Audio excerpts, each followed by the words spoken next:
We usually do a recap, Yeah, but you missed it's the up to you guys. shenanigans. I know, it's just like we do half and half sometimes. I'm going to do a recap. So, when we last left everyone off, they had made their way from the dig site to the river. The main thing that happened was Ember, having talked to having talked to Gravel from the dig site, the Earth Genasi, he was led to believe that his temple and home was overrun and pretty much taken control of by the very bad fish people, the Kratoa, right? Yep, the Kuatoa. Kuatoa. Uh, to which he was in a very anguished state and set pretty much a torrent of fireballs upon the Anubis statue by where Nala is hiding, where another temple was. Or not a temple, but a burial site for one of the bones. As you found him and decided to make your way down the river, you also came across, after a horrendous trial of rapids and intense waves, a mourning sphinx after having experienced the loss of her cubs. Having told you that the person responsible for it, or persons, would be in Scarab's wings. After a bit of walking and a small encounter with a couple of undead jackals, you finally made the Scarab Wings, to which you have found that it is considerably much larger than any of the other towns you've visited so far. Whereas Oasis is supposedly the capital of Canes, Scarab Wings seems more along the lines of practically another country all in itself. Or maybe even another state, if you want to put it that way. Having managed to kind of slip your way in through some clever deceit and some pickpocketing, you managed to enter the red zone and blue zone with ease, where you decided to split up with Kermit and Stephanie heading to try and find where the thieves guild is to pick up the person that they're supposed to be transporting to Coconut Cove. And Ember and Artemis went further on to the yellow section, which was more akin to the fishermen's and the docks, where Ember talked more to some Genasi that have visited from its homeland, dropping off some various squid, where he learned that Gravel lied to him, or perhaps was just misleading him with the fact that that was not the Kotoa that has taken over Canes, but rather a different sect of fish people that have been more friendly and, well, not completely using the temple for the means of continuing his religion of the Dawn, but at least making sure it's not going into disarray and disrepair and falling to ruin. And Artemis and Ember learned, as they are heading back after Ember paid 500 gold plus some extra for a very fancy fishing rod. Fancy. Very fancy. Actually, not a fancy one. They found that the walled off area on the little offside island here is home to the more high class elite, the very top tier of the people here, including some members of the Paragon family Over here? in this large area, Yeah, which is okay. called the Jewel. Okay. And we pick up as Ember and Artemis have begun making their way to the party, heading to the tavern and finding them where they are currently enjoying a nice meal given to them by the elder-esque barkeep there that's pretty much taken a bit of a kind gesture towards Kermit. And that is where we pick up. As you walk through the door, Leaf would burst out, and I won't make you roll anything. I'll say that you land outside, so don't get any sand all over the place. Oh, So I guess you pop out. side? I guess Yeah, I'm like just as you guys are walking in. Oh, had a good nap. Oh. Hmm. Oh, where? Great. Hello This there. again. Hi. You sound displeased to be here. No, displeased about going back in and then coming out somewhere new. Again, it's not your guys' fault. But Well, if you need where a are we? drink, I think this is the right place. So I take it we made it to Scarab's Wings? Yep. Yes. Okay. And how long was I out? A few hours? Almost a day, maybe? I don't know. No, I think it was only a few hours. It was 7 years. Wow. Not funny difference. It's a little funny. I mean, 300 already gone. What's 7 more?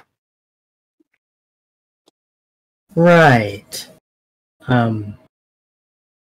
Well, oh look! It's Kermit!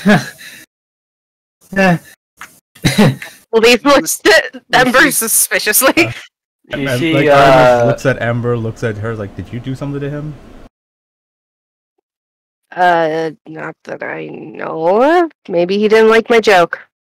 Also, Ember, Leaf, you would also know that the current time is 10:47. So a little bit on the late side. right. Ember, as you're approaching, Kermit is just playing the banjo, and you see the dwarf and the flying cat dancing together. It's more of a... It's like what you see at a country hoedown. Do you want to join in? I don't even know what I'd be joining in on. Neither do I. Hop on in. Well, I guess while I'm here. Right, come on, let's get your legs working. Alright, he tries to just mimic Sheila's movements. You notice that outside of the banjo being played, there's also some violin music playing along somewhere. Right, we got a right fiddle here. Go ahead and make a performance check. Just Or- everyone involved. Everyone that's dancing, or acrobatics, if depending on what skill you'll be using to try and mimic the dancing. Alright.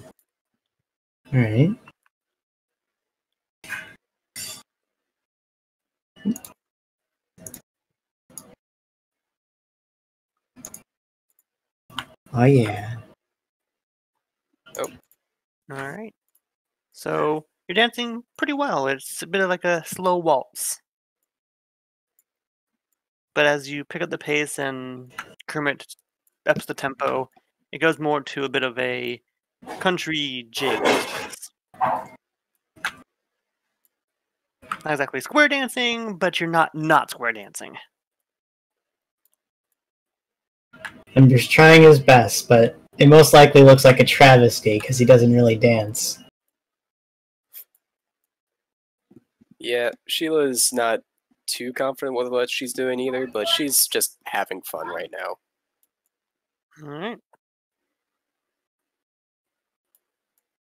So as you two are dancing, Kermit, you do smell food approaching as you see or you hear that the violin music stops playing, and a woman walks out with the 2 trays of food, wearing a bit of a veil over her face, hair tied up, and elven ears pointing out from behind there, with a long pink dress. She sets it down.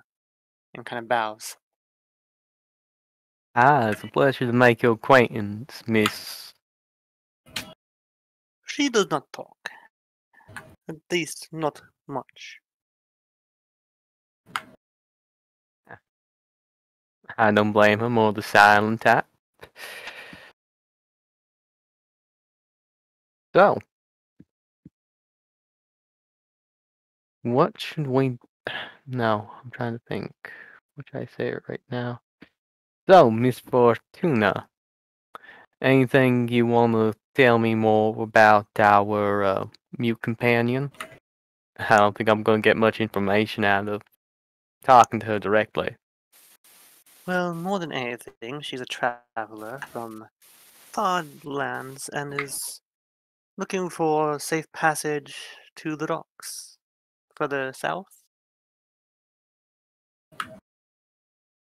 Mm-hmm. Kermit starts spouting in thieves' camp for a moment. Like, are you able to understand the tongue? Fortuna nods and she responds back, "Yes, I do." Quite lovely.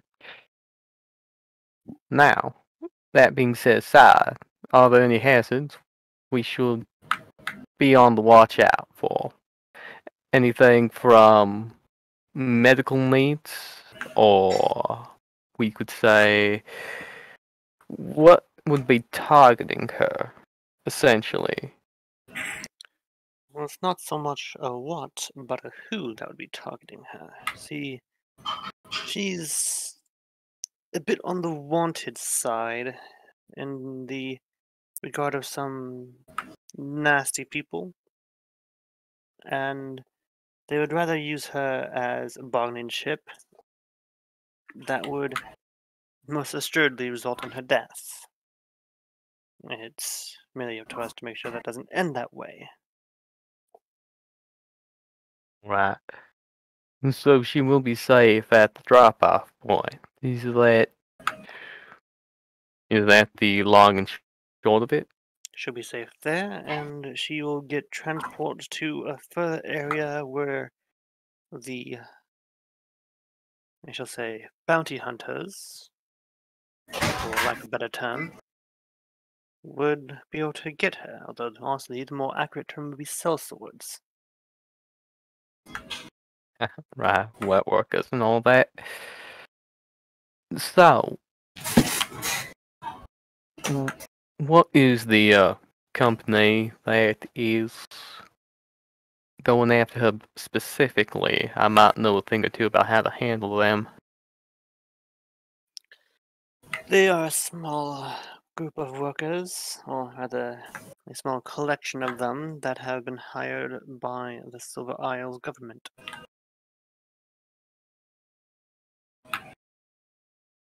Mm-hmm. So they're government contracted as well? In order to get a bit of leverage and try and get an edge on, say, the political standing that's happening currently, as you know.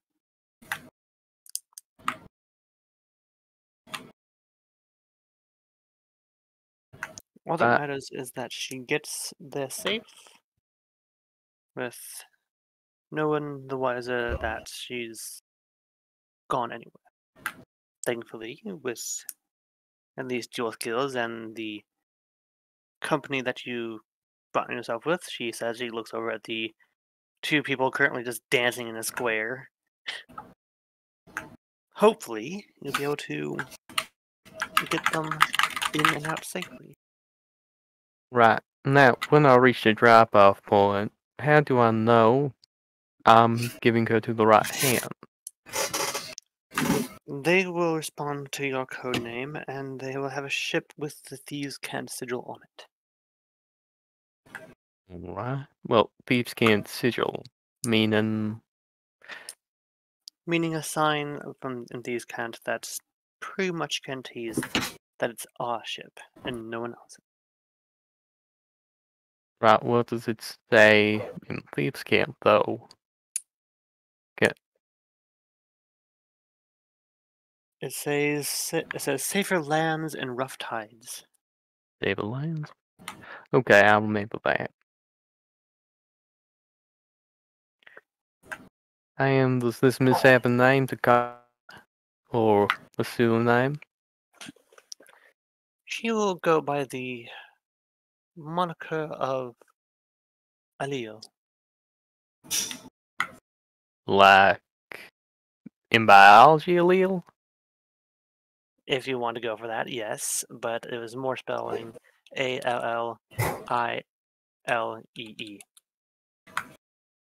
Allele. Hmm. Alright. Now, I think we actually have a lily in our party. If you so wish to wait a night and rest here till morning to go travel, I do not blame you. She'll be waiting here until you are ready to go, and she will follow you out. Hell, that's mighty fortuitous. I think we could use a bit of a rest. So will y'all be having a seat with us, so you'll have arrangements in the back to eat? You can eat up here, and she has her own little private cot that's been set up in the back. And when you need rooms, I will simply accommodate. We have a few on standby for yourselves. Members only, of course. Of course. Well, thank you kindly. Now, I am going to enjoy this wonderful gumbo that's in front of me. I'm pretty sure my compatriots are tired dancing. And Kermit just puts the money on the table for the menu item. Here you go. She takes it and puts it into a small pouch that's on her waist. I do appreciate it. I do hope that you enjoy your stay here. Of course. Now, in this campaign, are there actual food prices to deduct gold and silver from? For this meal that you've been set up with, it is merely costing you 2 silver since you are also there on business. And for for Sheila's dinner, how much is that as well, since he's paying both? That will also be 2 silver. Okay. Kermit will give a solid 5. 1 silver for the tip. I'm pretty sure you would love to give her more than just a tip. Well, Kermit likes to make her think that, at least. Wow. Alright. So, while all that is happening and they are speaking to one another, what shall the rest of the party be doing? I don't know if you saw my message. I did saw your message. Sheila starts laughing after effing with Ember so much. But the I don't know how this dance goes. This is She was getting more basically just- confusing. She basically just sort of like took you by the waist and started like trying to lead a little bit, and you like couldn't adapt too much. And she got way too close for your liking. The height difference makes this really difficult.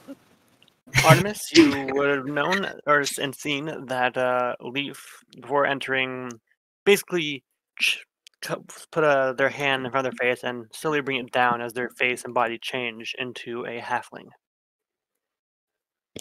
Did that? Leaf. Leaf now looks like a halfling girl.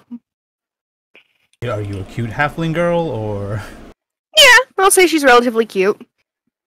Yeah. She's got freckles and big glasses. She's kind of like imitating one of the people that she'd seen walking around in the Oasis. Okay. I I guess I try to look through the illusion, or is it a shape change thing? I mean, Disguise it's self. disguise self. Okay, so it's an illusion. Okay. Alright. So I guess I'll make an insight to see if I can figure it out. See if I can see anything. I mean, you saw it happen in front of you. No. I know it. I know she did it, but I'm just trying to see if like I can see through it, basically, or I'm like, that's a good disguise, or is it like? Oh, yeah, it Then says you have to be a spell save DC Investigation. of 16. You see through it. Yeah. So she's like, oh yeah, it's a good. Oh, you're not like me, where you actually turn. Okay, yeah, this is magic. Got it. Shh. She's talking. She's not yelling in the bar. Yeah, she still shushes you because she's like, there are still people who could be listening. Hello, my Wait, beholder did you- friend. Did you like walk in, sit down, and didn't do it, or did you walk in as you were? No, doing it? I specified that she did it while she was still in the shadow of the door before walking in. Cool. Okay. So, yeah, I guess Artemis is like, yeah, you look cute. That's fine. Bee, halfling, either thing, pretty good. Alright. She tries to hide her blush. Yeah, Artemis like gets up and like looks at her butt. It's like, eh. It's smaller than usual Yeah. because she's trying to appear like a halfling, so she has more halfling proportions. Yeah.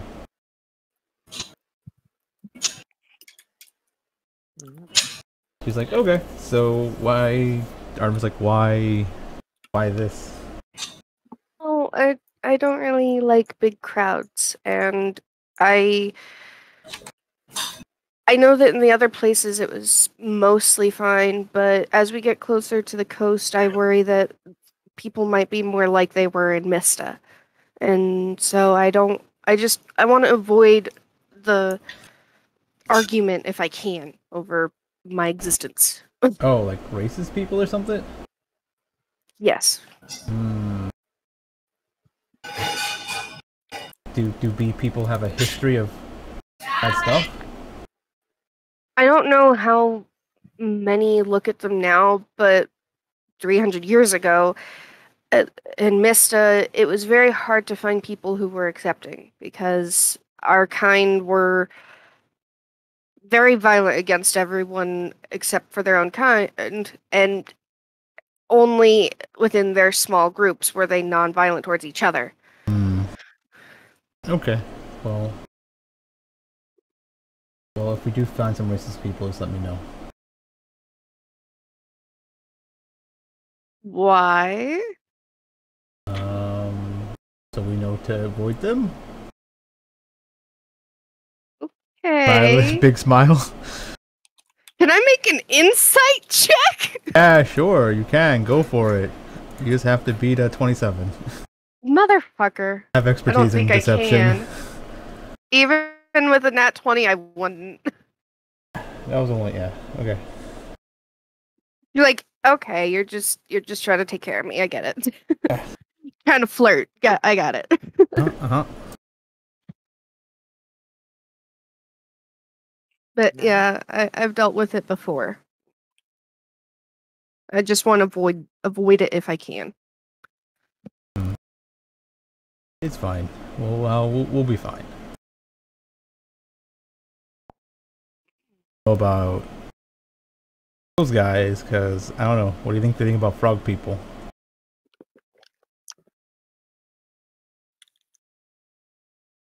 Do frog people have a violent history?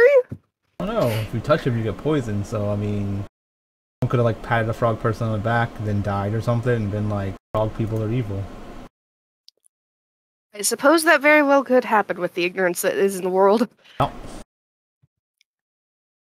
I mean, that's what usually racism is anyway. Ignorance or stupidity. Mm-hmm. Either way. Well, they like they're having fun if you want to join them. Not much for dancing. Yeah, me either. I prefer to play my instrument and let others dance. Oh, well, I mean, you can go play with... Is Kermit... I assume Kermit's playing his banjo, that's obvious, but yeah. Well, Kermit's idle animation. Kermit's actually, you know what? He's probably playing the banjo while talking, so let's see how well he's keeping it up.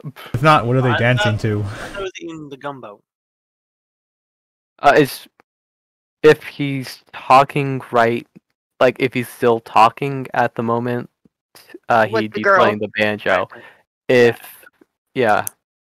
if the conversation's already over, then yeah, he'd be eating the gumbo. I guess this will be during the conversation. This is what all your talk was happening. So yeah, you can go make a banjo check.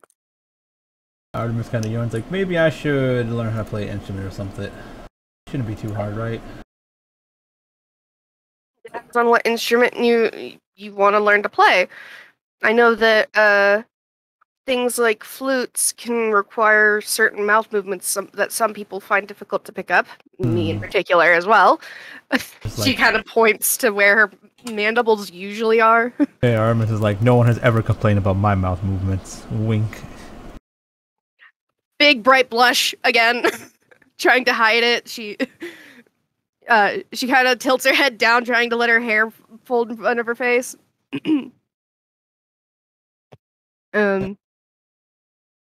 And then there's string instruments like Kermit's banjo or my hurdy-gurdy, which is also a string instrument. What do you think will be best for what we already have? If we were making a band, what do you think we need?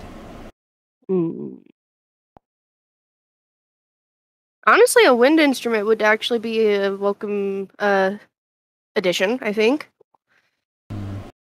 Or maybe... I don't think you'd want to carry around a drum.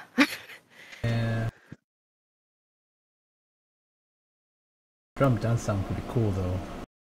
If you're a good singer, you could sing different songs and stuff. Maybe.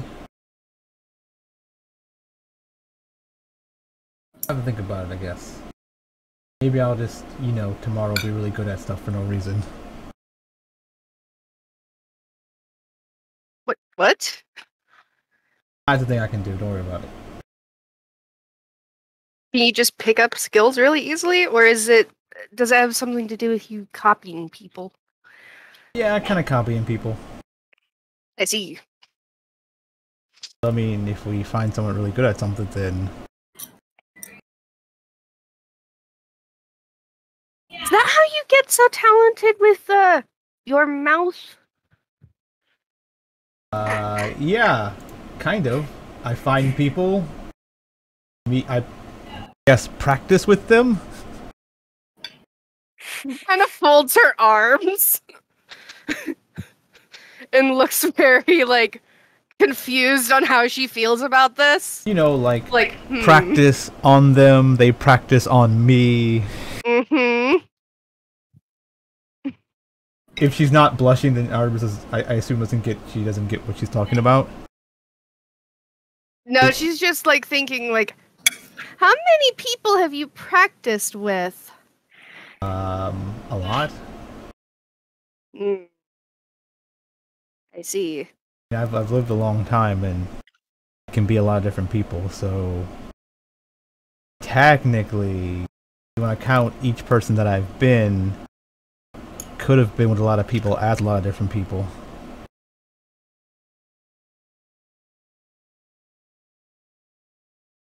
Leaf just seems like she's thinking about the situation and is unsure.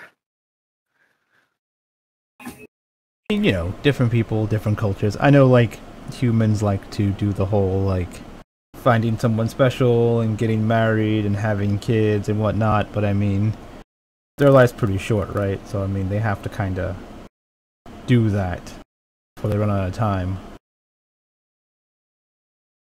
Yeah, my kind actually live an even shorter time. Oh. I'll probably only get to about 60. You better start finding someone special and having kids soon, then. Don't know if I'd make a good mother, especially with the life I'm living right now. And considering that I'm in a completely different time, I don't think I want to get a kid wrapped up in that right now. Yeah, I guess. But I mean, once you get done, I get, You seem like you'd be a good mom. I mean, you very cautious and stuff like that. I just mean I don't know if I'd make a good mom right now. Oh yeah. Because adventuring, yeah, that probably would be a detriment to the kid having to bring him into like caves of monsters and potentially getting stabbed. Mm-hmm.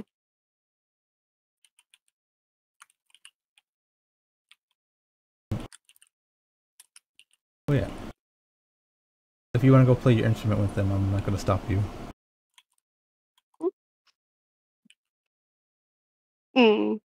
Leaf kind of nods and thank you. And she gets up to go join in, and she'll stand over by this chair and play the hurdy-gurdy. All right, make a performance check with your hurdy-gurdy. Or make a hurdy-gurdy, I guess. Didn't mean to click the proficiency, I'm sorry. All right. So your music starts to blend in with Kermit's banjo, with the violin starting to play back up as Alil, the unknown elven woman that you see behind the counter, starts playing a tune along with the three of you as you pretty much make a joyous string-filled tune to balance out the drink and give the tired patrons there a little bit of energy before they slowly begin to file out to head home or rest. Ooh.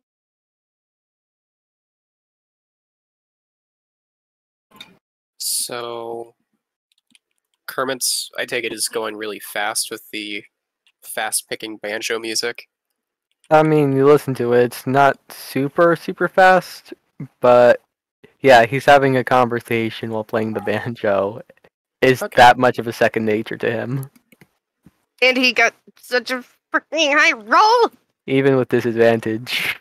Yeah. So I'm just saying, like, I'm trying to piece together what it would sound like. So the hurdy-gurdy is meant to be something that can, like, keep time really well. So I guess LaFlutter is, like, keeping time, like, smacking...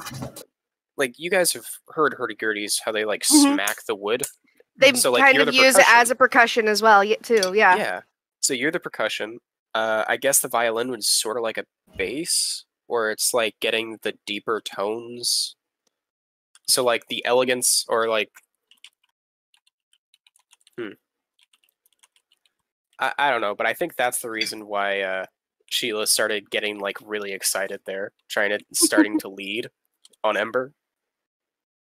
Did Ember actually panic when Sheila started to take the lead, or what happened, Ike? He was more confused than anything, as he didn't know, like, the dance to begin with, but now something has changed as soon as he's gotten used to it. Oh, I feel bad now. So he's, like, awkwardly, like, fumbling around, like, trying to do the same moves, but now they're different. So it looks like a travesty.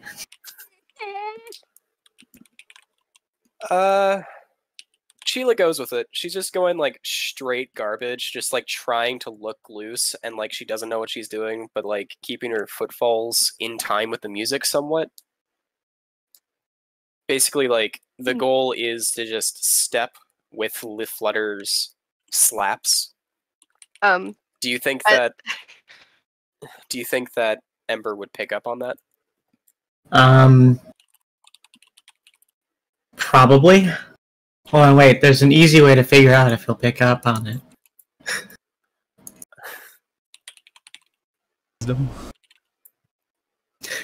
No! Okay, so this is definitely an insight, though. More wisdom, Insight? right? Oh, Yeah. Yeah, you're trying to pick up on a subtle thing of what Sheila's trying to lay down. That's a bit better. Yeah. Tons of stuff you learn, too. right? Unless you went to school for dancing, you just sucked at it. Yeah. He starts to get it, yeah. As you guys are dancing, a small weasel comes out of off of LaFlutter and is like up on its hind legs and wiggling its front paws up at you guys as you dance around it. Oh no, she's killed LaFlutter and took her weasel. Huh? Oh, hey, I remember you. Your Harry name- squeaks at you. Your name is Perry. Perry. Hi, Perry. Periwinkle? It's meant to be Perry. Because she's named. I named my in-game character. My in-game fucking Ferret. familiar is the word I was looking for and forgot. After a cat that I used to own named Periwinkle, but I wanted the in-game familiar to just be Perry.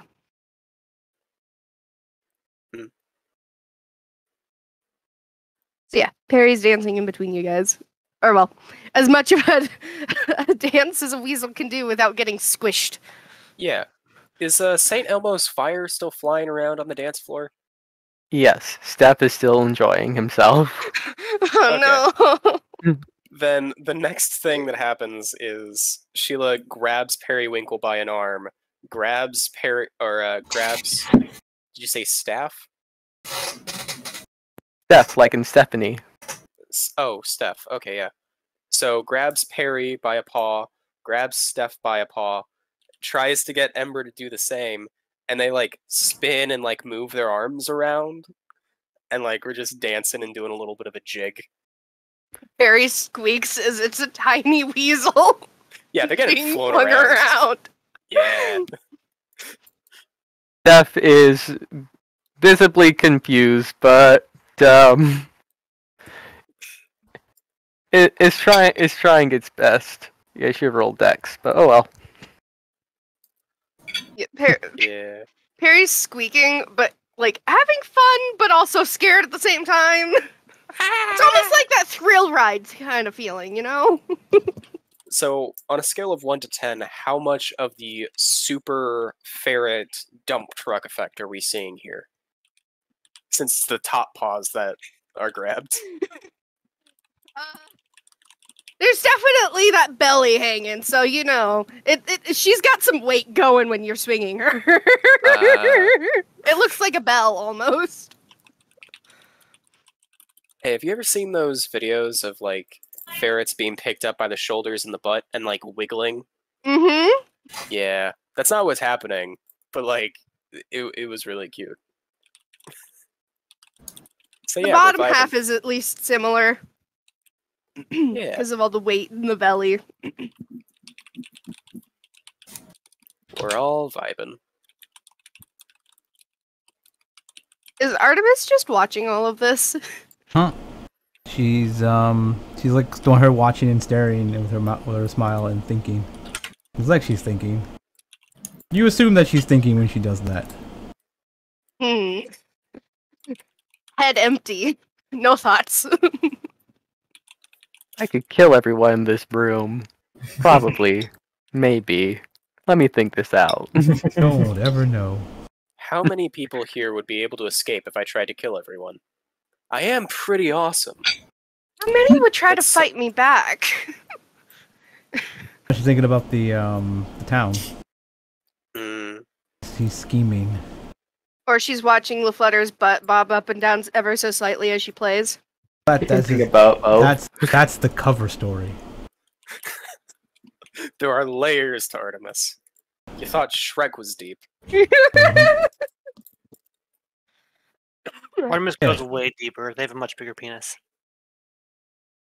Okay, no. I am all for hyping up Artemis, but you cannot say that Artemis's dick is bigger than Shrek's. I don't care that Artemis has Bren's penis. Like, it's Shrek. It's Shrek, yeah. She could have Shrek's penis. Oh no! But not Shrek's Wait, wait, gusto. The Artemis has thrusting met power. Shrek? You know? Oh no!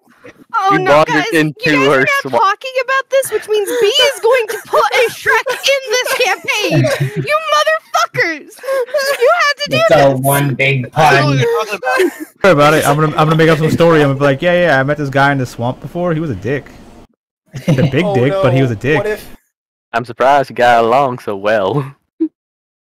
Please note the I am sarcasm. so glad you already told me who Nala's teacher is, because otherwise I'm sure you would make Shrek Nala's teacher.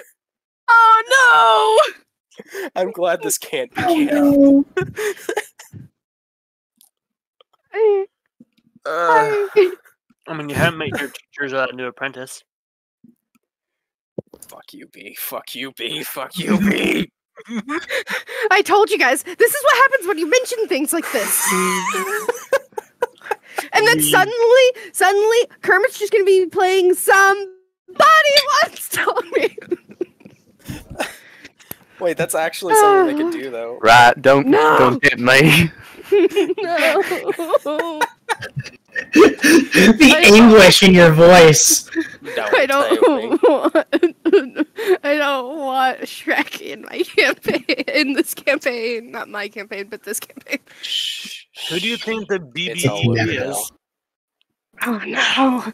Oh, no! God. Wait, so the last words Vasalt told us was really just, it's all ogre now? Yes. Agony. Did you not say all ogre? I said all ogre now, I was yes. making sure. I was saying, did you like miss the pun you could have done? Wait, what was It's yeah. Okay. Okay, if we're going into this, Huh? Kermit is a time traveler then, meeting his son-in-law. If you remember Shrek 2 for that reason. Was Looking Shrek at- 2 the Rumpelstiltskin? Wait, no, No, that was the that's last like one. that's Shrek 4 Oh. or Shrek 3. No, like that was Shrek 4 with Rumpelstiltskin. Yeah, because Uh, Shrek 2 was meeting the parents. Yes, and one of the parents turned out to be a frog. Yeah, it was the king. It was the The king, yeah. yeah, the father of the princess who I can't Fiona. Fiona. Fiona. And yeah. I remember. Right. Okay, Oh, but like, Apparently, no. I'm a time traveler too. how many times did you guys watch the talent show stuff at the end of that movie? Me. A few times when I was a kid. Yeah, Dozens. I loved it. many. I loved it. It was I liked all the Shrek movies because you have to think my dad's nickname is Ogre. He was my Shrek.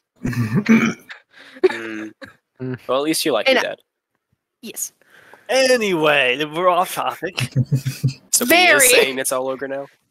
Oh no! Stephanie is flailing Perry and Steph around in the circle. Oh, no. We're all in a 4-person chain and spinning the familiars around. All right. Wee. Wee! And like sometimes it reverses, so we are getting the weasel dump truck.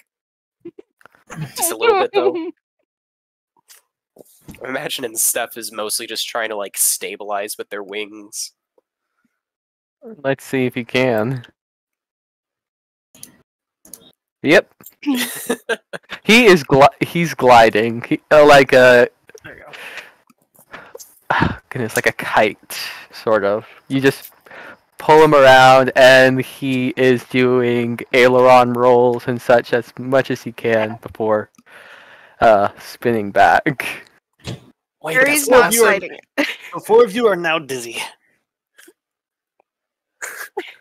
Harry's not fighting this and is doing that thing weasels do where it's like their head goes to one side as they kind of spasm of fun and then back to the other and kind of like not actually biting your hands holding their paws because it's having fun, but it's doing that thing where it's like play nibbling. So you just kind of feel the side of their mouth going ow ow ow. Okay. That probably goes on for a while. Just long enough for Sheila's dinner to get cold. Alright. After a moment of the song playing, Leo, she stops, holds the violin in both her hands, and does another bow as she starts heading back to the little back room that was made for her. Wait, Alil is the one playing the banjo? I thought Leo's it playing was. the violin. Oh, I thought the violinist was down here. No, Oh, I thought it was. no, Okay, this is yeah. her. I saw Okay. the picture had a violin and I knew it was her. Wait, the picture. Oh, it does. I thought that was like a pauldron. I cannot. Huh, I need to zoom Oh, in. okay. It's the brown thing on the right side of the token. Okay, I see it. Also, Yeah. Ember, Sheila, and Kermit would have seen a random halfling join in the music. Because they don't, No, they don't Kermit seem to wouldn't. be. Sheila was not paying attention to any of it. Ember was way too focused. We just now, after the violinist stopped and we all calmed down, are just like, Well, that was Yeah, Kermit fun. did not know this, so he was too busy having a conversation and playing the banjo.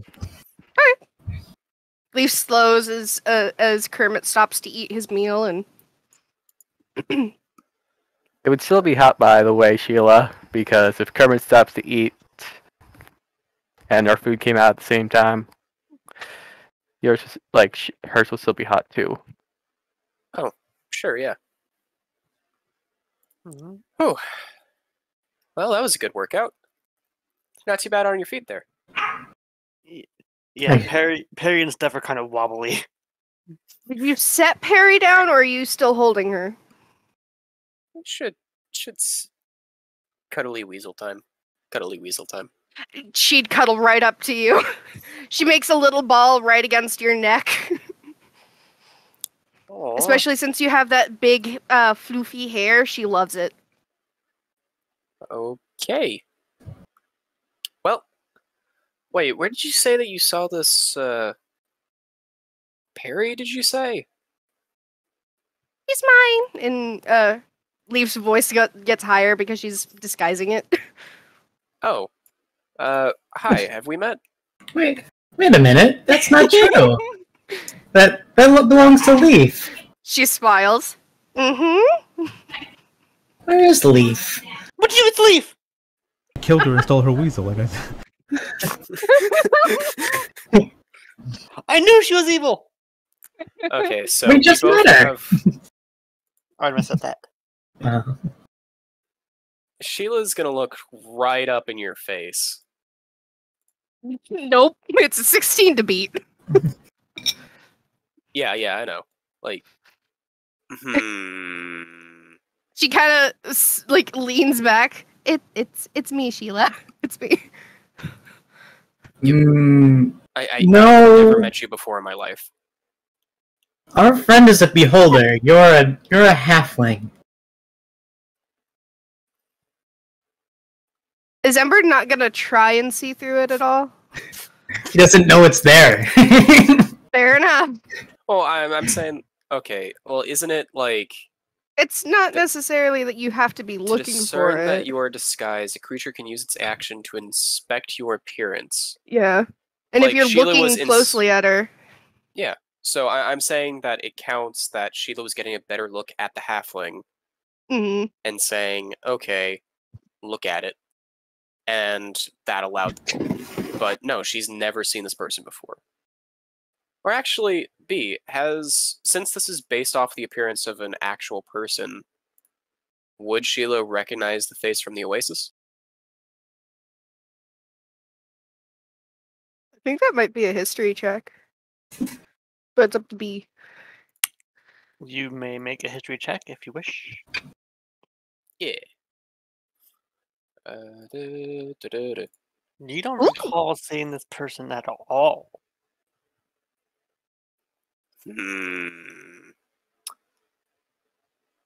Yeah, I don't know what you mean about it's me. The weasel's nice, but As you say, that hurdy-gurdy. No. yeah. As you look Sheila closer at starts the, like, as you look closer at the hurdy-gurdy, it is inscribed with Leaf Flutter. yeah, Sheila's walking away, holding Perry closer. Like, Oh. what did you do to Leaf? What did you do to LaFlutter? Okay. And as you're squeezing Perry closer, she looks confused. It's like a protective thing, but yeah, okay, yeah, it's sort of. I a know what you're squeeze. doing, but she's like, "Why are you protecting me from my Yeah. So And how did yeah. Leaf's just kind of like hand on face, like I can't believe I've done this to my own party. Hey, Artemis. What's up? Did Leaf leave? Kind of. What do you mean by did Leaf go to bed? I didn't see Leaf really come in. I was like, what? Oh. Oh, the yeah, the little halfling girl's Leaf. What do you mean? What do you? Oh, What? okay, hold on. Go get her. Artemis walks out the door and then comes back as Leaf. It's like, hey, what's up?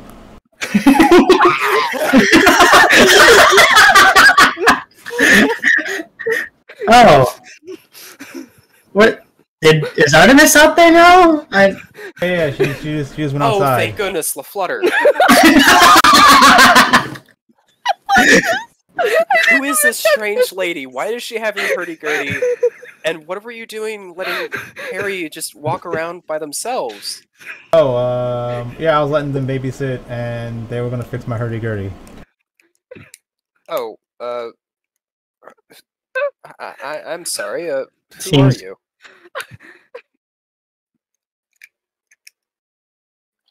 No, you gave an explanation on automatic. Case, I mean, in case you have a passive, Yeah. if you have a passive insight better than 22, I don't know. Leaf have no reason to pauses not. for a second, trying not to like lose her shit. Like more Yeah, than she yeah, already Leaf. is. This passive insight Yeah. is So- 18, and it should not be. Yeah, so Artemis, well, you're wise, right? You can see through bullshit and weird stuff. I mean, wisdom is supposed to be like that. Intelligence is stuff you learn. You never learn anything, but you're wise. Yeah. So Artemis like puts her arm around the half, like, yeah, this is my new girlfriend. We're getting married soon. Oh. I didn't even know. Actual Leaf starts doing the chirping sounds that are known as Leaf's language. The Yeah, see, Artemis Irensi. is like, yeah, see, I taught her my language and everything. I guess so. Wait, I had no idea you swung that way. Huh. She shakes her head. No. Oh yeah. I mean, she's not as good as Artemis and whatnot, but you know, she's okay. Not as good. That's a very strange thing to Why say. would you say that in front of your fiance? Yeah, that's. I mean, she Is that knows. appropriate? By the way, I never caught your name there. Are you? Something. She's like clearly holding back laughter and tears. Yeah. And Like, it's like, fanning her face. she like Artemis has her arm around, like, oh no, she's just super embarrassed, right? Like, you know, she doesn't Well- want to. LaFlutter, you're making her cry. No, she's just embarrassed. It's fine. Well, you just said that she's not as good as someone that you've been flirting with for the past week. Of course she Oh no. So that's the thing. Like, you know, we both have been like doing that stuff with Artemis, and like, you know, Artemis said that, you know, I was better than her and stuff like that. So Wait, really? yeah. What do I make to roll willpower? Constitution. Constitution. Yeah. Constitution. Oh, she's holding it back. She's still not laughing yet, but still not talking. Oh. Well, I don't know when. Hey, look, see, she's happy. She's not crying. She's happy. She's just reminiscing all the good times we've had. Yes. Guys, can we like get a room? I think it's best if we talk in private, huh? This would best be announced in private, I think. I'm not really involved in your private No, affairs. not like that. No. I mean, I you said to meant get like a room. you. Yeah, I know. You I two mean, can like, get a I room. did implement that we're kind of like swingers and stuff, and we like to, like, you know. I just want to talk Oh. privately, not. Well, I don't really know you, but all right. Yeah, so she's kind of embarrassed, right? Like, you know, really know you guys, and like she's just kind of openly talking in front of the bar, and you know, other people can hear, and maybe she's like doesn't want to, like, you know, you to hear about our sexual escapades with us and Artemis and everyone else, and you know. Well, I don't You know, really I've want to hear about never. that either. I mean, apparently she wants to tell you in private, so I mean... Well, I think I'm just going to. Have either of make you her looked really closely at the elf, like other than just her face? Elf? The half. The halfling? halfling, Oh, the sorry. halfling. Oh, okay, yeah. No, Just the face. Just the face. just So a you bit, wouldn't just yet. notice that. So you wouldn't notice that they're wearing the exact same outfit as Leaf. I mean, you know, after sex we wake up, you just put clothes on. It's you know what happens. It's cute, right? We wear each other's clothes. Wait. Okay, but you It- said that you It's came in like as relationship. LaFlutter, Everything. changed into LaFlutter's outfit. and that's what too? I'm asking. Is did you change? No, if Leaf's you were outfit? wearing the outfit, then I would wear some random outfit that a halfling would wear. How that? God damn that what? That fit? Gone so out. You know, that's where we were. Like, you know, we were having fun and we just put each other's clothes on. It's fine. Did you change your height to match LaFlutter's properly? Yeah. God Wait, damn I it. how thought is- you how were high in is the LaFlutter? hourglass? She is. How did you Yeah. find a fiance when you were? She's 4'8". Artemis is only like 5 feet tall, so I don't guess worry. this has been going on for a long time. Oh yeah. It's like secret. Don't worry about it. Like it was coming out because you know the whole marriage thing happening and whatnot. You know. Marriage thing? Yeah. We and her were just talking about marriage. Like, you know, I was telling her that she should get married soon and stuff like that. 'Cause she probably doesn't have long to live. You know. Oh, Wait, Isn't it? halflings are short-lived. no. That doesn't no. sound right. The holders are that we only live to be about 60 years old. When she means we, she means me. You were But- talking about me as well. And she looks at Artemis like she's caught you in a way. You just said we. You messed up to hide this guy. You had said, No, you're This the is one that getting said you weird. were didn't have short-lived. that long to live. Yeah. I mean, compared to like people like Artemis and stuff, that's like immortal. Everyone has short, like, you know, you die after a time. Why are you constantly comparing everyone to Artemis? She's awesome, right? because that is Artemis. And Leaf just looks to them like, this is not Leaf. So she looks hurt. Like, I mean, I know Artemis is awesome and all, and you love her and whatnot, but I mean, you don't have to just pretend that I am Artemis just to. I don't know. I You feel a were the little one bad about saying this. that I wasn't as good as Artemis. We discussed that beforehand that neither of us is as good as Artemis. We both agree that she's awesome, right? I mean, Oh, this is how Artemis thinks people talk. That explains so much. Okay. yeah. No, like Sheila actually says that. She'll figure it out. I think at this point she was told what it was after having suspicions based on roleplay. And you know what I mean. Now the thing that's weird is. Still no idea who the halfling is. Yeah, but I mean that's the part that's probably maybe still confusing you. Like, wait a second, if that's Artemis, then where's LaFleur? Yeah. Okay, but yeah, we need to talk. None of this is making sense. Seriously, who the hell are you? Just Leaf. looking at the halfling. I'm Leaf.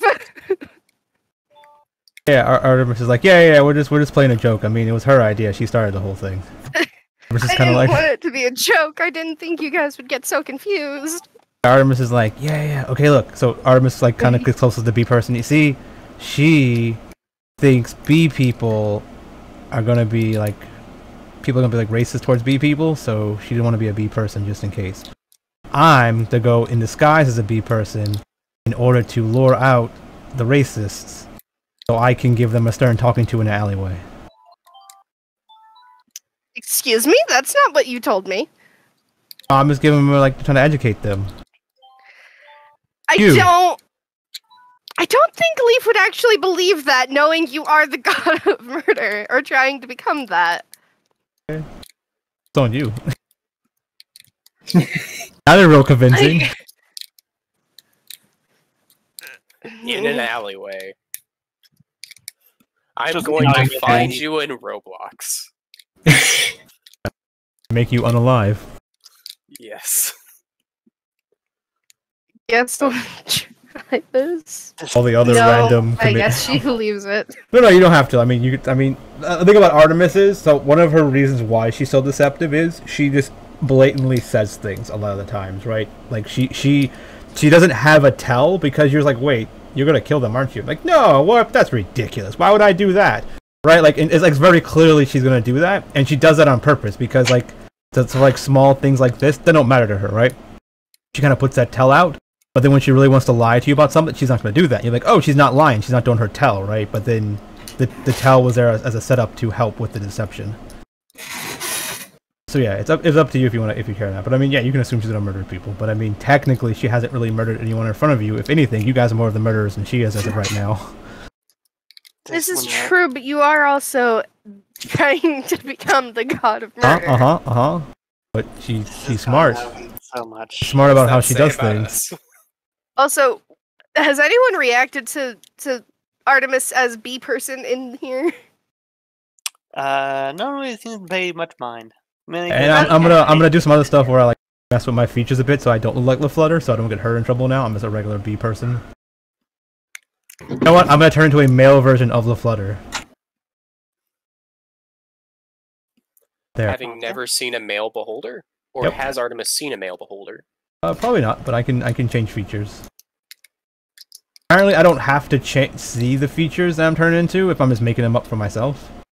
He applies what she thinks a male beholder would look like. Yeah. So, as LaFlutter's player, do you think that Artemis would pick like the actually correct male anatomy, or just like, oh yeah, this is a humanized version of LaFlutter with male characteristics instead of female? Basically, it's like Giga Chad version of male. Yeah, I'm assuming it's more of like humanistic male characteristics applied to a bee person. Yeah. So like I said, like the like super chiseled, super chiseled jaw and like buff for some reason. I have it's just really weird, I guess. But oh yeah, and now do I think that doesn't your shapeshifting thing mean that you can't use your forearms as well? Yeah, I guess I just have arms dangling at my side or something. I don't know. Or is it like those ones that are connected by a string? You're actually just moving one set of arms twice. I don't know. Maybe I just have like arms removed and have like things that I'm like, oh yeah, I lost them in the war or something. But the thing is that me and B never talked about what the male versions would look like. We have discussed that there are male versions because Leaf has a father, but. So, have you ever seen like Fairly Odd Parents? Fairly Odd Parents, it's with the pixies and stuff. You know how like the pixies randomly turn into shit? Mm-hmm. You know how like there's that buff like commando pixie or whatever? Oh, you're talking about the fairies. Fairies, yeah. Like they had the buff pixies fairy. are like the. I don't know. I haven't seen too much of it. I just know that whenever the fairies turn into like stuff, like whenever he turns into something, it's always like a buff version of that thing. Oh yeah. Like I was thinking of like that. So Artemis makes this a buff version of a male beholder, whatever she thinks it looks like. So if the males actually look more like cornets, I would assume that Leaf kind of thinks that or a wasp. Leaf would think that Artemis kind of looks like still kind of like what a female beholder would be, but with male characteristics of humanoid male characteristics, which is interesting looking to her because it's like, huh. I guess this is what it would look like if one of my kind became transgender and transitioned. Super buff. So the other thing, like I don't think any of the humans will know either, right? So there's like that's a bee person. He looks buff. They probably wouldn't know, especially since they may not know the exact differences of the male and females. To be fair, I'm not gonna do that then, because I actually was thinking like what Artemis's goal is to try to lure out racists. So I'm not gonna try to be scary bee buff dude or anything. I'm actually probably gonna look like your little sister, I guess. Your little sister that's constantly trying to fuck you. Yeah. Oh no. Well, I'll be your stepsister. It's fine. It's just stepsister. What are you doing? Oh no! Stepsis, what are you doing with the honey? Was that a genuine gag? No. I don't know what that sound was, but it came out. You are a good actor. We keep getting derailed. I think it's worth discussing, though. Yeah, we're talking about We're character having stuff, fun. Now, one thing I was going to mention with bee is that I would assume that their kind is a lot like normal bees in the sense that males are a lot more rare and are usually killed off once winter hits. Would you agree, bee? I agree. Your culture, I mean. Well, it's also her world, so I'm just double checking with her if it's okay or not. So does that mean that the beholders are reaching like actual adulthood the second they leave the larva stage and like metamorphose? Not quite, no. Okay. We were saying that it's about like 15-ish years after being hatched, because they do get to be up to 60. Yeah. Okay. So Leaf is currently 19, so she's like she's fully developed as an adult. There is a lot of interesting biology creating culture stuff that I would love to talk to everyone about this, but we are trying to roleplay right now, so yeah, please let us talk about this later. Okay. If Yeah. nothing else, Fred, you and I could talk about it later. Because I like this stuff too, and I'm planning on using a lot of it for my campaign that I've been planning for years. Okay. Adventure of the Bee People. Well, it's not just the. That's not what I meant, but okay.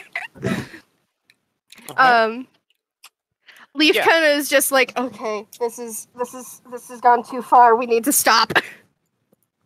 Hey, Kermit.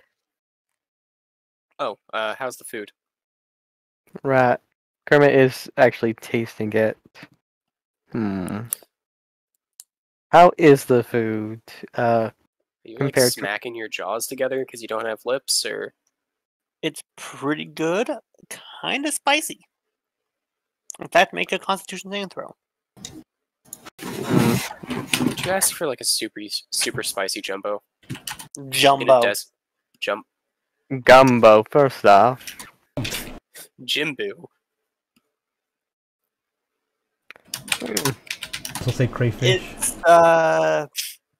Cray. it kind of burns, to be honest. He's not showing it, but he actually likes the burning.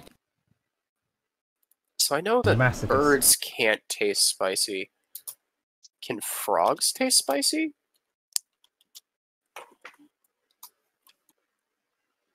That's actually a good point. Like, they should be able to.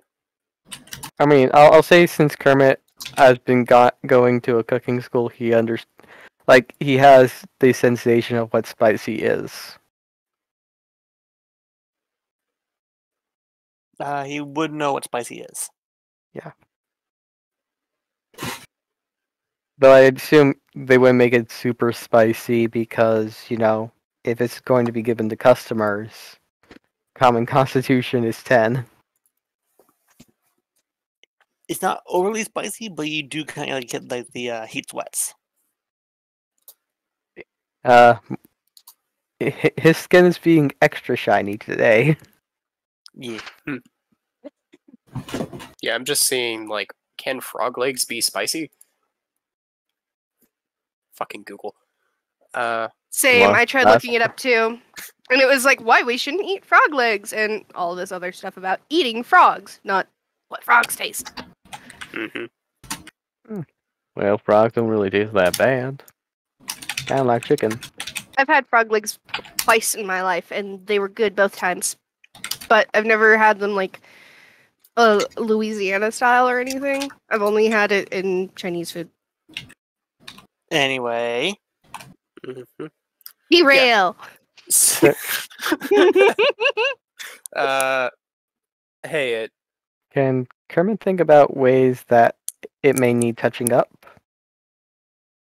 If you wish to make a cooking actually intelligence check, so that way With can cooking find- tools, because his knowledge? Okay. Is Kermit a cook? He had to take cooking courses at his college. 18. They're mandatory. Why you is can that take the- adorable? Because it's based off Natalie 1. Now, I can, now, this is what kind of poisons you can put in without them knowing in these quantities. You can tell that there's a couple of things that you add in, a couple of vegetables to try and balance out the strong meaty taste and give it a bit more of a crisp texture, Hmm. while also adding to a bit of a more of a calmer spice. Well, the heat's good, I think, and he just needs to be dispersed in a more gradual pattern. So, adding a bit more grains or heartier vegetables, kind of like zucchini, would be a good idea. Sheila gives up trying to talk to you, just like, okay, yep, absorbed. Food, though.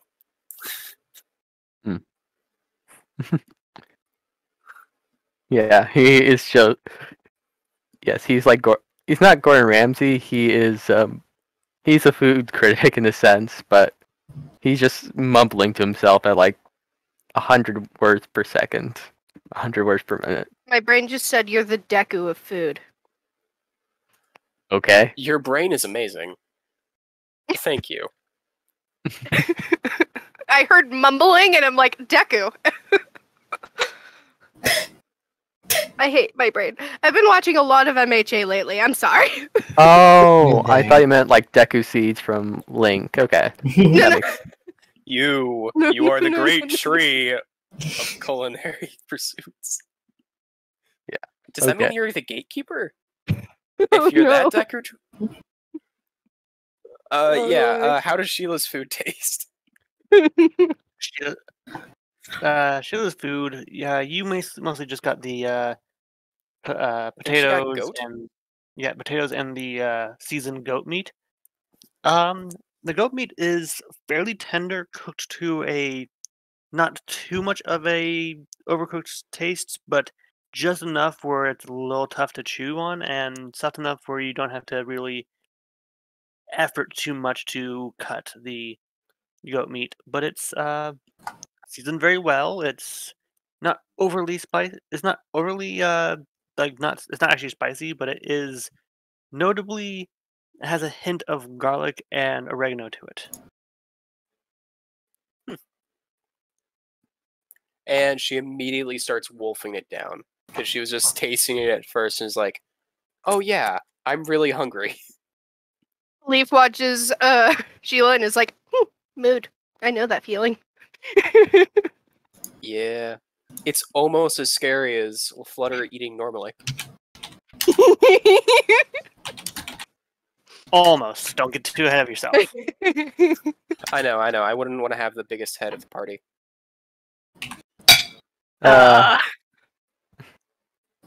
Steph. Kurt tries to feed Steph some of the gumbo. He takes a bite and is like, and he's just kind of hissing and flying all over the place. Are you okay?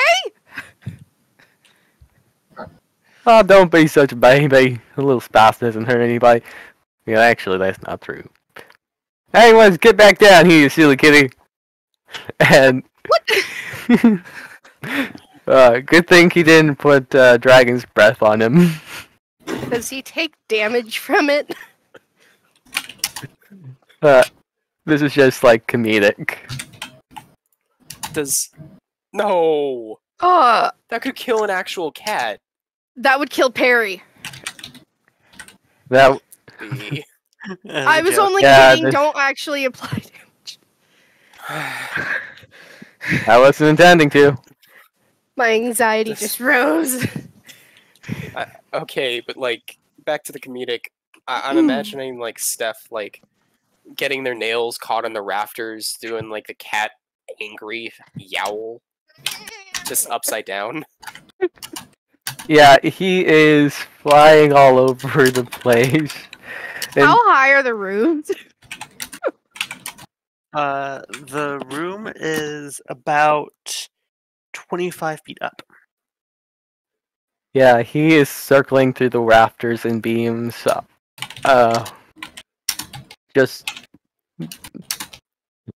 just going haywire. Oh no. Let's see if he can control himself. Leaf's gonna try and help and Okay, offer it okay. water. Oh Leaf's goodness, like, "Oh, kitty. he dive bombs towards you. Oh Did god! Flutter remember to use the visible set of limbs? I mean, she's very expressive with all of her arms, so either way. Yeah. So is it like the top left, bottom right, and you're like somehow impossibly holding a canteen, or is it just Oh, she doesn't literally have. She can't have item interactions with her second pair of arms. Oh, okay. The only time we ever say that they are using something is for comedic purposes and never in like battle or something.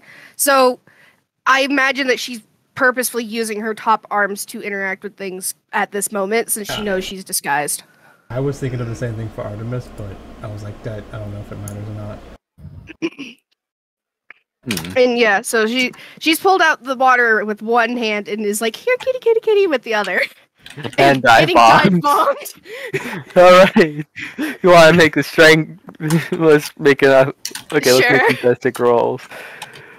Is it saving throw or just straight strength? Straight strength. Because, Alrighty. yeah, Steph ain't that strong either. She a weakling. With a -4 to strength, Oh He is- wow! he dive bombs you. Straight Just, to the chest. yes, you're on the floor, and his face is just like drinking the water in record time. When you look up, his face is inside of the glass. I also imagine that this cat is drinking like my dog does and making an entire mess of the water. It's getting everywhere.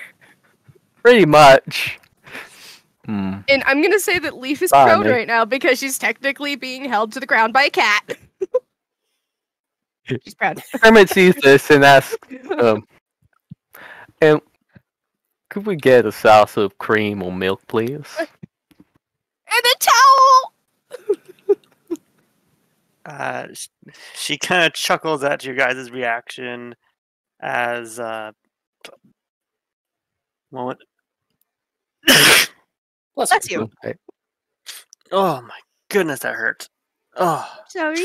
Okay. I just kind of like shook my brain loose for a second for that one. But yeah, Triple sneezes not hard.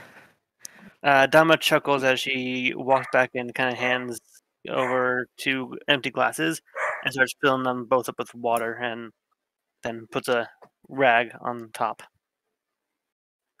Right. Put I a was rag asking- on top of the glasses? No, on top of the counter as well, like between the two. Okay. I was actually asking for milk or cream. Well, we don't currently have that right now. We're waiting on the shipment that arrives tomorrow morning. Right. Hey, Bait, you got any milk on you? As Is Kermit talking to Artemis the bee right now and not realizing that it looks like a different bee than the normal bee? oh, hold on. Let me think. Artemis has been wandering around the bar to make sure no one harasses her, and if no one does, then she walks outside and turns back to Artemis and comes back in. So then, in other words, there is no bee active right now. Yeah. Yeah, I'm not really sure if passive investigation would work in this case. What's your No. passive? Passive investigation's 18. I'd say that you knowing Leaf would probably see through it. Well, he would know it's an illusion that much. And considering your Yeah. interactions with Artemis or Bony Artemis, I mean, like It's interesting, Wait. right? Because like the idea of illusions, like it's not like magic isn't common in the world, but I mean, I assume rich people probably have magic items that like make them look better and stuff like that. So there's probably lots of illusions going around with people, right? So just because you see through it, you're like, oh, maybe this person has like Instead of- like a saggy eye and they use cosmetic illusion. surgery, cosmetic magic. Yeah, kind of like that. Yeah. It's more like, okay, Leaf isn't seen around. Leaf Artemis was acting like Leaf, saying that this person was their fiance. Did Leaf he is still overhear not. it? It's a Hmm. actually, yeah. You didn't say you were doing anything, so you could have overheard that. Mhm. And just Yeah. not interacted. Yeah, he has a passive perception of 15, I think, or 16. Didn't you just say it was 18? No, that's That was investigation. Oh, Passive perception is 16. Passive investigation is 18, and you need investigation to look through, like, to notice that this disguise self is applied, or this illusion is not actually there. Mhm.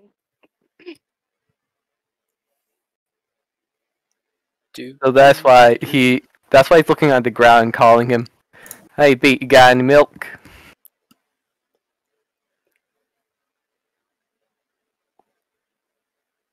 I don't. I could provide you with honey.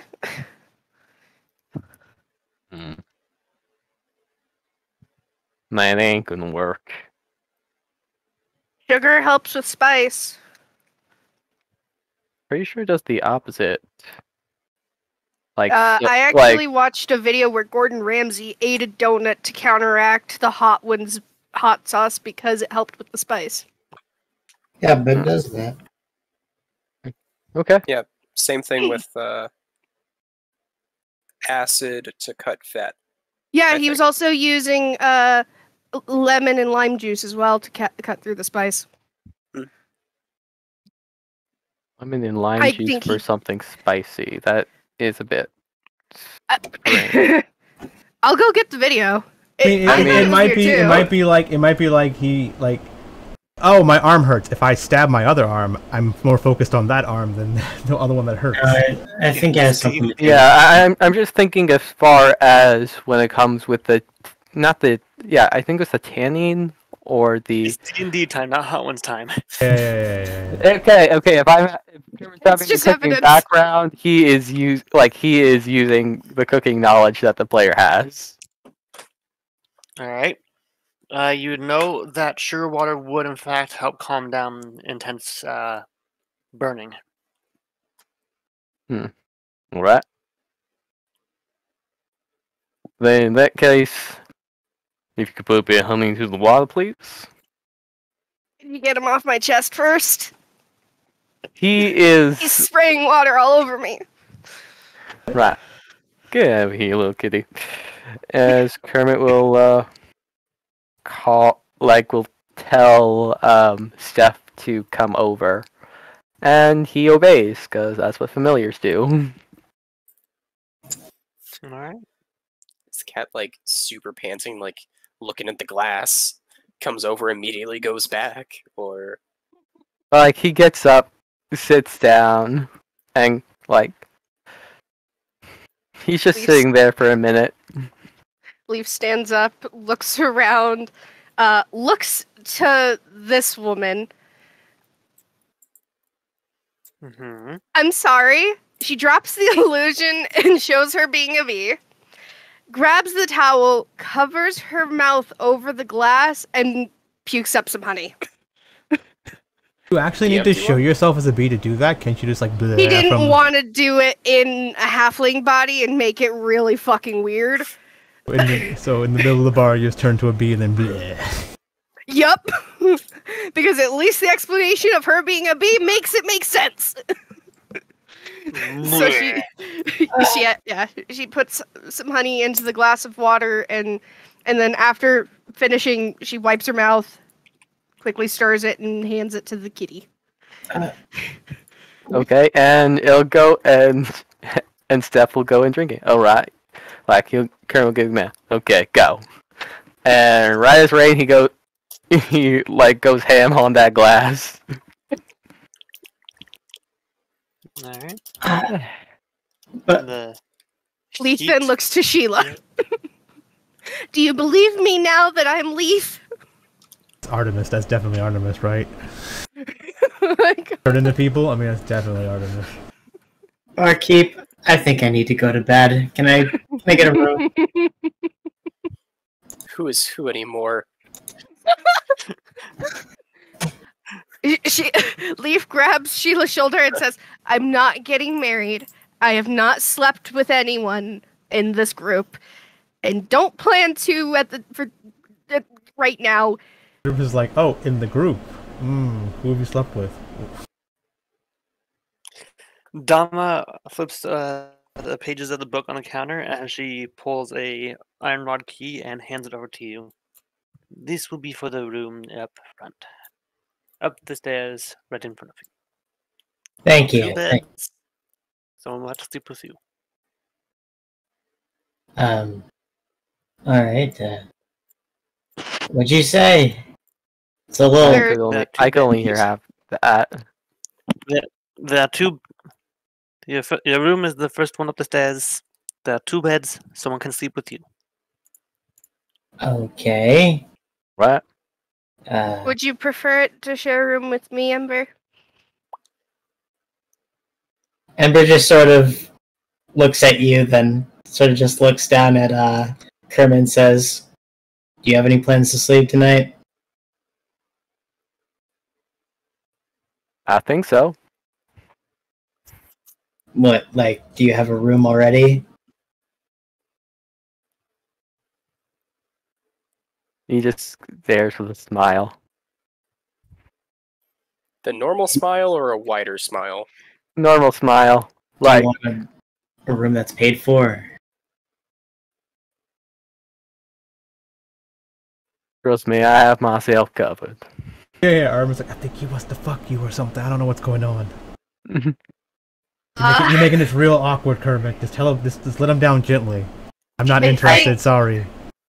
I think what he's insinuating is his room is already taken care of.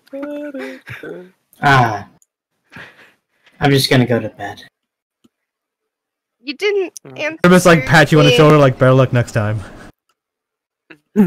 Kermit or Ember? As he walks away.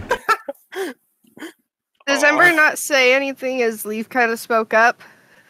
No, he doesn't say anything. Okay.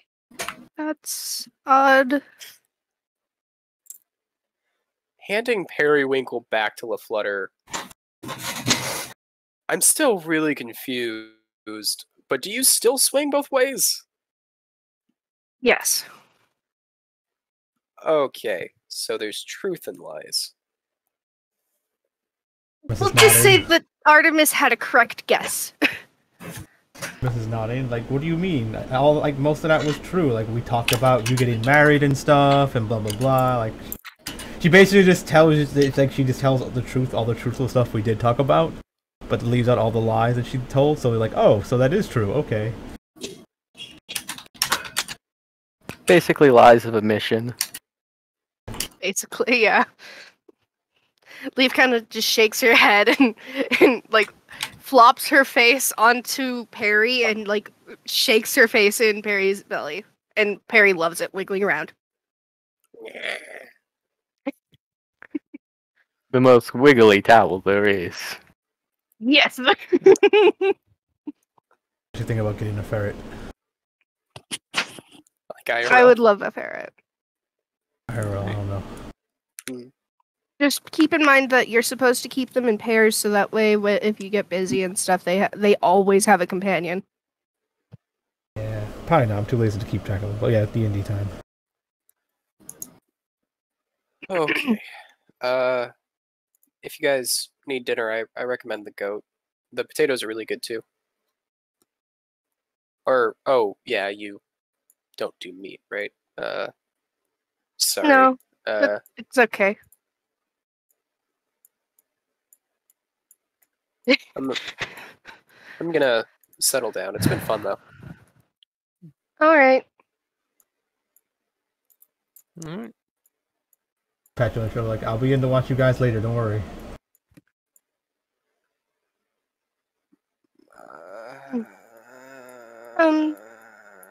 Did this woman even react to seeing Leaf basically barf into a cup for the cat? More than anything, she raised her eyebrow at the initial change, raised it even more when he threw it up into the water, and basically just kind of had a confused expression when the cat started drinking it, and then just like, okay. He was trying to be at least somewhat respectful and covering her face, so that way no one had to watch it, but yeah.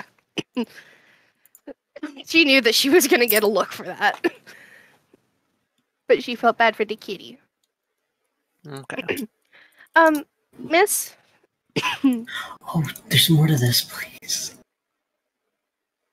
Hmm? I didn't scroll up to realize there was more to this place. Did You just lock the delete door your to the token? bathroom? Yeah, he just relocked the door.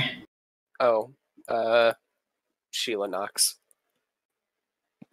Ember goes over and opens the door. Yes? Hey, I was gonna turn in early too. Oh. Okay. Alright, well, your bed is, over there where the trapdoor is. That's not a trapdoor. That's It's a What is chest. that? Chest, yeah. It's a chest, okay. Trunk. Storage Okay. trunk, yeah. Thanks. Yep. Sheila sits down, starts getting ready for bed, and takes the left side of the bed. Very long Alright. bed. Yep. This one is strange. Someone had moved the trunk in front of the dresser. Alright. Anyway, Leaf? Yeah. Ma'am, Yes. do you have any vegetarian options here? Well, we do have salad. We have, in some regard, a little bit of a, I suppose, vegetarian style meal in terms where it's assorted various pickled fruits and vegetables to give it a more Mm. bitter but sweet tang. Do you have any fresh fruit or anything that's not any fruit that's not pickled? We do. Can I just get like a fruit platter then? You may. Thank you. And Uh, whatever house tea that you guys have. We don't serve tea often, but I'm sure we can accommodate for those that are. I'm going to assume, considering that you are all together, friends of Mr. Kermit. He only introduced himself as Henson. As with friends with Mr. Henson. Leaf kind of like tries not to react to the name, but just like gives a nod. Thank you. Alright. And she'll go in the back, and you'll hear her speaking to someone as they start preparing something. He's the cannon. I'm kidding. So Henson, huh? Is this where the job's happening? Yes. So I'm guessing that that's the code name then. Got it. Right. She kind of just smiles. He takes She another gives bite of a- his gumbo. She gives the kitty a scratch now that it's like feeling a bit better. Alright. Yeah. He is a happy potato right now. Oh. Harry After- looks at the cat cautiously. He should be cautious. You should be worried. Oh no. After a moment, Dema returns, and she's holding a platter of what appears to be several various fruits, but they have been cut into styles of like blooming flowers. There is papaya, there is strawberry, apple, orange, and a couple bits of lemons, kind of decorative as around it. And here you are. Thank you. And That would even though be 2 silver. go ahead. That would be 2 silver, same price for the companionship of Hansen. She answered the 2 silver.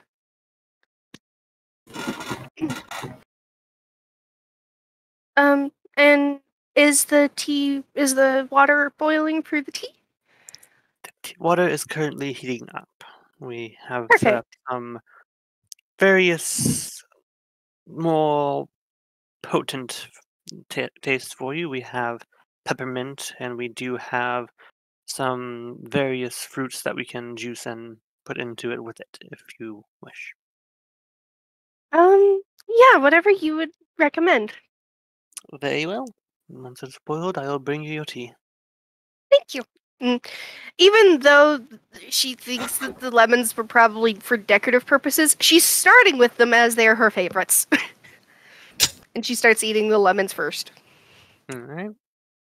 And she is trying to be more polite with her eating since she's in public. Mm-hmm. Do you see that the current patrons that are still here, be it very few, don't seem to mind you or your eating habits?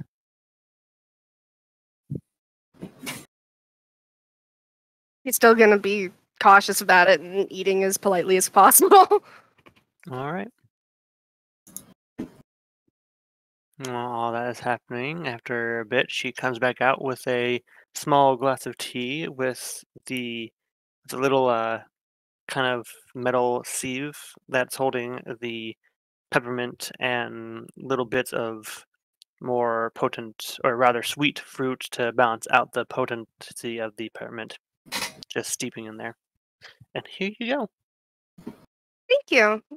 And how much is this? And I'm also gonna be paying for a room. Well, the room has already been covered for, and the tea was already part of the initial payment for the food. Oh, thank you. Even so, here. And she hands her another 2 silver. She takes it with a smile. Thank you very much, and she puts it into the pouch on her hip. Is there anything else that I can do for the two of you today? Or she kind of glances over at the creepy-looking Artemis just in the corner with a dagger. Or 3 of you, as it were. She's not going to be causing any trouble, is she? Oh, Artemis? No. She only gets in trouble if the rest of us are getting in trouble, and trust me, I'm trying to keep everyone well behaved. Good. I would hope so. We're here for work, so this isn't the time to be having just rambunctious fun without caution. Although, some relaxing is fine. And she thinks back to the dancing and stuff. Okay then. And after a moment, she goes ahead and heads back to this little bit as she starts filing down some notes in the journal that's on the table, the log journal, as it were. Hmm.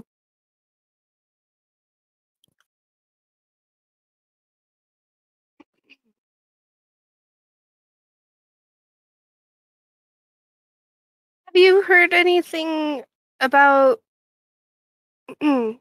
Sphinx at all? Hmm? I've just heard some stories and was wondering if you've heard anything, being that there's a lot of gossip in bar work and stuff. Hmm. Can't say I've heard anything about a sphinx in the area. I mean, there was one a while ago, but she has left. As for anything recent, can't say that I picked up on anything like that. You said that there was one a while ago. And that she left. Do you happen to know why? Well, the reasoning seems to be very depending on which side of the story you're asking. Each section of the town has its own perspective on it. As for the Cobalt section that you're in, many of the people say that she had left because she felt that we were unworthy of her gifts. That she had grown impatient of us and decided to go about her days in solitude. Hmm. And in the other sections, if you know Well, who that is. Well, I don't go to those sections that often, so I can't say for certain what they do believe. Alrighty. Thank you for letting me know. Of course. You are staying here after all. Might as well provide at least some information and pleasant company with the guests. Speaking of, if you wish, I do have some men or women on standby should you wish for more intimate company while you're staying here. Leaf blushes. I didn't realize that this was also that type of establishment. Good to keep in mind. Well, it's not, but we do have them just in case.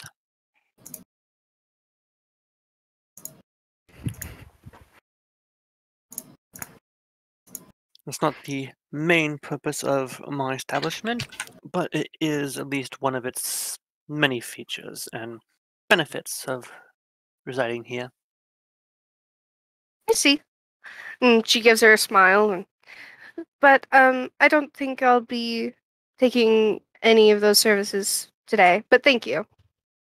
Very well. And after a moment, she dips the ink or the pen into the inkwell and writes a little bit more down and puts it down as she leaves it to dry and says, "All right, last call, everyone." And the few patrons that are left, including the old man here, kind of grumble as they all start to stand up and file on out. The cat Seth goes up and is just he is curious about Dama Fortuna, like how cats are. Weasel watches the cat very cautiously, backing away. She smiles as she looks at it slowly approaching, and she extends her hand a bit as the fingernails kind of seem to extend slightly to give it gentle scratches on the top of the head. He leans back for a moment, then leans in. And then starts doing the chin scratch. And then a little bit underneath the wings. He is going to like climb up on the arm, and if she allows, and kind of like her boa lay around that. Alright. She gives a gentle smile as she continues to give it gentle scratches as she walks over to Kermit with, I keep forgetting his name, Steph on her shoulders. She smiles. "I do believe that this belongs to you." And she gestures with her shoulder. Right. As that was going on, Steph was actually trying to get a closer look at the ledger using Kermit's senses. Alright. This passive perception is 16, correct? Yeah. Alright. You've seen it's basically just a log of all the sales, rooms occupied, and all the patrons that have entered for the day. Okay. Pretty much making sure that there are no people just staying around and hiding or getting more things than they have paid for and whatnot. So good on this ledger. Good honest ledger. Kermit extends, takes Dama's hand as the cat starts to crawl from hers to his. Alright. and he just tips his hat before releasing her hand. She fluffs her boa a little bit and gives a gentle curtsy. And she's like, I will believe you are heading to your rooms. Me, myself, I am turning in for the night. Right. Now, your, I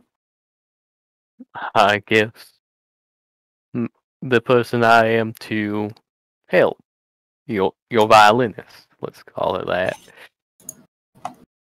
Mm-hmm. Is she going to be, I guess, how is she as far as security purposes? What was that? How secure is her room? Oh, it is more than secure enough. We have magical precautions set up. We have a watchful eye on her at all times. And all the doors shall be locked for the night, so it will be a safe place for her to reside.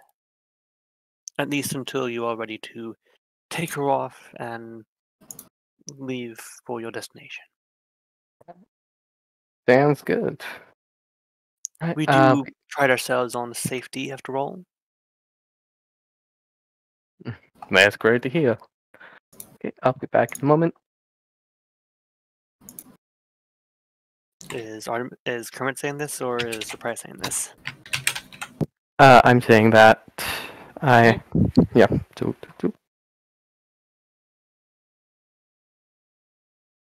Mm-hmm. So the action of the scene is just Kermit, isn't it?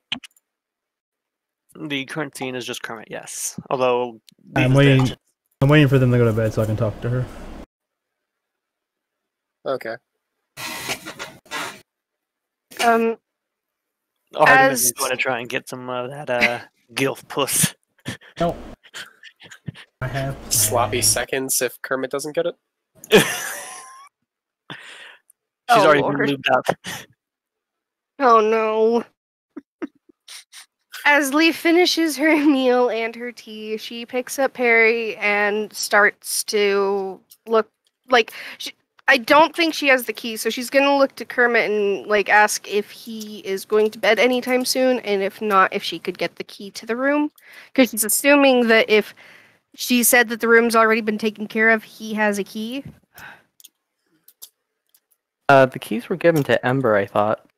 He only had one for his room. Yeah.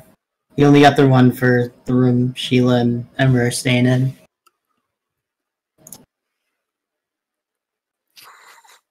And then if it doesn't seem like Kermit has one, she looks to the lady and is like, room? If Kermit has a key, he just tossed it to Leaf.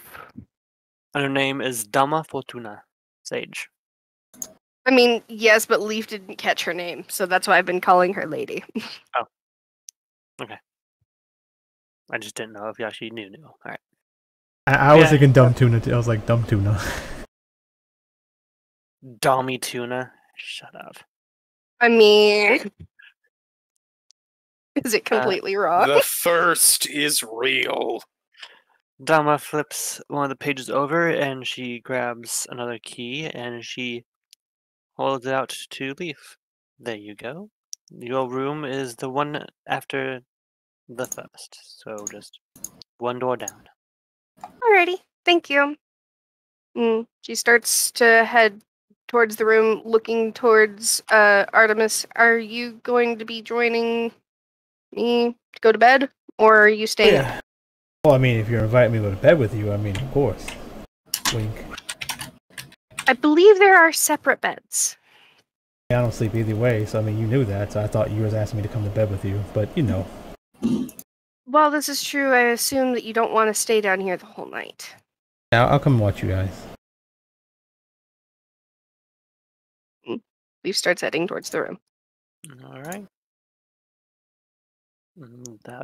Artemis will walk up like, so let me see. So you have been fine, but Ember and Sheila got attacked by a ghost apparently.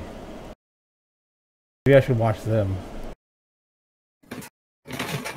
You want to go knock on the door? That's fine by me. I'm not gonna wake him up. Pulls out thieves' tools. Leaf looks at her. I don't think it's a good idea to just suddenly go in their room without them knowing. I mean, I don't know. Maybe Ember and Sheila are getting together. You don't know. You wouldn't Starts want someone laughing. walking in. Oh, they're not. Yeah, But- they're not. Yeah. I mean, I guess we all start laughing. But I'm just saying, it's a violation of privacy. You don't know that they could be talking privately. You don't just want to enter the room without them knowing. I assume the other thing you were going to say was you wouldn't want people to walk in on you, but I mean, the more the merrier. I wouldn't want someone walking in on me. How about that? You'll be fine. I wouldn't want you walking into my room without me knowing it, Artemis. Yeah. But I mean, if I let them know, then maybe I'll let the ghost know. So maybe I can sneak up on the ghost. I don't... Honestly, I don't think you can sneak up on the ghost either way. Because if Pretty it's a sneaky. ghost, it would know, I think. I don't know, I'm pretty sneaky. Eh, Prove it, don't worry. I mean, I understand you're sneaky, but ghosts are ghosts, and if it's haunting Ember and Sheila, don't you think it's watching the entire room, meaning also the door where you'd be coming in? Unless it's too focused on them and they don't see it coming. I don't... You know how ghosts work? You know what? I don't. Okay. Either way. I don't really need either, but this seems like a good plan to me. So yeah, I'll come stay with you for a little bit. Then that's fine. Okay. Alright. The That would trunk just like leave- this. That'll just leave Kermit with Dama. Kermit? Right, give me a moment. Sorry. Okay, and open. Right. Now, is he in the mood right now? Let's see. Should I cue the Pornhub music? Oh no! Well, let's see. Save if it for he- when I get into my ideas for the male bee anatomy. Nah, he's not feeling it right now. He is just The going work mode. right. He's trying to see if, yeah, he's in work mode right now. So Since before pleasure. right. Should rolled wisdom, but still natural one is natural one. Wait, no, natural one would be opposite. Regardless, I said I was thinking rolling low would not be good enough. So Also surprised you're now 0 and 2 for sexy time. 0 and 3 if you count the wall. Okay, but I'm just saying that's 2 natural ones. Yeah. So, but at least he didn't have. At least Kermit doesn't embarrass himself. So he just he just gives his bows. Miss Fortuna, it has been a pleasure to make your acquaintance. Of course. Just know that our doors are always open to you, Mr. Henson. Wink, especially you. Right. So he will go upstairs. And you were handed another key just to, have another key. And you would have a room here. Right. He will take that. Okay. Right, He's not so coming in Artemis's room? Or the room with B? Because I mean, with Leaf. No one informed the innkeeper that Artemis doesn't sleep, so she treated the party as if everyone needed a bed. Yes. So Not all NPCs are all knowing. saying like I never asked for a room. I was coming to sleep with her, if anything. Kermit just deleted himself from the Yep. map. I think she also knows that these are single beds and probably not the best for two people to sleep in. Unless they want to snuggle and get real close. Mm, Mhm. this really does look like a tight squeeze. I don't know. As like I said, it's squeezy and long, right? Anyway, So the night goes on. well, as I hear Kermit come by, I'm gonna be like, get right back, and Aramis is go downstairs to talk to her. Alright. I was like, hey, what's up? She looks up as she seems to have gotten ready to head to bed. The journal now in her hand. She's like, "Oh, is the room not to your liking?" Oh, no, it's fine. I just wanted to ask you some things in private and stuff. So, yeah, I overheard the whole, like, Sphinx thing. Y'all guys heard anything about, like, anyone have any Sphinx pelts? Anyone killing the baby Sphinxes? Or... That's Sphinx, what is it? Sphinx, yeah, Sphinx. I believe the Yeah, you're plural Sphinx. for Sphinx is Sphinx. Yeah. Yeah, but I mean, either way. Plural for moose is moose. I heard you said there was, like, different stories. Any of them, like, bad stories? Like the people here mistreating the Sphinx? Well, like I said, only the people in Cobalt believed that it was her finding us distasteful and disgraceful and no longer worthy of her gifts. Yeah, did you hear anyone, like, mad about that and wanted to go get, like, hack her or talk to her or something? No one that's come into my establishment. I figured you would know. Okay. Yeah, anything else you know about people around here that are kind of racist? I cannot say. I mean, if someone did have any qualms against one race or another, they have not vocalized it. I would probably imagine that those that are more distasteful and angry would be more so in the Brown district. Yeah, that's what I was thinking, like, so you don't know of any, like, special, like, bars where, like, racists hang out? Like a special place that they all just congregate? Maybe one of them is, like, a grand wizard or something? There's no KKK. Okay. He's just a regular wizard. Yeah, so okay, Artem's like, okay, so this town's pretty chill then, right? No one's gonna, like, stab people for being weird races? As long as you're not in Brown district or in the gladiator pits. So Artem is like, oh, thanks for info. You can go to... I'll leave you alone now. She nods as she heads on her way to bed.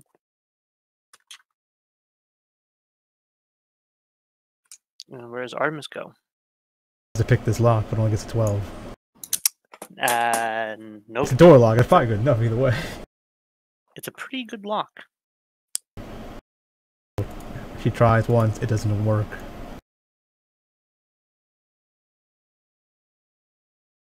Tries again.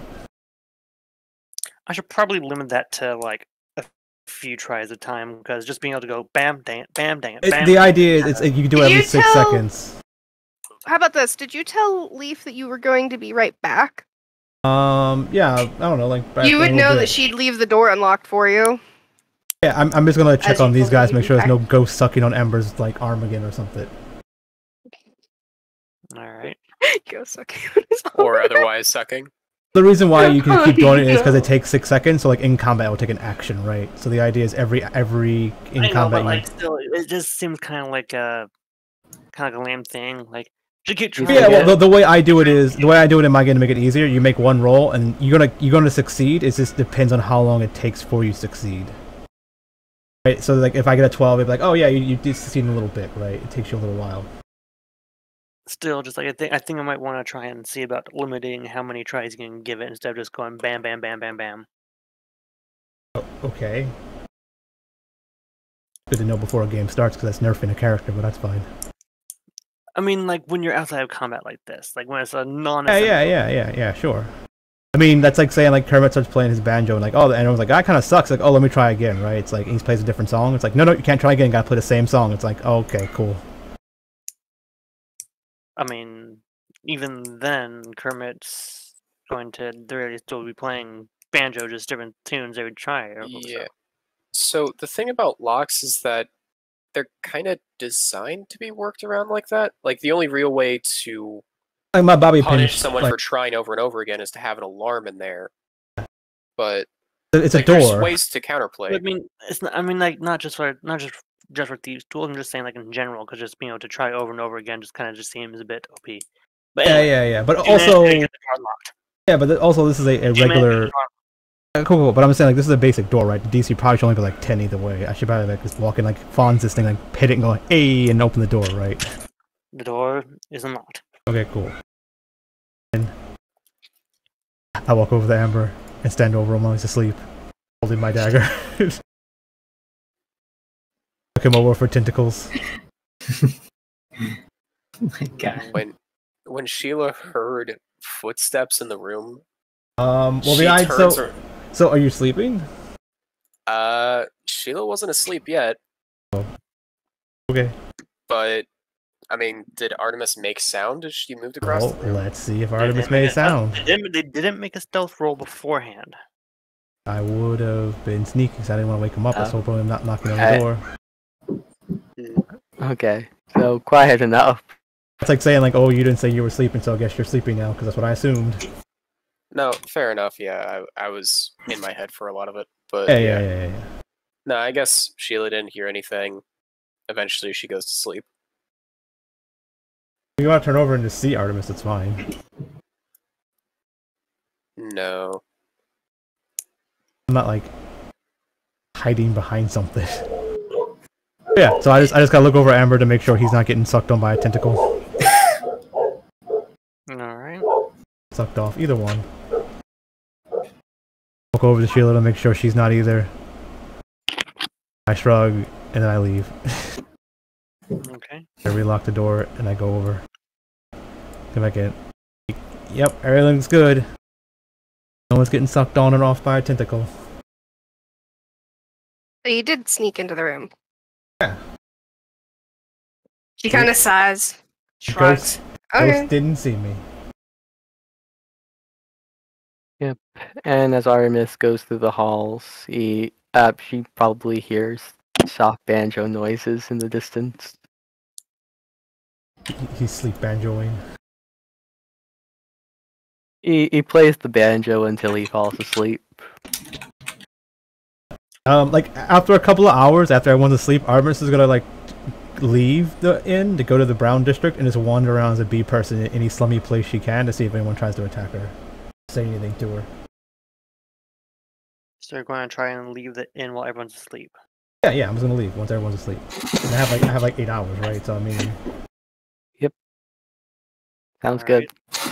My ferret 4 is hours. awake and hyper because nighttime hyperness. yeah. So what I'm gonna do is I'm gonna sleep for like 4-ish hours, I guess, or do my resting for 4 hours, and in the last 4 hours I'll go and do that. Okay. Middle of the night. Well, as you try and sneak out, you do find that, as Dama had said, that the front door is locked. Oh, they lock the doors in. Oh, I guess that makes sense because no one's here. Okay, well, I guess I'm gonna pick the lock and then put it back to lock the door again on the way out. Or can I like sneak through a window? Yeah, I'll sneak through a window. I don't need to do a door. I'll just unlock a window and climb through it, then close the window. Alright. So you go ahead and you stealth out of the window and you sneak out while everyone is still asleep. And you are now out in the streets of Scarab Wings, the dark night sky just barely lit with the faint glow of the incoming sun. So I wander around the Brown District as a bee person. Alright, you first have to find the Brown District. Isn't that down here? That's the Brown. Yeah, Oh, that's the. That's Oh, the red. This was the red. I mean, it's red, isn't it? Yeah, well, I mean, there's a few different colors in there. This is red. Yeah, but there's also yellow and orange. But yeah, so I guess I just asked someone. I just randomly asked them, like, where's the Brown District? Alright, well, you'd have to be looking for someone since it is fairly late in the Okay, night. okay, yeah. So, There isn't that many people out and about. I forgot that this wasn't the Brown District. I thought this was the Brown District. Because I thought this was, I thought it was like Brown, blah, blah, blah. So I would have asked the innkeeper, where's the Brown District then? I didn't know where it was. Alright. Well, be sure to bring that up next time. I will say that I will let you know that the Brown District is towards the left and right. Yeah, I figured it, yeah. It's been a week. I thought that was the Brown District. Okay. But yeah, there. This is the Brown District, and this is the Brown District. Okay. Yeah, so I would try to get there? Alright. As you do approach, you do find that there are, at the very least, a fair bit more guards than there are sides. There seem to be about 4 on the gate, currently standing, wearing the standard guard armor here for the Scarab Wings with the brown symbol on their chest. I'm gonna try to sneak by them. Is that possible at all, or no? Since there are 4 looking, you'd have to make a stealth roll, but it had to be a high check since there are 4 people there. It would be a AC or a DC of 17. Okay. And they have, I assume, brown armor on? They have the standard Scarab Wings armor on, but they have brown symbol for the Scarab instead of like the Red District having a red Scarab, and the Cobalt District having a blue Scarab, and so on and so forth. Yeah, I'll just have the guard uniform on with a brown symbol as a minor illusion, and I'll try to sneak by. So even if I do get caught, it's just like, oh, you're supposed to be here, but I don't want them to know I'm in there actually. So DC 17. DC 17. 16. All right. So Bump into one of them. As you are trying to sneak on by, one of the guards sees is like, "Hey, where do you think you're going?" Oh yeah, I gotta go. Yep, just going home. I was out drinking with a friend, you know. They both stop and look at each other, and then look at you. Okay. You're going to need to make a deception roll with disadvantage. Okay. What's my DC? It's funny when you tell DC me. is 15 because this is a very heavy lie that Yep, I love this. That's why I wanted the DC. Yeah. Just one off. Yeah, that's why I wanted another DC because it's one up for funnier. each of them. You know, I rolled an 8 and a 3. It's fine. They stop, look at each other like, "Get out of here!" What? You don't want me to go in the? Okay, fine. Okay, whatever. Bye. Let's walk away. I walk away and I come back as a different person and try again. I don't understand. I'm gonna do this all night. I have 4 hours.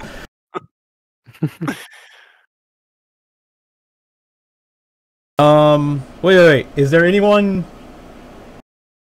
I guess there's no like real people in this town that like look unique or special because they're those random people. But yeah, I guess I just like based off of like what I see in this town, like if I can see through the doorway, like does it look like shitty back there or something? You do see that this kind of like archway, whereas the rest of them are at least kind of open, at the very least having a decent set of wooden doors between each one. This one has more ironwood or iron bars and a wood gate in front of it. The door itself. Like iron bars in front of the door, and then like it would need to be raised up, and then the door itself being opened. Okay. Oh, okay. So there's no for me to sneak by. The door's closed. I mean, that's what I'm saying. Like they're pretty much like stationary in front of it, but they're not like at the actual thing. Okay, so I would have to like open the door while. Okay. Yeah. Okay, so I'm just gonna walk up as someone else, as a random person, and be like, "Hey, what's on the side of that door?" New to town. Make another deception roll, but since they've been kind of alerted that there has been like someone just trying to sneak in and everything, Am I it won't be deceiving a them on? disadvantage. It won't be a disadvantage, but it is going to still be a high deception roll to try and like say like, hey, I'm not that person. I'm not saying I'm that person. I'm just asking. I'm new to town. I am new to town. I asked what's behind the door. I'm not lying to them or anything. They can't tell I'm different. Like there's no way for them to tell that I aren't who I am. Like a mimic. Okay. It's not like the like how Sage has her spell, right? Where you can make an insight and stuff. All right. Well, they look at you like, move along, citizen. Brown District ain't for your kind. Oh, why is that?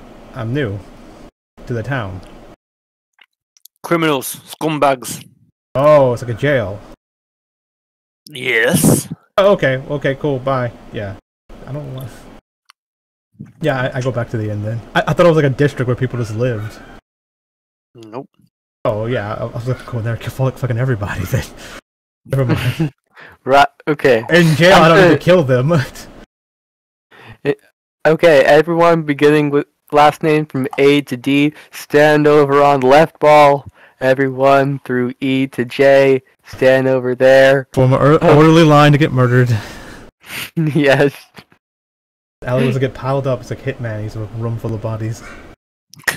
Or you know what? And I'll choose A through D. I will have you as my followers. Kill E through J. Whoever kills who is like the Joker when he breaks the pool cue. It's like, see who's gonna join my group. That's what who Artemis is, the Joker basically. So yeah, so she goes back to the inn and just goes and All right. sits on the bed and So watches. you're going to need to make a athletics check to climb back up because the window you climbed out of was fairly high and kind of like slanted. Only like so 4 feet. What do you? Wait, there's no. Wait, I meant to climb out a window on like the first floor. Oh, there's no floor. There's no windows on the first floor. Oh, I thought I seen windows on the first floor. Okay. Sure. You take steps up to the second floor, and the second floor is where the bedrooms are. So you went from. Oh yeah, no, I went to the first floor, tried to open the door, it was locked. And I was like, I'll climb out a window. Yeah. If there's no windows in the first, that's weird. The picture had windows, is what I assumed. Fuck. Well, I guess I would have left a rope then. No, I had to be on the second floor. Well, yeah, the second floor has a balcony, so you could have like kind of snuck out and climbed down from there and kind of shimmied your way down the pole. Okay, so you must make an athletics to climb up the rope or something. Either up the rope or up the balcony itself. Whichever, whatever's easier. Just climb it up. Okay. Yeah, I did it. All right. Nice. And the DC to climb a rope was 5, so I was like, hopefully I can do it. Yeah, so you do manage to climb yourself back up onto the balcony, get yourself up top, and you're like, oh, well, that was a waste of time. Like, oh well, Right. at least the only bad people in town are in a spot, so that's fine. He's okay with that. Right. And you find that the window that you snuck out of is closed with decent frost on it. Clothes with decent frost on it? Mm-hmm. Okay, well, I assume if I had to climb out a window, I'd have climbed out our window, so... Artemis taps on the window. To wake up, I guess, Leaf. Does Leaf awaken from this? Does Leaf awaken from the tapping of the window? Yeah, I'm trying to get my character sheet to load. I had to reload. Alright. Because I was gonna make a perception. I'll say if it's higher than 15, I guess. Because Because you are asleep. Alright. you'd hear it. And So you hear the tapping of the windows as you awaken, and you find that there is what looks to be a decent amount of snow all over in the room. All on she your fluff. begins like and- shivering and holding herself. And is Artemis still tapping, or did she Yeah, tap once? I'm at the window tapping to get you to wake up to open the window for me. Then yeah, she'd jump up and open the Wake window up, quickly. Scrooge. It's Christmas. Yeah, she looks very confused and opens the window. I guess Artemis walks in like, why is there snow in the room? What did you do? I don't know. I didn't do anything. And she's shivering and holding herself. Nice ghost. No, I failed you. I left you. Did a ghost touch you inappropriately? Did it kiss you? She looks very shocked and then looks at herself. Has she been touched in any way? How many kiss marks does she have? You do not seem to be harmed or in any way, shape, or form kind of hurt or anything. Just have the snowflakes and a little bit of frost kind of sticking to your fur. Did you piss off a snow god or something? Or a snow ghost? Or a snow person? She thinks to herself and remembers something. I don't think I pissed anyone off. Although, this might be a message. Okay. Yeah, I went to check on the bad people. Apparently there's no racist people in town. If they are, they're in jail. So you should be good to be a B.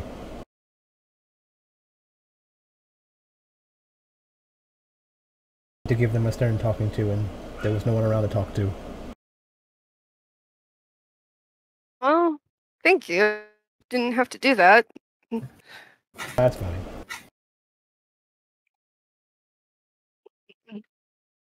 Yeah, this snow is weird. I guess I'm trying to figure out what the hell's going on. Like, is it actually the room is covered in snow, or is it snowing in the room? It seems like the students have been covered in snow, not so much like it's still snowing, but there are some snowflakes on the ground here and there, a couple of piles in the corners. At this point, after like the windows been open and everything, the snow has started to melt fairly quickly, so there isn't a whole lot to. Snowing outside? No, Was outside I is the desert.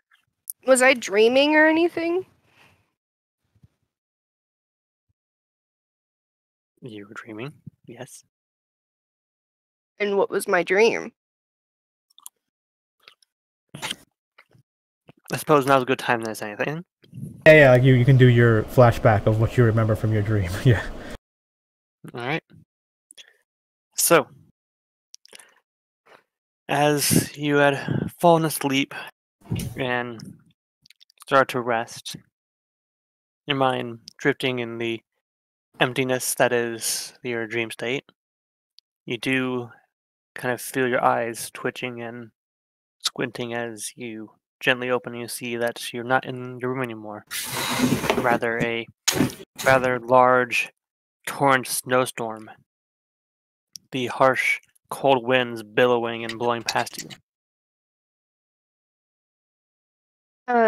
Leaf thinks back to her previous dream that was similar to this and starts looking for a symbol in the ground. Alright, as you adjust and pull yourself up, you do see that you are still, once again, at the doorstep of this labyrinth of a library. The door slightly ajar. She'd push in and start looking inside of it. Alright, as you push the door open to look inside, you see the long, endless halls of the library. Let me pull up the name again because it's a complex name. The Reticence Athenium. As one by one the torches light and continue to go up, showing that this place seems to go on for miles and miles. The longer you look trying to find the end, more and more torches light up in the distance, almost like a long road that just never ends. Mm.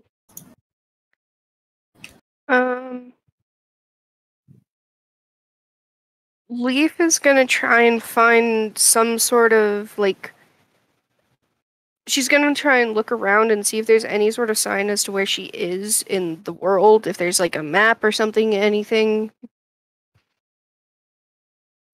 All right, make a investigation check.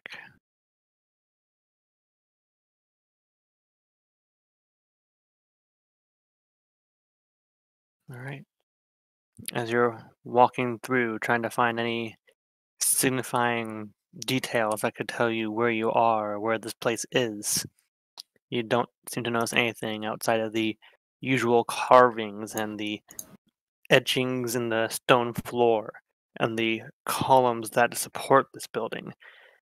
The same symbol over and over again of the Reticence Athenaeum. And you do hear in the distant far end of the library just the echoing voice of a familiar person. You start to stray, Leaf.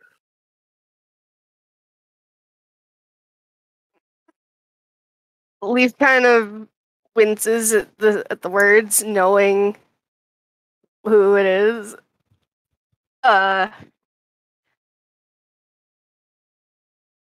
Everything is just so busy. It's all getting out of hand. I would say so. You have so much on your plate, child, yet you never seem to have found a way to get lost in the teachings that we have given you. But recently, you've started to go down a much darker path, more sinister in its nature.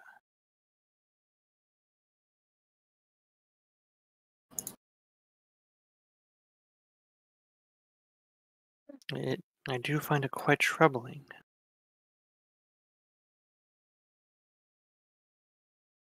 I know that my actions lately are.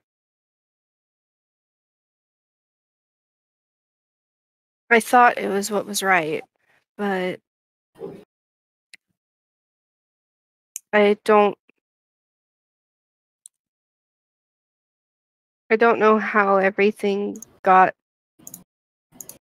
so hectic so quickly for me. This new time being away from home for so long and everything being different has made me feel different, and it got so stressful that I thought what I was doing was right. Only afterwards did I realize how it was affecting me. And now I don't know how to make it right.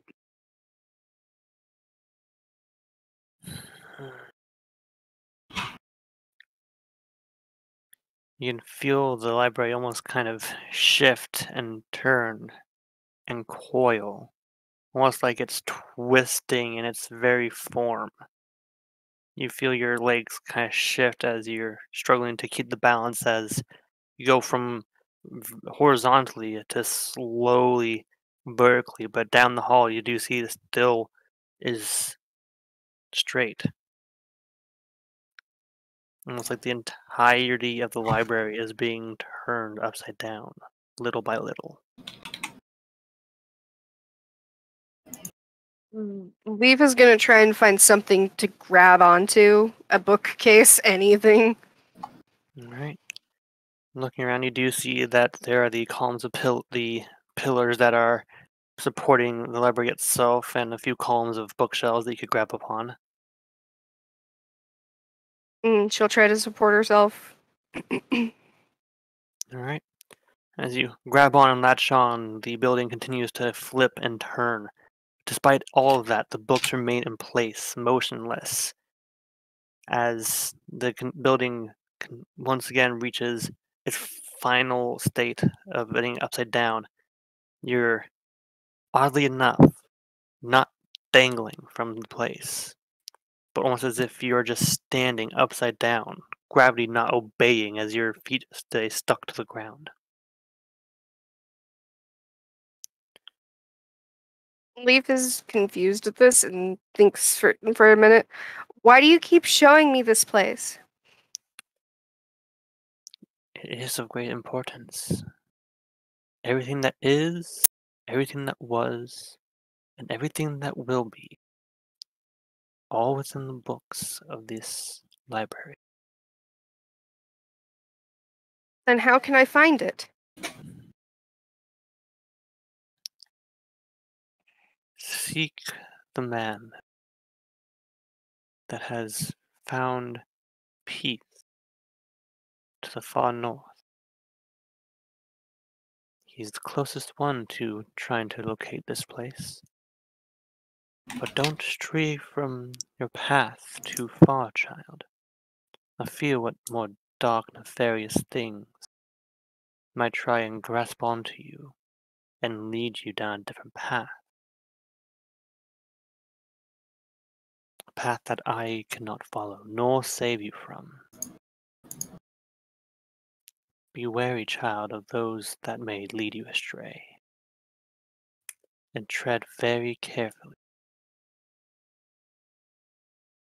As the building further down, as you see it starts to shift and lock into place again, you almost feel a pull throw you out of the library. The doors closing as the deep snow just hurls around you, putting you into almost like a snowball state, and you awaken in the bed to Artemis's tapping. What happens, and then I guess I'm just like, did you piss off a god or something, or a ghost got you? And you're like, dream. Yeah, no, this was definitely a message. It wasn't a ghost, snow ghost coming jizzed all over you and... No. Okay. My patron showed me a place again. Artemis does some weird shit where she's like grabs your hands like, oh good, I didn't fail you then. I didn't want anything bad to happen to you. Wow. Leaf kind of chuckles and pats Artemis's hand. Yeah. Okay, cool. Well, you can go to sleep. I'll watch over you the rest of the night then. Thanks. Leaf gets back into bed and she's facing Artemis because she actually is kind of scared of going back to that place again in the cold. Bundles up extra tight. If when Artemis sees you, she just gives the bigger smile just to be like, oh, I'm being looked at. Smile. I'm trying to do a comfort smile, but it's like, creepy smile, right? A very wide, toothy grin. Yeah. She has her pointy teeth right now. Apparently that was cooler or something like that. I forgot why she has pointy teeth, but I remember talked about that. While, Go ahead. while this is happening, then, Ember. Sucked off. No! No, you're not getting sucked off. But you get met with another dream. Everyone gets a dream. You open your eyes, and you see nothing but blackness around you. Darkness. But not an empty darkness, but almost like a warm, pitch black, as it seems to breathe with you. You do see a pair of red eyes glowing high above, taking almost giving a silhouette of the being standing before you. The familiar one. The one that you have scorched.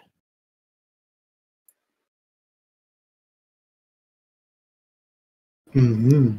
And he looks down upon you, silent and watching. Hi again.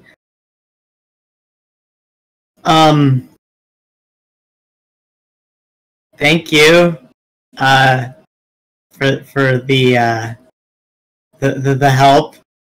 It was very nice of you to help me after I sort of threw a bunch of That's weird. That's where I'm going. fireballs You can at come your with me on my dragon. face. My friend, Good deal.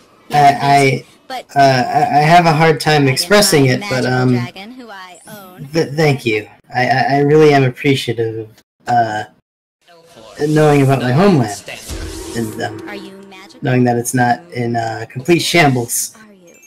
Oh. You hear a deep, almost otherworldly sigh with a mixture of a growl. Oh God, you make noise? I thought you were silent. You don't sound very happy with me. Understandably so. I did throw a bunch of fireballs in your face. It was out of foolishness and Fury. yeah, fury. That's the word I'm looking for. Or is that what you're feeling right now? Are you feeling fury? The eyes seemed to raise up, almost as if he wasn't standing. It wasn't standing at all. He was sitting. And by the time he gets fully up, he is towering over you. How are you so big? You are merely, like, just barely at his pinky toe as he's looking down upon you, his eyes still getting brighter as the glow starts to light up the room, giving more of an imposing feature of his body as he's standing before you, gold embezzled all around his body as decorative jewels and garments that keep him clothed. And he's standing before you, looking down as his glows kind of narrowed down and puts you on a spotlight. You have a fury. I have a fury? I don't... To challenge God of Death should be a death sentence. Yes, I normally I would agree. However, this is my life we're talking about. Where is that fury, Ember? What my well, I'm not. Well, it turns out that you are were a stammering fool before a real god, but you seem to find much strength and pride desecrating one of my statues. Well, I thought you were responsible for what had happened to my homeland, or at least I thought you were lying to me about it. But I am merely a god of death. Yes. Simply a job that I have been gifted. I do not cause the death of people, nor gods. Yeah, but I don't know. I just was confused, and I didn't know who to really. I didn't believe it at first. It was all, but I've soothed my mind now, and I've come to terms that you aren't at fault, and why I don't feel that fury towards you anymore. That the fury that you're looking for, that is. Where is your fury directed at then? I don't know. I don't know what happened to my god. And I don't know why the Grandmaster left. It's all just so confusing, all these unanswered questions. I can't really put any blame on anything if I don't really know. I can't give all the answers to you, Ember. Why Your not? temper is like a fiery flame, much akin to you. Left unchecked, it will burn down the entire world. I don't think that's true. That is correct, you don't think. You find your actions... Okay, that hurt. You find your actions deemable and worthy of whatever you do. And while I do find it intriguing, and most interesting. I will tell you this. Your god is not dead. Merely asleep. What? Well, can you, like, wake him up? No. Oh. But how will I wake him, or, yeah, how will I wake him up? I maybe I could ask Artemis? Artemis knows God stuff. Wait, you know God stuff. How do I wake him up? How do I get him to speak to us again? How do I get him off of his ass? Pardon my language. There's the fury. Faint, but there.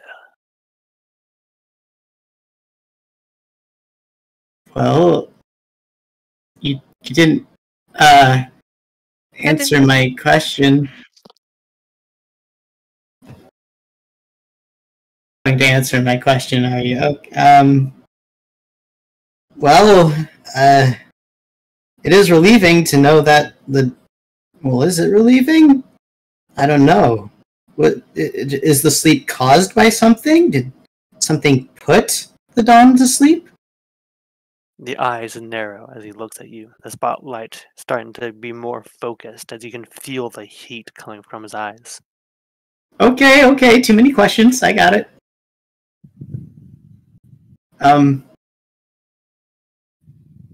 So what do I do now? That is up for you to decide. As his eyes narrow deeper, the spotlight goes to a pinpoint as it goes straight into your forehead. You can feel the singe, and you wake up.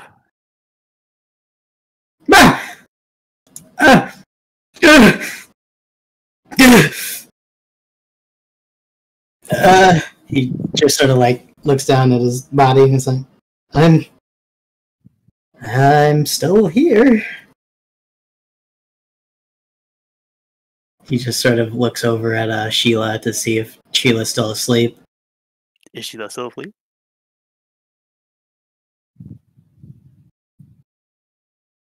I was also gonna ask if maybe Perry could have heard it because Perry has keen hearing. What's Perry? Yeah, I mean, this is in Sentry mode, but I mean, I don't know if I hear it yelling through the wall of Make a perception check. And Artemis, what's your passive perception?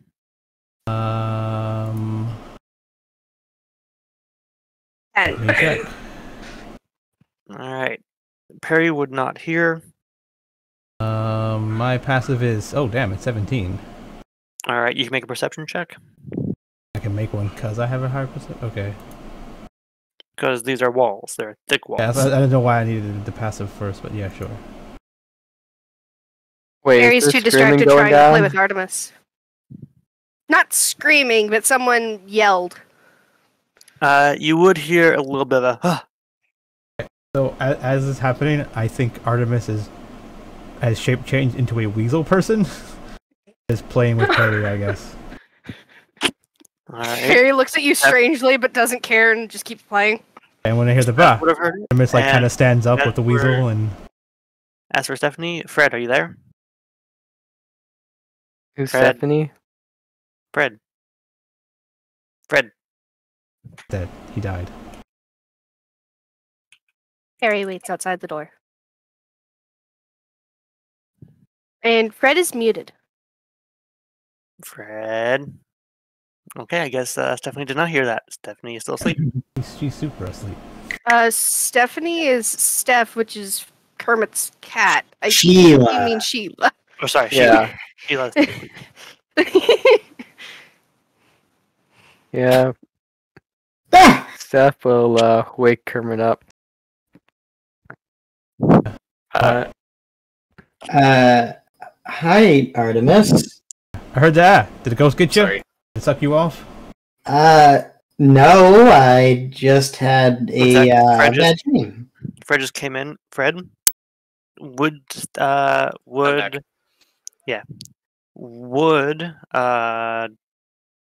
I keep reading it. You're not Stephanie. Sheila. Would Sheila hear Ember go ha from right next to them? Make a perception check. Heard them. Perception check, sure. I heard you them are through asleep. the wall. So before Yeah. Artemis goes in, yes, you would have heard. That was on Sheila's.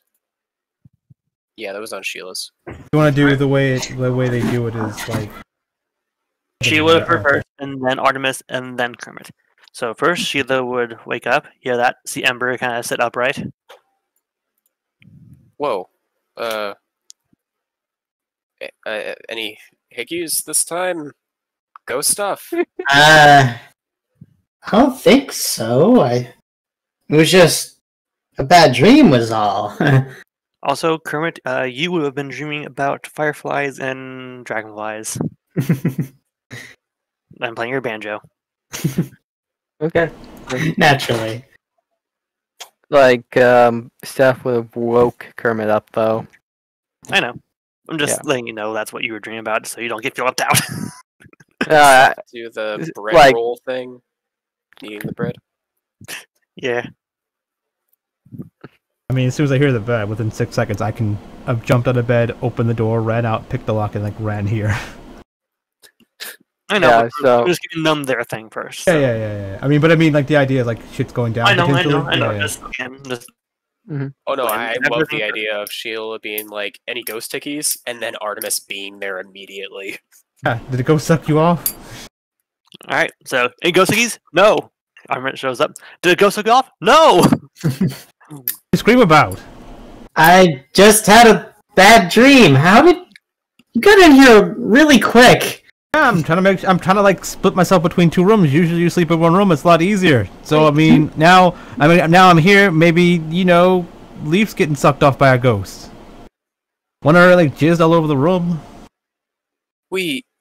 One already just all over the room? We Like have snow to get... all in the room from her dream. Wait, what? What is never mind. You guys are weird. You guys dreams manifest shit to fuck with you. What? Is that not like Normal? normal? No?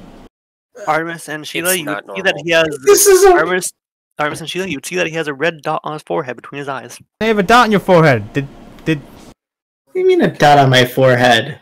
I don't know, look towards a mirror. I guess it was a room within the room, I don't know. Sheila walked towards you with her finger out and pokes you on the dot. It stings. No. Turn him off. It's either Ow. Sheila or Ember. It stings, Ember. Now Oh, the ghost got there. your forehead, you see? I wasn't watching you, now the ghost poked you with his penis or something, I don't know.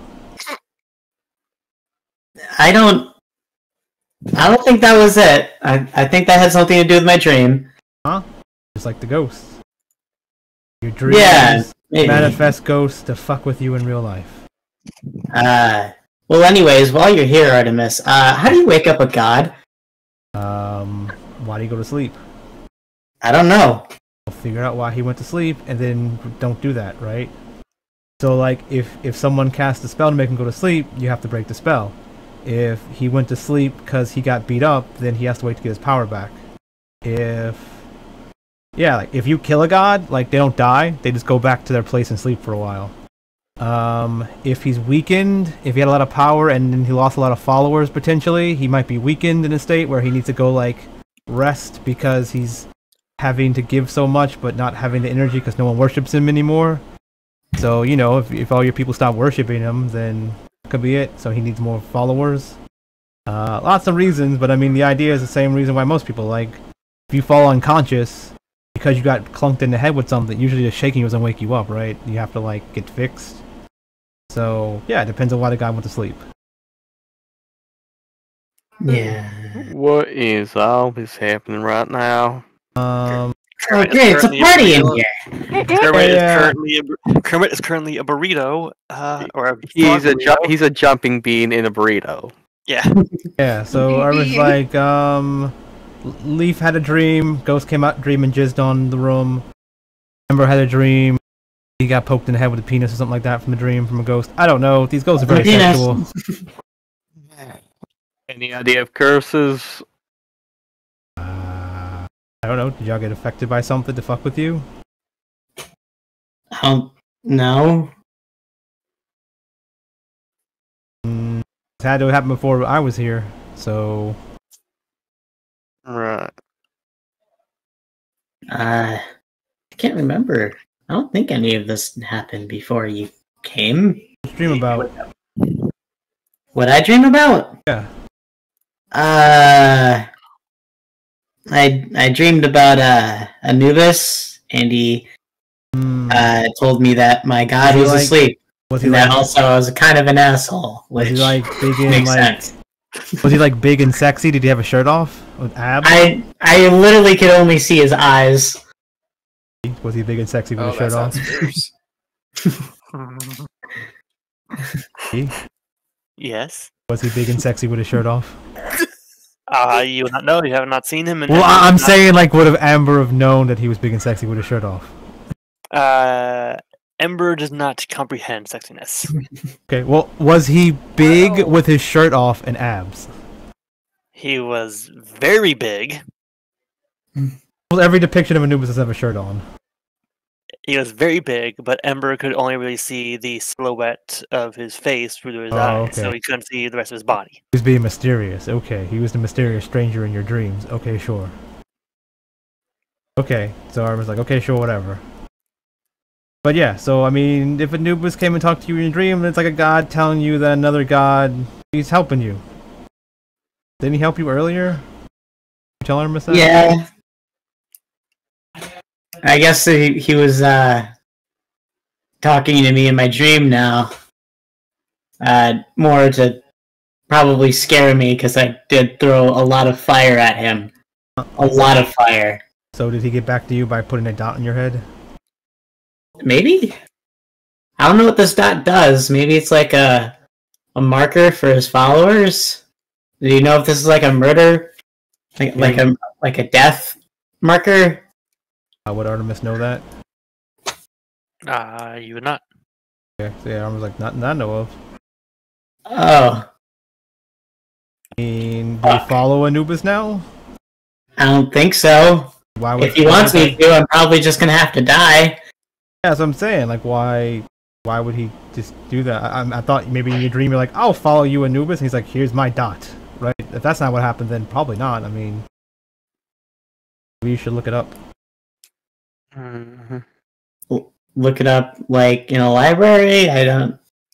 is there a library in town? Yeah, let's go to like a church or a chapel or something. Be like, hey, what's this symbol mean? They're like, oh my god, the black spot, and they start running from you and shit. Then you know it's probably bad. Wait, isn't it a red dot? Red dot, whatever, red spot. You ain't having any snipers on you, boy, do you? I don't... What's it? I mean, could just wander through the streets, and if you start seeing people throwing up gang signs, like fucking praying to some kind of god, then it's probably bad. They probably think you're like the Antichrist or something. I don't know, or like the some kind of worshiper of evil gods or something. What kind of spell would leave a dot before it hits? Is there a spell that you just make a dot on someone and that's just the spell? Technically, yeah, there is. Okay, why would a sniper do that then? So, Like a spell sniper. if they put a spell in the dot, and then something triggers it, like if we say a certain word and he blows up or something, a fireball in his head or something, technically it does that. Oh. Yeah, Maybe in the that's what orphanage Anubis ones. did. You just throw fire at Anubis again and your head explodes.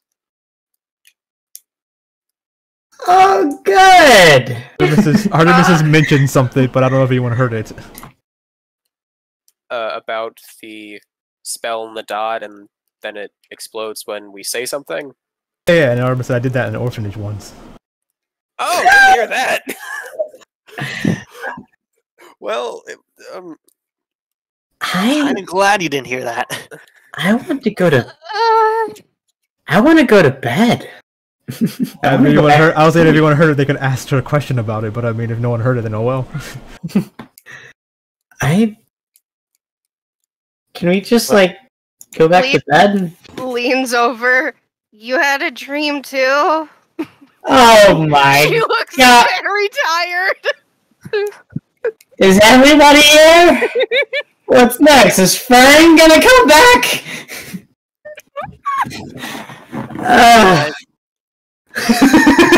Proverbial grab a token. Alright. Yes, I had a dream. Yes, Anubis talked to me. He kind of called me an asshole. Said I was going to destroy the world if I am angry, I think.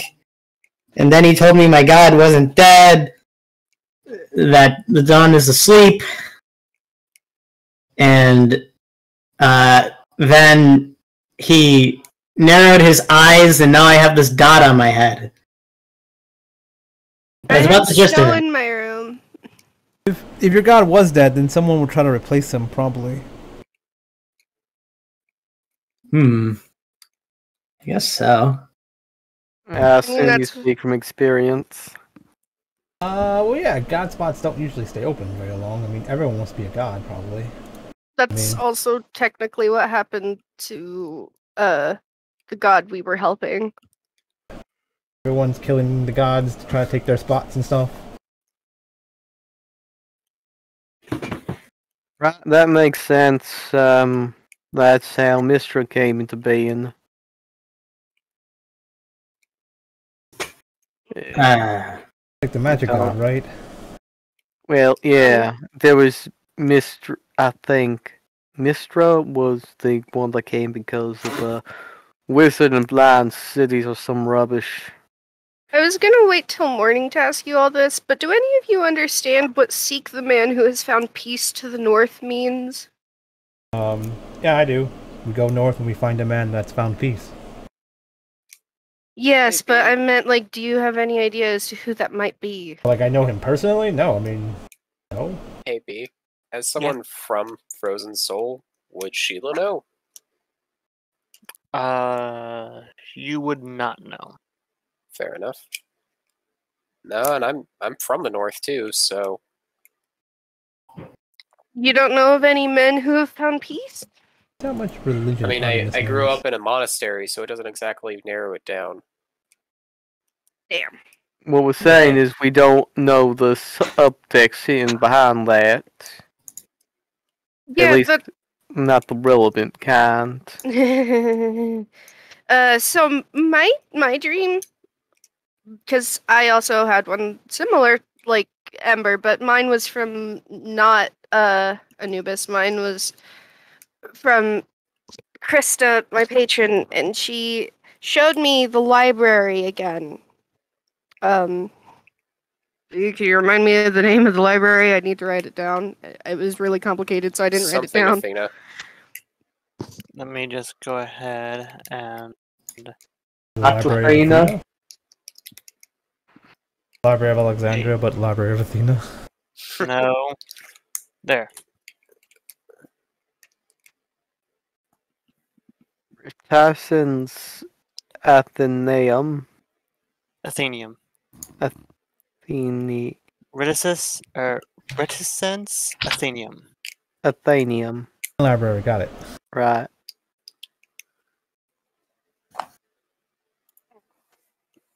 She said that I need to find the Reticence Athenium library, and that to find it, I need to seek the man who has found peace to the north, as he is the closest with his search to of finding it.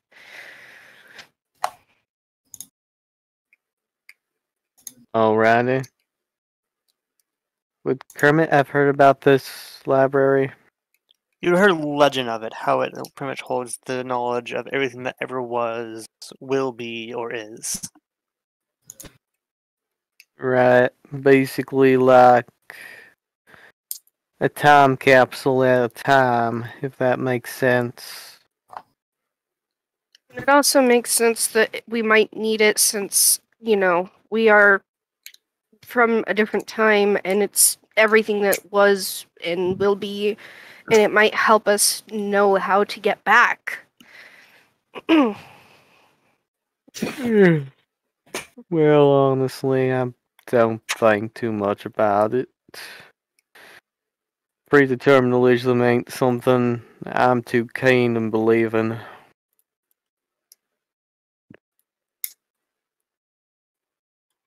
Listen, Kermit, I was there. That's why there was snow in my room. I saw it with my own eyes. It exists. Yeah, it was there. Sure it was. Alright. Now, is there anything else I should know about? Like, am I expecting a bunch of children to come and haunt you, Artemis, or something? Maybe. I don't have any. I don't sleep, so I don't have any really dreams. But maybe. How does that follow? What? The children. I don't know. Because I get the god of murder hunting him down. I get, I don't know, Frosty coming for LaFlutter. I think he overheard the comment about me blowing up an orphanage. Yeah. You did what? Yeah. There was this guy, right? There was this evil noble guy. He had his orphanage where he had a sweatshop for all these kids. He was like treating them as like slave labor kind of. And when they there was something else happening there. Basically, it was some god stuff happening with one of my relatives. It was pretty bad, but I blew the whole place up just to stop it all because it was also setting up some other stuff for some further thing to save the town. So I saved the town in the long run, but I freed the orphans. They're happier now. It's fine. They enjoy the water slide. I'm not even going to dissect that, but No, Yeah. I am, though. You said the the- water slide was in your dimension, right? Yeah. When I kill Like- people, they go to my dimension. So when I kill the orphans, they go. They're taken care of. It's fine. Mm. Much better place than a sweatshop. You killed a bunch of orphans. But you never die, so how do you know they're even in that dimension? I've seen them. I hear them. So, I'm not there now, but they're fine. but you can visit them? Not right now. No, not strong enough. Don't. So you killed a bunch of orphans. Yeah, they were. It was neither like they stay living out of sweat. I mean, they were killing them too. They were doing some fucked up shit with the orphans, but it was like. Could've What? reported them or something. Oh no! It was run by one of the leaders of the town. I have to like take on the whole town, which I probably cooked them awesome and all, but I did. I eventually got rid of all the leaders and stuff like that. It was just I had to do it as a single person, right? My way got the best results with the least casualties, or I could have not done anything and those kids would have eventually died anyway, or been slaves for a while then died. Wait, you Alright. killed all I don't the know leaders, if you. but I you don't know if that killed was the fully thought kids? through. I mean, You could have just gone after the single person running the orphanage instead. there was 7 of whole- them, and they ran the whole town, and they have a bunch of guards.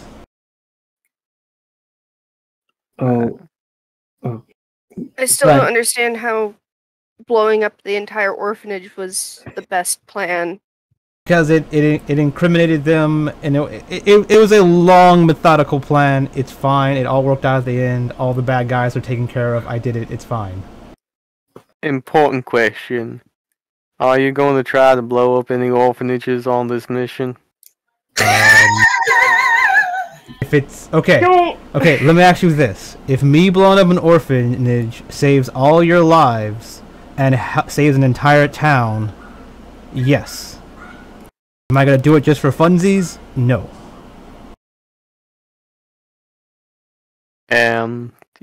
You will talk with me first before you do that, right? If I need to, in order to do it, yes. If me telling you then ruins the plan, then no. Right, so last thing, we make sure that it's not tied to me when that happens. Yeah, sure. Okay. Are you condoning? Now I'm gonna head to I don't bed. condone this. Yeah, I know. You guys rather everyone die. It's fine. I'll Right, do it. I'll No, do it. that's not what I'm saying. Quite the opposite. Okay. Let me ask you a There has question. to be a Okay. better way to Wait. do Okay. this. Let me tell you this. Okay. So, if there's a town full of people, and all of them are gonna die, including all the orphans in town, and you have a choice to either let them all die, or you just kill the orphans to save everyone else, what would you do? Why is it always so simple terms with you? Yeah, There's- That's the think- thing. What's the alternative? Well, that's the thing. There's not always an alternative. This was the best of a shitty situation. Like now, Take a maybe slightly less you than guys are best always so you lucky don't and kill a you bunch just, of orphans. maybe you guys are always lucky and you just walk in and be like, hey, I'm the grand adventurer and I always win, and then everything works out your way. But doesn't always work that way. Doesn't always work that way. Like, I mean, had to do what I gotta do. I wanted to save a town. And you Okay. don't really regret just killing a bunch of children? No, they're in a better place. You should have seen them. They were like slaving away, like on weaving baskets all day and being whipped by this dude. Now they're having fun in my dimension. Would have preferred living in. I mean, I talked to them. I've talked to them before. They told me they were a lot happier here. Alright, well, Artemis, I'm gonna trust your decision on this. Guys, you can keep waxing weighing philosophy. I am gonna get my sleep. Come on, Steph. So yeah, and I'm like looking at Amber. I'm like, so the person that you just murdered in their bed, you made a decision for them. You weren't even saving anyone. I was legit saving a whole town to do it. You just killed someone just cause he was scary. That's not true. I killed him because that was what I had to do. That's part of my duty. He was He looks very hurt. Yeah, and even then, I don't feel good about it. Well, okay, but why did you do it? I had to. It's Yeah, part of my divine duty. Yeah, but why do you have to do it? What is the reasoning for killing the person? Because he is a corrupter. He corrupted the laws of nature themselves by. So you killed him so he wouldn't corrupt anymore, correct? Yes. Okay. So I had to kill some orphans, so as to stop people to kill other people, right? But they were the victims. Yeah, but I made sure they went to a good place, and two, I got rid of them. Okay, let's say this guy, let's say he had an orphan strapped to his chest, and the only way to kill him was to go through the orphan. You wouldn't do it, correct? You just let him live. I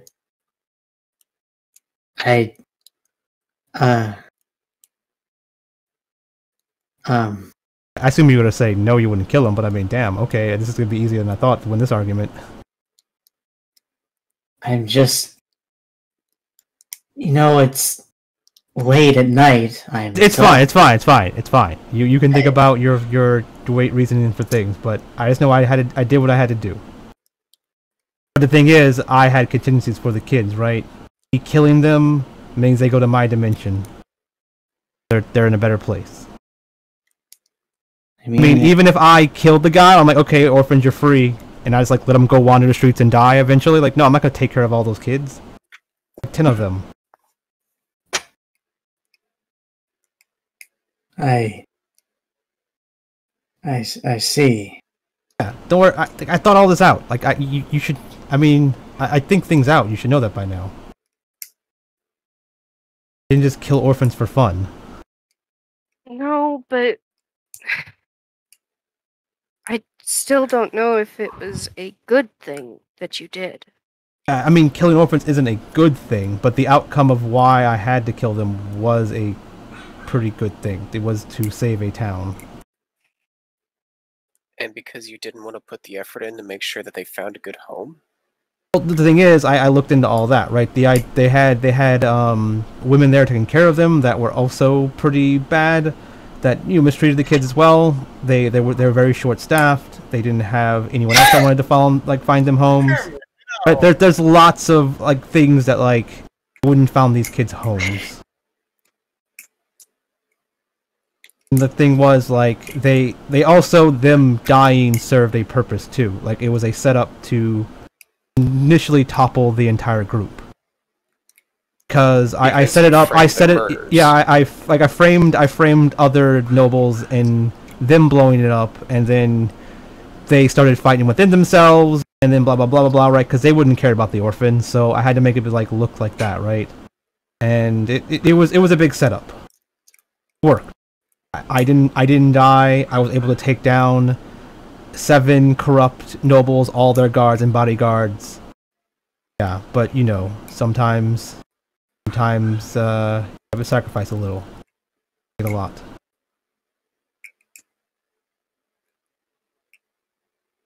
Fine. Eve kind of just looks hurt and in deep thought as she walks away. Just remember, Ember, you're kind of in the same boat here, but you're being forced by someone else. So hopefully you really think through. You're okay with this.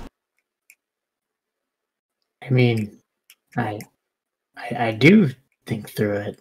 Okay. Don't have to convince me. Wow. I need to Listen, if there run was- and get food real quick. I'll be right back.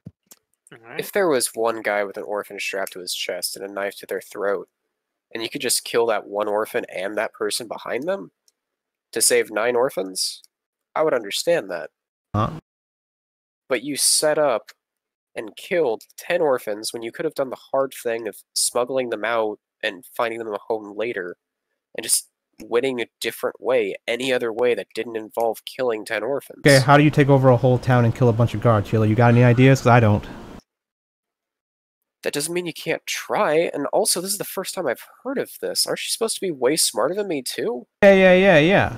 But the idea is I don't have all my power, and I didn't even have power back then. I had less power. We're not... It's... Remember how we Use them as fought pawns. remember a couple of days ago we fought what was it, 7 coyotes? And we had to take a while to fight them? This was me years ago fighting an entire town of guards and bodyguards and nobles. I can't really assassinate all this stuff. I could go sneak into their house one by one and hopefully I'm killing the right person, but I didn't want to take that chance where I can just round them all up by letting them show each other who's who by them fighting each other. And them killing each other.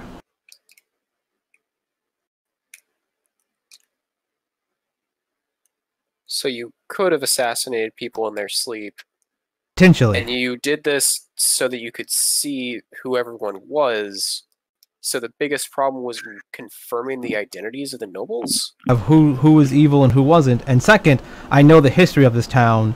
There's been evil nobles in power for a while now, and every time one dies, let's just say sometimes some of them mysteriously die, and then a new person comes into power that's even more evil and corrupt that someone else helped get there. So the idea was even if I could kill them, I had to kill them all at once, and then make sure I kill all their family members and everyone else connected to them so no one else comes into power and blah blah blah. It was a whole ordeal. It's a lot more complicated than what you're thinking. It's not that simple. Well, yeah, it's sounding a lot more complicated, because the more you go on, the more you talk about how you just killed more and more people to do what you needed to do. You're not even Anything, I talking just about kind of why set you them- did it. Because they were evil people and they were fucking with their town and they were enslaving people in sweatshops and stuff, orphans. I wanted to get rid of each of them, all of them, for all their evil they've done. So I killed one and a few orphans, and then the rest started killing each other.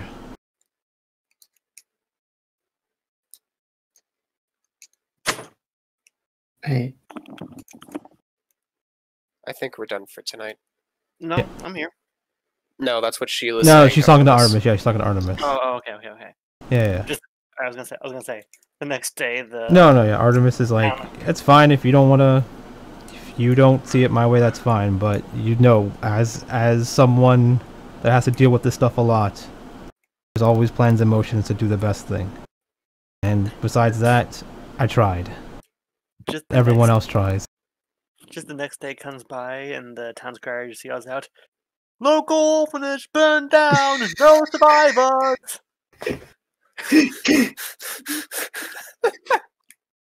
Artemis like, dang me. Apparently just for fun. Artemis is like, I didn't do that. This was a And then- completely unrelated orphanage. Everyone stops and looks at Artemis.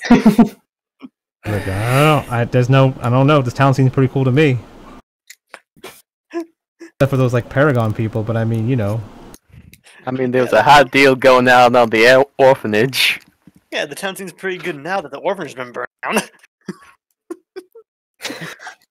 Everyone's just like, Yeah. Yeah. That's a perfect cure for that. Yeah. At least the orphanage problem is not a problem anymore. The homeless rate is now 0. No, they're still homeless. Homeless kids under 12 is now at 0. Yeah. Alright. So, what does everyone do then after all that awkward talk and everything? when Oh, Artemis celebrating. comes in, Leaf is already like facing the wall and asleep. Alright. Ember? Ember is going to just try to ponder what just went on, as you know, everything like leading up to right now has just been chaos, and he's just trying to sleep and get any sort of relief from that. Also, a lot more to that story than she even told you. So, Ember, Ember's not like. Listen, Ember's not that smart. yeah, I know. I'm just saying. He's just sitting there like, wait a minute. Well, yeah. She like there was more she could have painted to make herself even look better there, but she didn't because she purposely wanted you guys to think that because she wants you to reflect on your own actions. Alright. And what does Sheila do? Sheila's sitting on the bed in the same position she sat down after the burning down the orphanage thing came up. Burning, it For was a blowing while. up an orphanage. That makes it worse. I And think that two, makes it wasn't worse. all the orphans. It was just the ones in the sweatshop room when the guy stepped on the fireball explosion thingy. The ones that were in their bed are fine. Make it better. And what does Kermit do? Kermit left like 20 minutes ago. He's like sleeping, just like I'm sleeping in my bed. Doop, doop, doop, doop. Like he's just hopping and does kind of like what you do with a pole vault when you jump and spin backwards to land on your back. That's what he's doing inside of his sleeping bag on the bed. What's Kermit doing? Like living his best life and is moving on. Alright.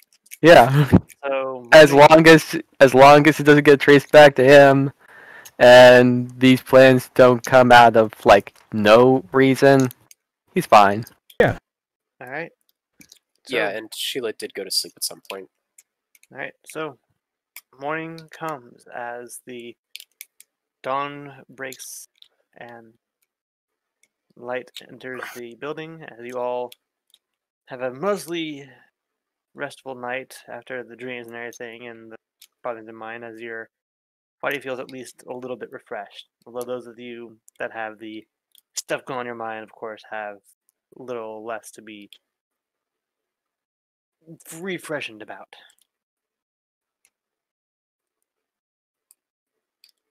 Also, that Artemis story, Sage has played through that, and Surprise has played through that. Yeah. Correct? Yeah, you both played through that. Yeah, it's a one-shot thing that I had Yeah. in New Beginnings. Did Fred? Did you play through it? I don't remember. It was I- like I- It's when you first meet Artemis. It's when you first meet Artemis in I New know. Beginnings. Okay, yeah. Never mind. it was like a 3 or 4-parter for me. Yeah. It lasts a little while. I made it longer, but yeah, it was meant to be a like 2-shot adventure that I made to introduce Artemis, one of Artemis's stories. I have a few of those though. Okay. Yeah. The morning comes.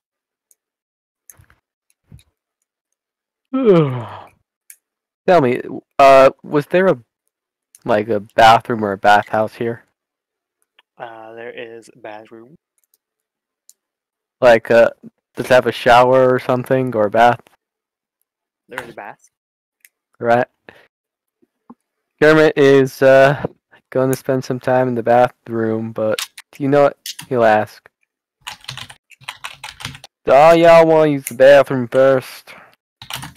Because I'm going to take a while, but if there's no takers. I'm good. Artemis? I don't know. Should Artemis need a shower? It's a weird thing, right? Get My sand in your person. butt. Saying, am I like fucking Play-Doh where I just like it goes inside of me or something? How do I? If I turn into a dirty peasant, do I get dirt on me? But when I turn into a clean noble, am I clean? I have to be, right? Wouldn't make any sense if not. Do your clothes also have prestidigitation on them? Well, I can turn them to whatever I want. So I turn them into a clean guard uniform, or I turn them into a. Interesting. But let me see what spells I have to make sure. But maybe I can just do this. I'll have prestidigitation. I'm fine. Either way. Alright, I'll go in. Oh, hey Ember. Do you want to take, do you need to use the bathroom with it for an hour or so? Or make it all slimy.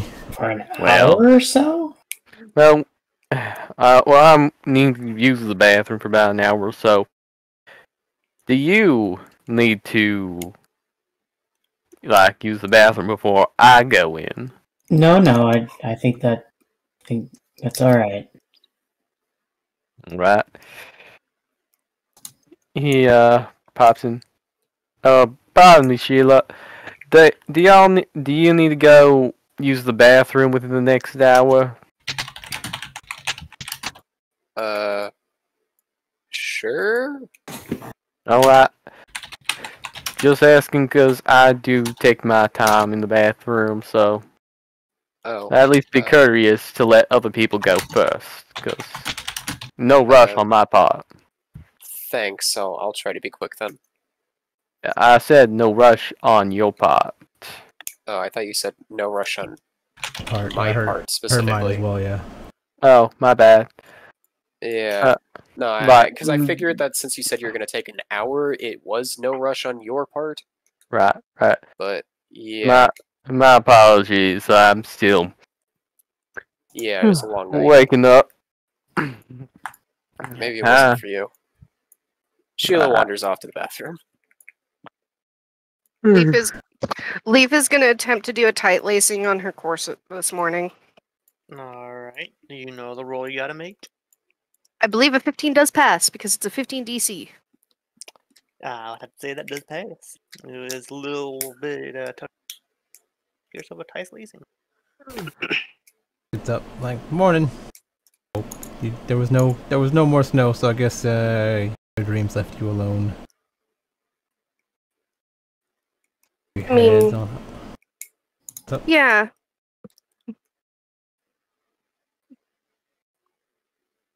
Yeah, I think Amber's probably gonna do some research on his head thing today, so you might want to go with him probably to see if you can figure out anything but the guy in the north. That sounds like a good idea. Yeah. You see that she's still like tying as you're talking to her. She's looking at the boobs.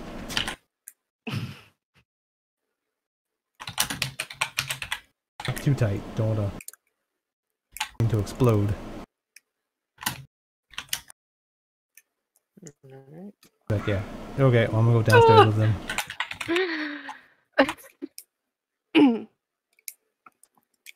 Okay. Morning is here as Kermit has begun his soap to... Type. Well, Kermit is not, like, he hasn't begun his soak yet. He's letting Sheila have her time in the bathroom. He's just going downstairs to... Sheila takes 5 minutes into this out. A girl taking 5 minutes in the bathroom, living with my mom and my sister. I'm casting a big X on I can that. have my fantasies, okay? This is a fantasy role-playing game. Fair enough. We're talking 3-foot frog. She walks Fair in, enough. she cannonballs into the tub, swirls in a circle, gets out, and she's Disney princess. She's fine. She does her Sailor Moon transformation. Alright. But morning comes, and Sheila comes out of the bathroom. Kermit heads You away on. from your mic, B? Because I can barely hear you. Can you hear me now? You're good. Alright, so Kermit heads in the bathroom. Leaf and Ember and Vi together. What'd Hey, you say? Amber. Oh. Morning. Morning. Leaf kind of looks a bit down. Are you okay? Just thinking about the dream because something else that my patron told me was to beware those that would lead you astray.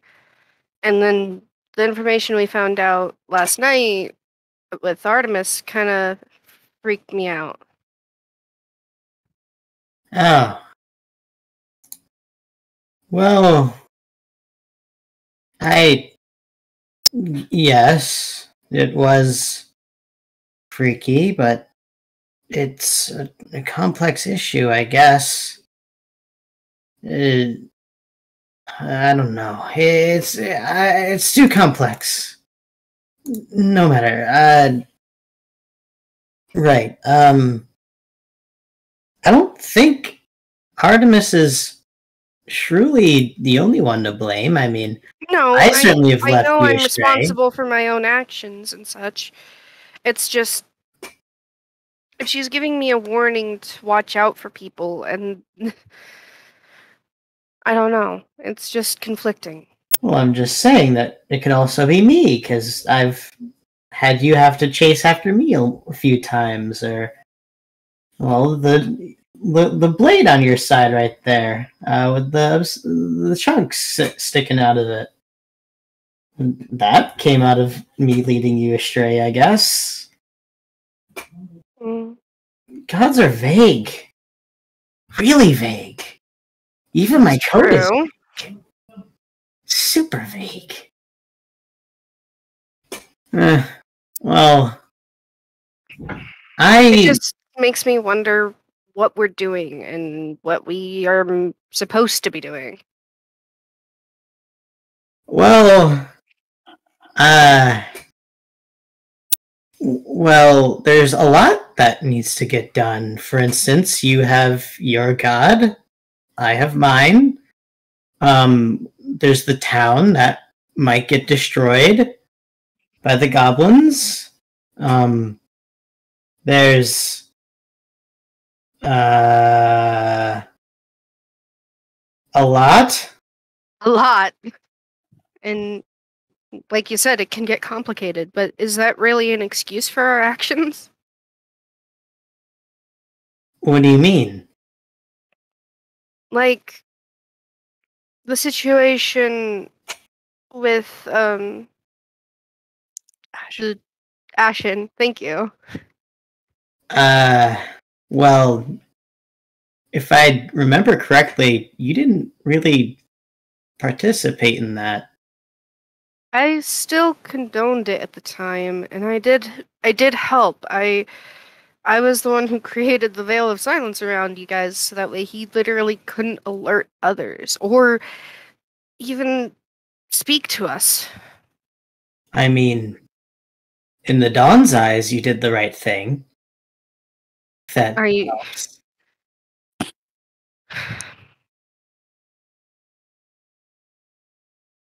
But I've never followed your god's code, and that might help you knowing that you're a follower of him, but I know nothing about him. Believe me, I don't know too much either. The only person the Dawn speaks to is the Grand Master. However, there's no longer a Grand Master, and also they're asleep. Mm. So there's that. Artemis told me that you were planning on trying to figure out what was going on with the mark on your head. Oh, Maybe I could go with you. I was gonna look to see how to wake up sleeping gods. That would be in a library, right? Library might have information, but I think there would be no churches of your god, but maybe a church would have more information. Maybe.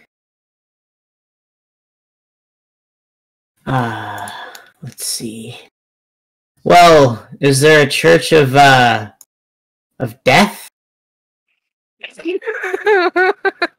Oh my god, That can help me with my head.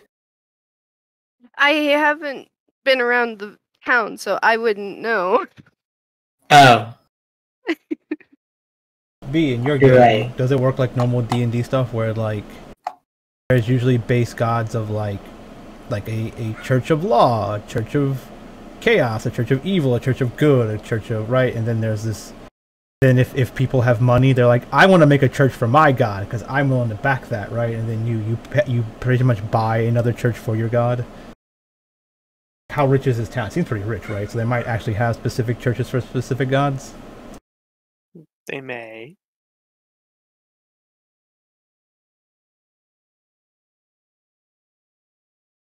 Hello? I heard you. I just said no one responded, so I was like, Well, if you want to look around, I don't mind coming with you.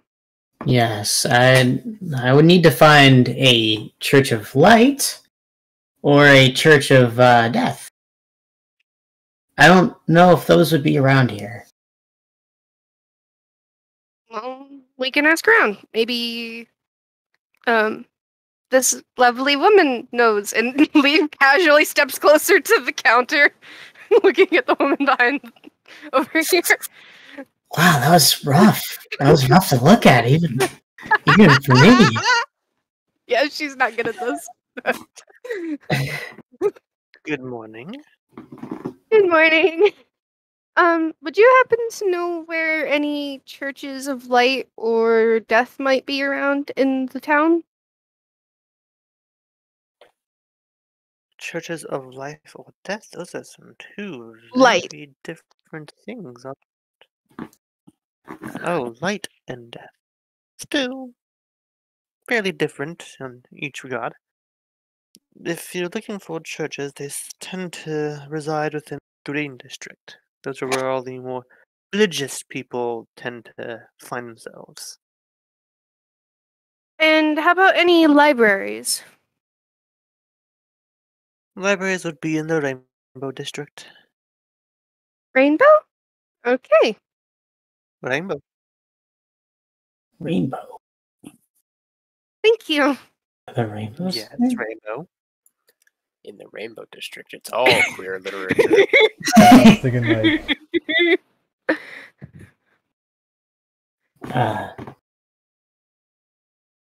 So Well- green for churches and rainbow for library. Well, I guess we best get going. If you want breakfast or anything, we can wait. Or if you want to invite any of the other party members. I mean, I didn't really plan on anyone else but me going, but I guess because you volunteered to come with me. Sorry, if I'm intruding, I can go on my own or let you go on your own. No, it's not like that. It's just, I figured everyone else would have something to do. Like Artemis. Artemis probably has a lot to do. Leaf kind of looks stunned for a second and then is like, should we be leaving her alone? I don't think we could stop her even if we were with her. I mean, you can try. I have my own business. I think it's best I stick with you for now then. I understand. Let's go. Oh, yes. I guess as you're leaving, Arm is like, "Where you guys going? The library?" Yeah, and to find a Church of Light. Maybe that will have something. Don't want to. Gonna go by yourself? You're not asking the others? Well, I figured, everyone else would have something they would want to do. I mean, Kermit likes books, doesn't he? I think he's Got a doing job to something do in the today. bathroom for an hour. What could he be doing in the bathroom for an hour? He's a big frog person. Maybe he likes the water. We are in a desert, so he may not have many options to,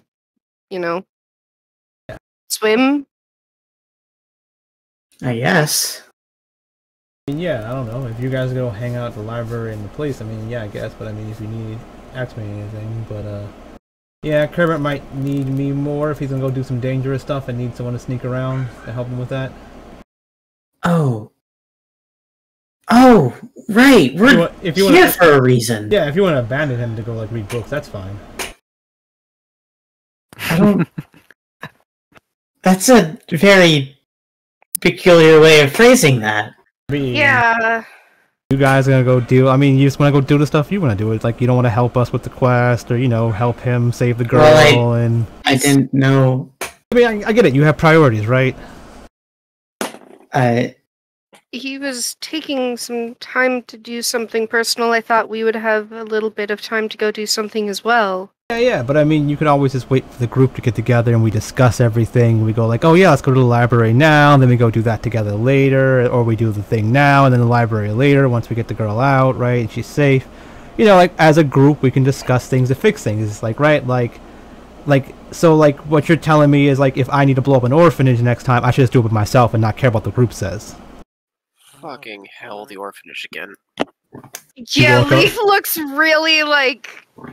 You see what I'm saying, right? I'm just saying, like, as an excuse. Like, I mean, I went to the extreme, right? But I mean, you get what I'm saying, right? Like, it's probably best to speak to us as a group to decide on things before you just wander off.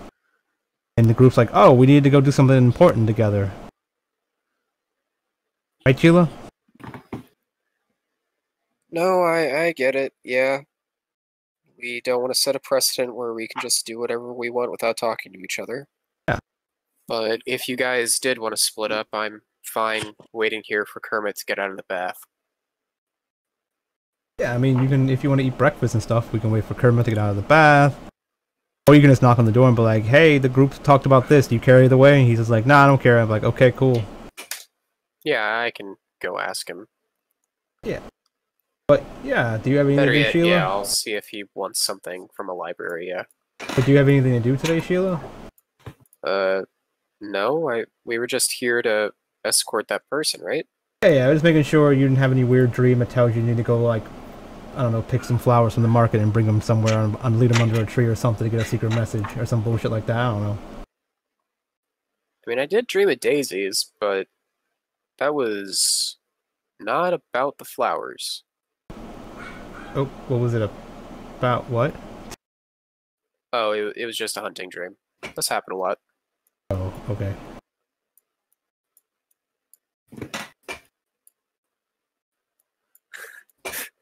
Not for long, bitch. Someone's knocking at your door. Oh my god. Yeah, Sheila knocks on the bathroom door. As Kermit's playing all by myself. Don't want to be all by myself. Anymore. Alright. Hey. Door's unlocked. Are you decent? I'm a frog. Always I'm a decent. dwarf. Alright, here's our answers. No, those are statements. I have no statements. answers. Sheila, what do you want? I wanted to know if you wanted to go to a library with everyone, and they're going to a library. I suppose. When are we heading out to the library? I'll need like another 40 minutes here. Yeah, they were thinking about leaving now, or they could leave later.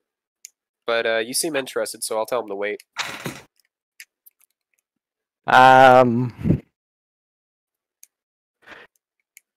You know what? Can you just open the door a bit? Just a tiny bit? Sheila opens the door the smallest amount she can. You see a... Roll You see... perception to see if you see Wang. No. Nah. It's literally cracked to where she can't see anything but the tile ground and wall. I mean, I would say she opens it a little bit, and a bunch of steam flies through, and then nothing else. I mean, it's kind of. It's pretty warm in there. Considering he's a frog, so warm temperatures work better for him. But throughout that scene, you see a little red face. You see Steph. No, she didn't assume that. She saw red and then looked away, assuming Red Rocket. Oh my god! It's fine. It's like animes where like the steam is covering up just enough. Like she opened It's it. as big as a cat.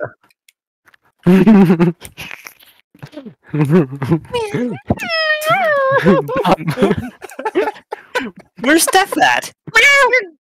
You're gonna make me choke! What is he doing to the cat? Oh my god.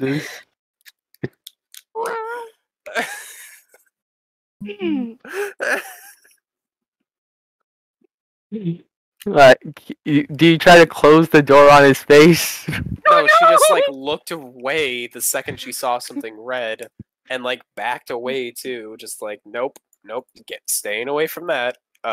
And hey, what are you doing? What are you and doing? Steph just like walks. Steph just kind of walks through the crack in the door. Right. And take Steph with you. I can see through his eyes for about a mile. And he'll let me know if y'all are in trouble or anything. Also, where to go. Oh.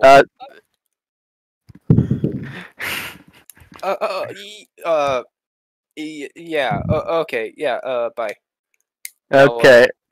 Sheila closes the door and picks up St. Yeah, Elmo's the fire. door was slowly opening since you backed away. So, do you want to roll that?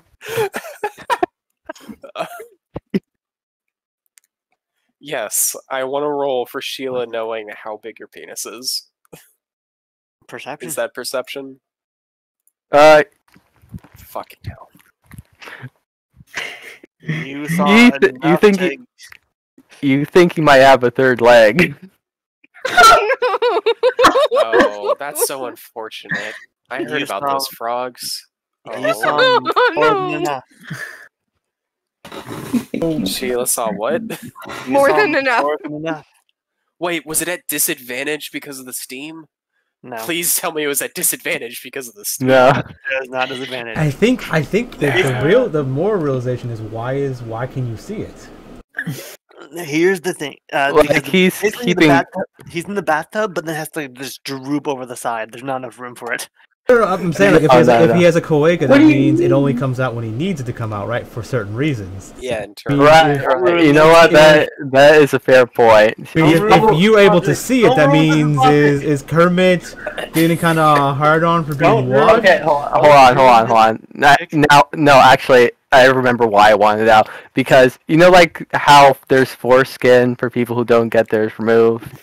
There's that kind of cheese. Cleaning your foreskin? Okay. Well, clean the cloaca, yeah. And you were cleaning your cloaca, and she happened to knock on the door, and you're like, "I'm busy cleaning my cloaca." And you're like, "Okay." Just so you know, babe, I'm pretty sure this violates the terms of agreement with Twitch. Does it? Okay, Explaining about? I don't think it foreskin does. Listen, it's muted okay. everyone. It's okay. We just need to put a Nat Geo logo in the front of it. Yeah, we're talking about frog anatomy, and we're not even. Actually, Yeah. can we get a Nat Geo token? I mean, people dress in like super slutty outfits in VR chat and actually have sex and do things with each other. So like, This is why Kermit needs to hop. Otherwise, it'd just be dragging the whole time. Nah. Yeah, no, but it's kind of like that pouch where most reptilians and amphibians have. Like it comes out when needed. So now if you D&D excuse time, me, not every time. if you excuse me, I need to go back to cleaning my cloaca. You just turn around and walk away. D&D time, not anime time. I mean, But I'm willing to transition into anatomy time, but D&D you know what? I would say at least okay. Let's say this much for Sheila. She can choose to have looked away in time. Like Kermit is not scared about self-modesty, but I'm sure Sheila is. So she can just go right. proud- It's more of does Sheila look down, right? It's like if she's like I don't want to look down just in case, right? And then she just kind of looks away, right? It's up to her. Yeah, like Kermit wasn't trying to have her look in. That's why opening just a crack enough for the cat to come out. So it handle was a moment of weakness when she saw. So your enemy is for the green. It was just like, wait, what does it even look? Oh my goodness! I had to know. I know, and now I know, and now I don't want to know. And now I can't unsee. Yeah, but she picks up Steph and walks. Yeah, we'll say that Sheila looked away in time, or looked towards the ground before, I think she was saying this okay, Sheila, look, makes even more sense now too, right? What? It makes even more sense. Like as she picks up Steph, she looks up. He's like ah. And she yeah. Yeah. B, I just sent you a token that we can use for National Geographic logo. No. Discuss it after the game. We have a list of things to discuss after the game. Yeah. Right. Okay. And out of character What stuff were we you can guys talk about. talking about while Sheila was looking at someone in the bath? Leaf was sitting at the bar. But every time Sheila will walk up, Artemis is talking about blowing up the orphanage again. That's why I blew up the orphan. No. Now, in a standard orphanage, this is where you need to put the explosives. Pillars 1, 3, and 7. Why not 5? Because 5 is usually where the boiler room is, and you don't want that to go off early. My God. So has Amber been talking to Artemis about something? Ember is just trying to sit there, trying not to talk to Artemis, in fact. That's why Leaf walked away. She didn't know what to say, so she was like, "Yep, nope." He's like, yeah, I get it. You still new to this. It's fine. I don't know. The situation is just so strange. At one point, you say the children are doing fine and they're well, so everything worked out. But at the same time, I mean, Okay, when you die, where do you go? I don't know. Your religion doesn't tell you any of this stuff? I am judged by the dawn, and I'm sent to. I don't know. Is it a good place? A bad place? A good place, yes, a good place. Okay, so if you were to die in service of the dawn, you would be fine with that because you know you're going somewhere good, correct? Yes. Okay. So my religion, or at the time, my dad's religion, or the religion I follow or am trying to rule over, they have a special rule where if a member of our religion kills you, you go to our domain. Just like Asmodeus, you know that god, right? The big one? Not too familiar. The god of devil. Nine Hells? Yeah, Nine Hells. Yeah. So when so his people, his followers can issue contracts to people, right? he can be like, "Hey, mortal, I'll give you 100 gold if you sign this like contract that says when you die we get your soul." Right? So they like, cool, yeah, sure, why not? Give me 100 gold, sign contract. I don't care what happens afterwards. Even if it was you, right? If you sign this contract, when you die, you go to the 9 hells because you signed the contract. No matter how good you do in the rest of your life, you signed the contract. So certain gods have certain rules. Mine is, murder. If I murder someone, go to my god, right? That's just how it works. Or my dimension, or my dad's dimension, whoever's dimension you want to call it. It's still technically my dad's, but he's dead. But not mine yet, but it will be eventually. So the idea is these dimensions are mirrored after the people that control them, right? They can decide what's in it and what's not in it. So, like, for instance, the Dawn, or your god, can make his own dimension up, right? He can make it all fun and cool and happy and a good place for you, right? It's going to be all the stuff you ever wanted, right? Everyone's going to be happy there. There's going to be no bad stuff. And you do what you right? He makes it a good place for you to live, like a heaven almost, right? So yeah, like, the idea is you can shape our dimensions a bit as gods. So I have a water slide. All I have for right now, because I don't have enough power to do anything else. I see. Not in the conversation, but just constant water sliding. Oh, like, there's other stuff, but it's not as fun as the water slide. But yeah. So the idea is, I knew they'll be okay. I knew they'll be going somewhere no worse than what they already are. And if I did leave them alive and this took care of the people, even if I found them homes, who knows what happens to them, right? At least this way I know where they are. Yeah.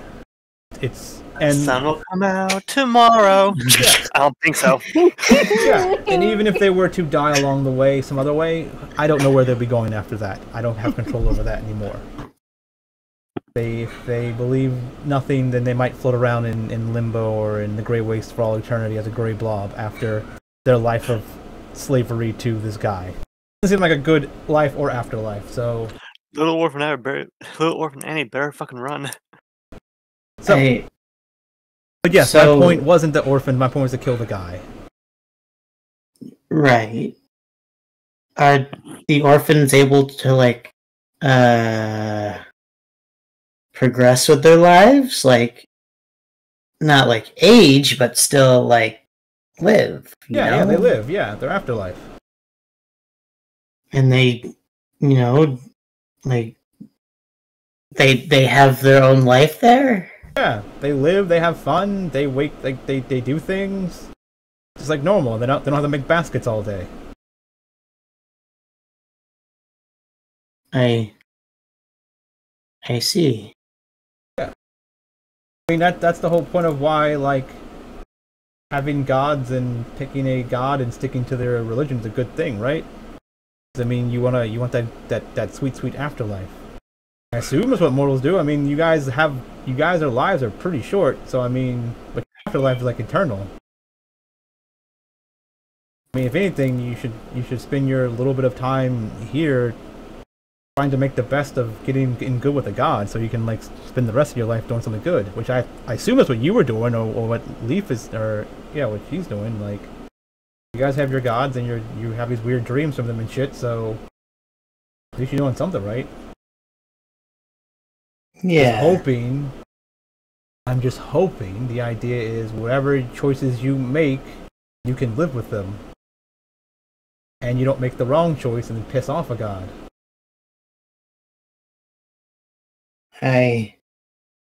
Yeah. He just sort of trails off after that and doesn't really say anything else. At that point, Sheila would have come with cat in hand, red in face. Sheila, talk to Kermit. Yeah, I did. So he said that we should take Steph here. Apparently, yes, Steph, you. Yeah. Apparently, apparently Kermit can see through stuff, like through their eyes, so they want to do that. Yeah, Steph is Kermit's familiar. I can do the same with Perry here. Oh, okay. Eyes, Barry. Leaf looks at the cat. Hey, don't get any ideas. Licks lips. But Jen just snuggles up more to Sheila. She is comfy. Well, okay then. Breakfast then head out, or? Sure. If you're hungry, we can wait for you to get something to eat. I'm Oh, no, pretty full from my fruit platter last night. Yeah, we don't need to then. Let's head to the library, then we can get on with the mission. Right. You guys ready? Yeah, sure. Artemis is like, yeah, you know, Amber's just thinking about things, I guess, as I see him, like, look up, I guess. Like, oh, you're back. There you are. Yes. Sorry, I was just pondering. Yeah, I know. I'm so full of wisdom. Yeah. He's full of something, all right. Difference. She can't hear me. I know, but still. Sheila can. Leaf can. I mean, unless it's a private conversation. It's not. I'm assuming that when B speaks out loud for difference, their difference is actually speaking because they usually type their private ones. Yeah. Yeah. Yeah. Alright. So you walking out, as you see it's a beautiful morning. And the streets are busy. Lots of people walking around, lots of kids, parents, adults walking around, doing their own thing. Workers, soldiers. It's a busy day. So We might want to watch Artemis when she's around kids. I heard you mention kids, and I was like, and you're like, parents, like, oh, good, they're not orphans. Yeah. Who doesn't care about kids? These orphans are getting destroyed. Oh look, more kids on the boat. This is the younglings. Gotta kill them all. My KDA is super great going against toddlers. Ah, it's a good way to pat your yeah, KDA. This is so fucked up. My KD is very good if there's an I in there. So green.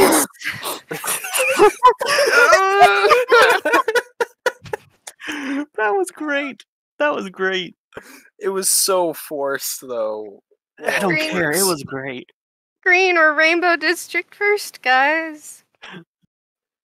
What's the difference? Green you. is. Yes, you. Okay, that's that. Yeah. Go ahead. You can do it. Leaf kind of looks taken aback. Green. Sorry, is... yes, you. Big talk. Shut up. It's like, damn. Green is where the churches will be, which me and Ember needed to look into, and the Rainbow District has the library.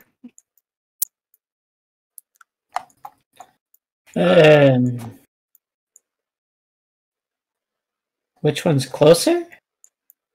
Are there any signs or anything, B? With your perception as right now, you do not see any. But where you are standing, you do see that there is like a long wall that kind of surrounds the area that you're in. This place is weird. So just out of character, am I reading it correctly that this is the intended route to get in the Green District? It looks like there are two. Because I don't see the lines. There are elsewhere. two different ways to get into the Green District. Either through the Rainbow District or through the Cobalt District, which would the entrance would be here. Oh, I see it now. Okay. I thought that there'd be a line like on the left and the right, like really defined, like over here. You can see it more clearly on this one. Oh yeah, on the top, yeah. Yeah. Well, okay. I guess we're just relying on Artemis to tell us where to go, because she's the only one that really knows how to get anywhere in this town. Yeah, because she's from here, remember? Uh-huh. Mm-hmm. Apparently. Yep. Yeah. So she starts. I've already been to the Green District, haven't I? I haven't been in the district, but I've seen the guards' uniforms when we were walking around. The other one I didn't go in, but I seen them. Yeah, I just put on my guard uniform and walked them in, I guess. Alright. So let me just one moment. I'm taking care of one thing. Text. Okay. Alright, so you are making your way towards the Green District as you do see the set of guards that kind of go, that are, at least right now here in the Green District, 2 sets that are standing in front of the open gate. They see you walking up. What do you do? Just walk on up like I belong here and try to walk through with them.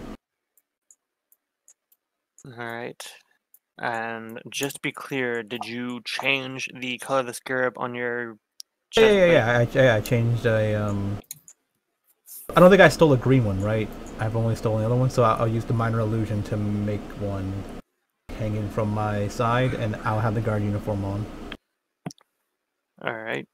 So you go ahead and walk through, but they stop Leaf, Ember, and I keep forgetting your name. Sheila. I just keep thinking what an Australian person calls a woman or something like that, right? A Sheila. Yeah. Oh, Sheila. Yeah, okay. Alright. Yeah. That works. That works. But yeah, they stop Sheila, Leaf, and Ember is like, well, you need to pay that tax to enter the next area. Why? Well, you are the guests here, yes. Guests need to pay tax in order to navigate the cities. Huh. What? Farmers look back, it's like, yeah, they're with me, but if they have to pay, they have to pay. Yeah, that's weird. We didn't have to pay when we were with our friend before. They look at each other like, before what? Well, we've gone through a couple sets of you. And you've all allowed us access. I think I remember the confusion here. Sheila puts a hand on Ember's shoulder. Our friend paid for us earlier, remember? That's why we didn't have to pay. Oh. Yeah. Sorry, I have memory issues. How much is the tax? The fee to enter the Green District is 1 gold. Leaf pulls out a gold and here, just. Alright, they take the gold or one guard takes the gold as the other one reaches into a pouch and he hands you what looks to be a kind of faded green scarab medallion. Keep this on you. You won't get stopped by any other gods that try to request a tax to you. Now, is this for me or for everyone? And Leaf kind of looks annoyed at them. For you and your companions. Thank you. And Leaf nods to them and come on. Alright. Alright. So you manage to get in. You do see Artemis a little annoyed because I'm assuming Artemis is annoyed, right? Artemis is annoyed? Why is Artemis annoyed? Because they didn't go along with you and be like, yeah, they're with me. I don't care. Artemis has said yeah, they're with me, but if they have to pay, they have to pay. And she shrugged. She just assumed maybe this district was like, you can't bring your friends in, you have to pay no matter what. I guess that wasn't the case. I don't know what was going on. Alright. So as you do enter, you do see that there are indeed like rows upon rows of various churches. There are a few to gods of life, a few to gods of death. One that's notably to you, Ember, god of death, Anubis. There is churches that will go to light. There is churches to life itself. There is many temples that go for the current standing of the what's the word? To love and one towards peace. But more notably than anything, there seem to be more churches for the Stalt. Many churches for the god of time. And the god of time being the Stalt, you see that they do have a bit of a popularity here. Leaf looks very annoyed seeing all of the Stalt I churches. assume Sorry. there's no church to Baal, but I assume there's a in general church to death. When you say general church to death, there are at least Domain. 3 churches. That's domain. So just exactly basalt or no? So like no, for instance, okay, so Baal and Anubis are both under the domain of death. So Artemis's domain would be death as well, but Baal's portfolio is murder, right? So he's not the god of like he's the god of specifically murder, but he falls under death, just like Anubis does. I don't know what Anubis's portfolio has, but I think He it's is like the god 33. No, he's probably not the god of death. He's probably like the god of something else along with death. But I mean, like he's probably like death and like circle of life or something. Well, the title is God of Death, but specifically it's judging the dead, so there's overlap, possibly even like a different face of the Kellanvor one as that well, like right? has Yeah. He's so- probably like the Egyptian version of Kellanvor. Yeah, except he's Egyptian not god bullied of by the gods. mummification in the afterlife. Like you just weigh the heart or sins of a soul to the feather of the scale on the scale, see which is heavier, and it determines where you go, good place or bad place. Sounds like a jolly good place. Judgment balance, yeah. Dead, judgment, balance, yeah. Yeah. So he's the god of the dead, the judgment, and balance, but he's part of the death domain. Good doggy. Yeah, good doggy. Balance. Yeah. He was listed as one of my gods I could have picked for the Thursday game. Yeah. But yeah. So, but I mean, there's like so basically every church is for a specific god. There's no like in general. This is a church to light. This is a church to life. This is a church to death. No, that's where you have that mixed up. There is churches dedicated to those things, but there are also the churches dedicated to a certain person in particular. But I'm asking, yeah. So okay. I was asking. There's probably no church to Baal, but is there a church to death? The death as a overall. There is a church to death. Yeah. Okay, cool.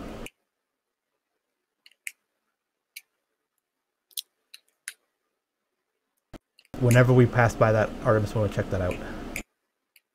Would any of the churches in particular stand out to Leaf? As in things that pertain to you, or churches that Yeah. would be more.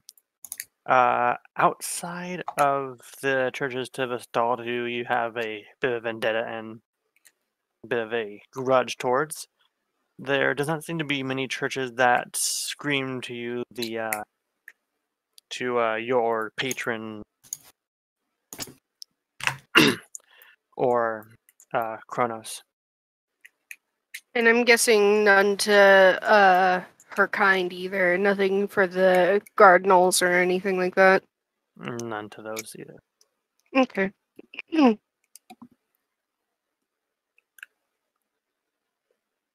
And Ember, you would be looking for whom? Can you say that again? And Ember, who are you looking? And you're looking for a church for whom? For the light, light? Yes, light.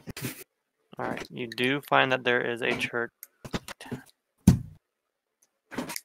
There's like a long row of churches that go to various gods and beliefs, and you do see one that is like gods of light.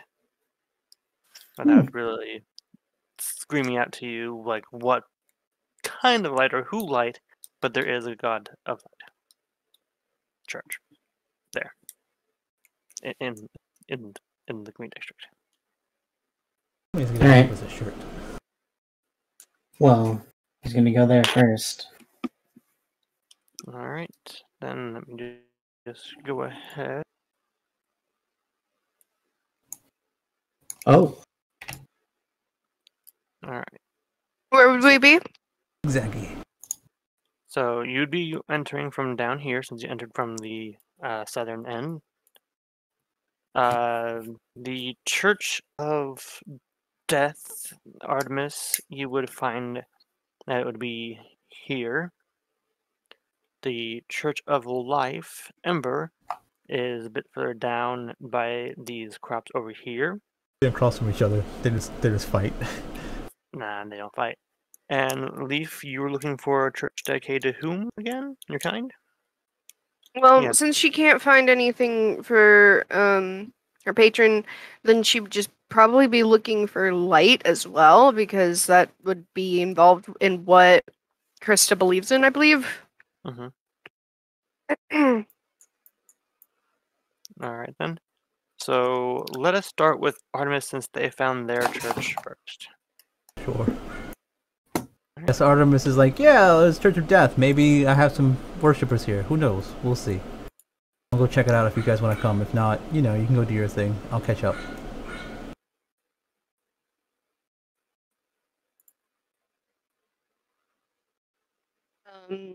Leaf looks at Ember. Unless you want to talk to Anubis, he might be here. I'm going to go to Church of Light. If you guys want to talk to Anubis, that's fine. Catch up when I'm done. I'm gonna go look for a. Oh dear. Yeah, I'll be back. Do you guys wanna? Let's. Hey, Steph, you could just you go where you want to go. I think we're gonna meet up later. Steph just stays. Well, Sheila puts him on the ground. And she wanders off looking for a temple either generally to nature or to Malar. Steph is gonna follow. Just following Sheila? Yes. Oh, okay. Then you follow Sheila looking for a temple to Malar or to nature in general. Alright. You would Okay. find that the church to nature would be here. Sorry, can you ping that again? Okay. Alright. So we have three of you each doing your own thing. Once Artemis? again, we will start. The Artemis thing might be really quick, or it might be something, but well, yeah. Well, I was gonna say like we go up the line, so we start with Artemis and then Sheila and then Ember and. Sure. Alright, so starting with Artemis. So Artemis Walk in. walks in and she's looking for any individual, like kind of cloaked figures, like kind of roguish looking individuals. Alright, well, when you walk in, you find that the lights inside are rather dim, to the point where some of the glass windows to bring in light have been tinted to limit the amount of bright sunlight that enters the room. There is various hooded figures that seem to be praying on individually to different shrines and totems. In the long hall, each kind of section has a bit of a curved outcropping that has its own separate totem and a bit of a place of worship for various people.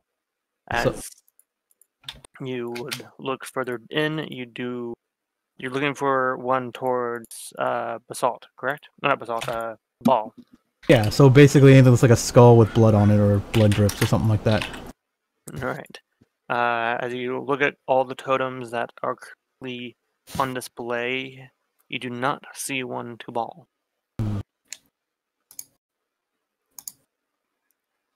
Okay, well if I don't see one to ball and no one's worshiping him, then I can't do anything here, so...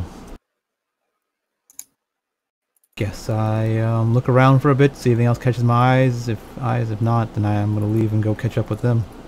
If you want to make a perception check, you may.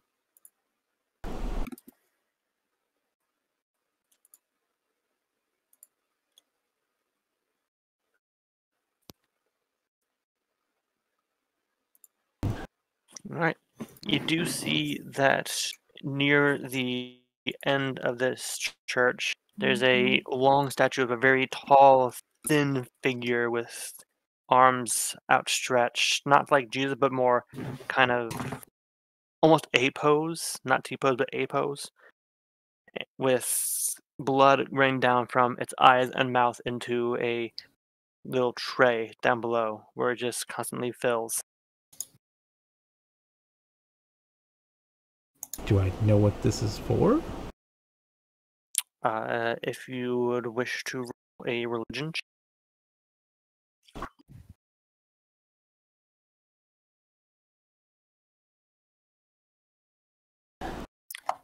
You do not know whom it is for.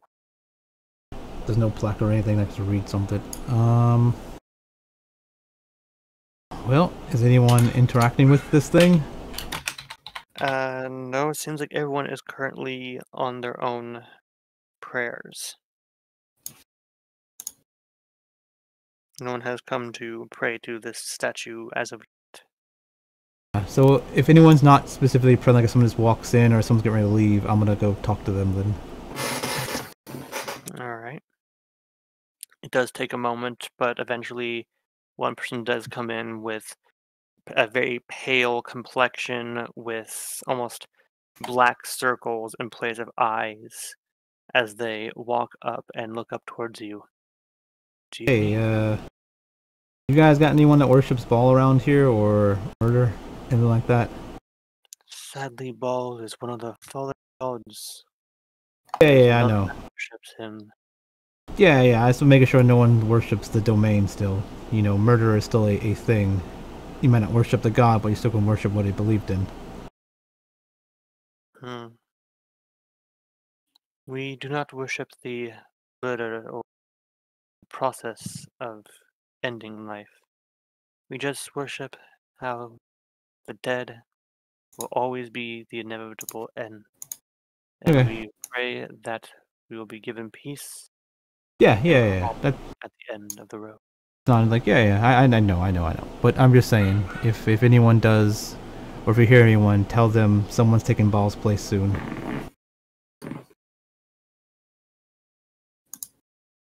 We will keep that in mind. She just leaves after that. Alright then. We'll now go to Sheila. So Sheila, you were walking into a church of nature, correct?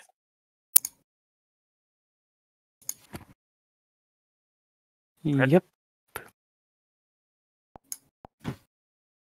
Fred. Is Is he dead.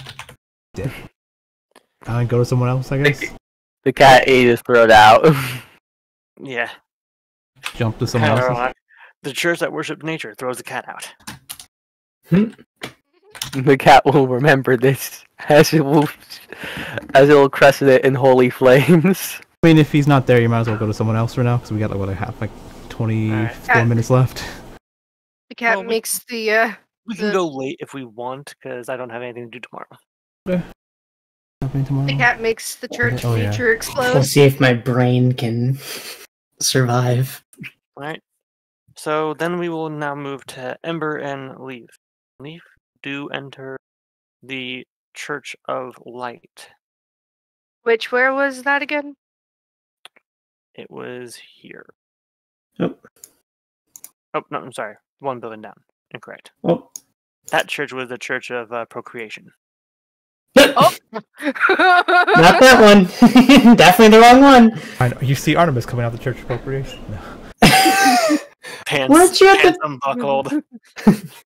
I thought you were at the Lipstick stains Church on the of left of their Death. Ember has flashbacks to the one church where the woman literally offered to have sex with him for no reason. Merely existed. So So you walk in, and as you enter this building, you do see that it is actually much more graceful in its design. The long sets of painted stained glass that go along the walls seem to just continue in one single long piece as it brings in more light. And the light it brings in seems even brighter than the sunlight from outside, as it makes the area seem almost too lit, but not to the point where it's painful for the eyes.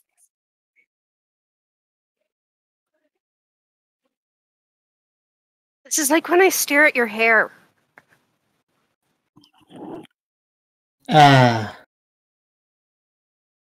My hair is not that bright.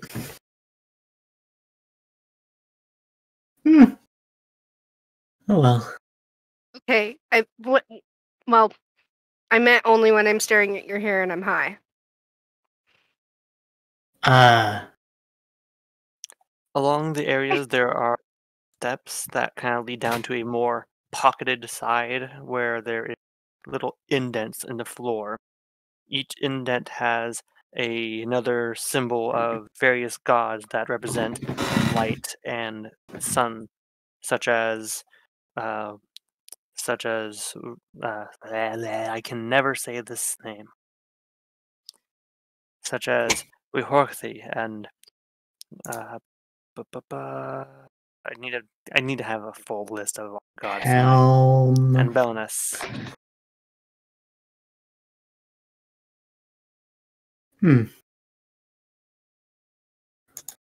Well, Apollo and various other gods that represent the light and the breath it brings into the world. let's see. Well, my god's not here, which is to be expected, but hopefully I can find some. Do I see anyone who looks like a cleric? You do see several, each one sort of at their own little totem. There's about 3 to 4 in total, and you see a fifth one walk up from a little blind spot around your corner. Sorry, you startled me. Are you God, okay, Amber? He looks Yeah. up and you see he has a rather fine complexion, long blonde hair. But looking at you, his face suddenly loses all color as he drops his jaw, like, and he kind of makes a bit of a symbol or gesture on his body as he rushes away from you.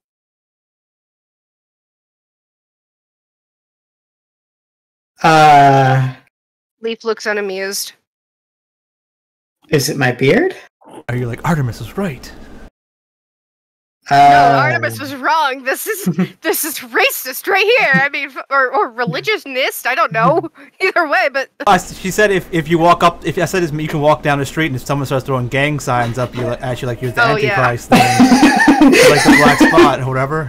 Okay, you were right about that, but you were wrong about there not being any racism. I'm sure they're just intimidated by my stature. I could talk to someone else as he attempts to go up to someone else.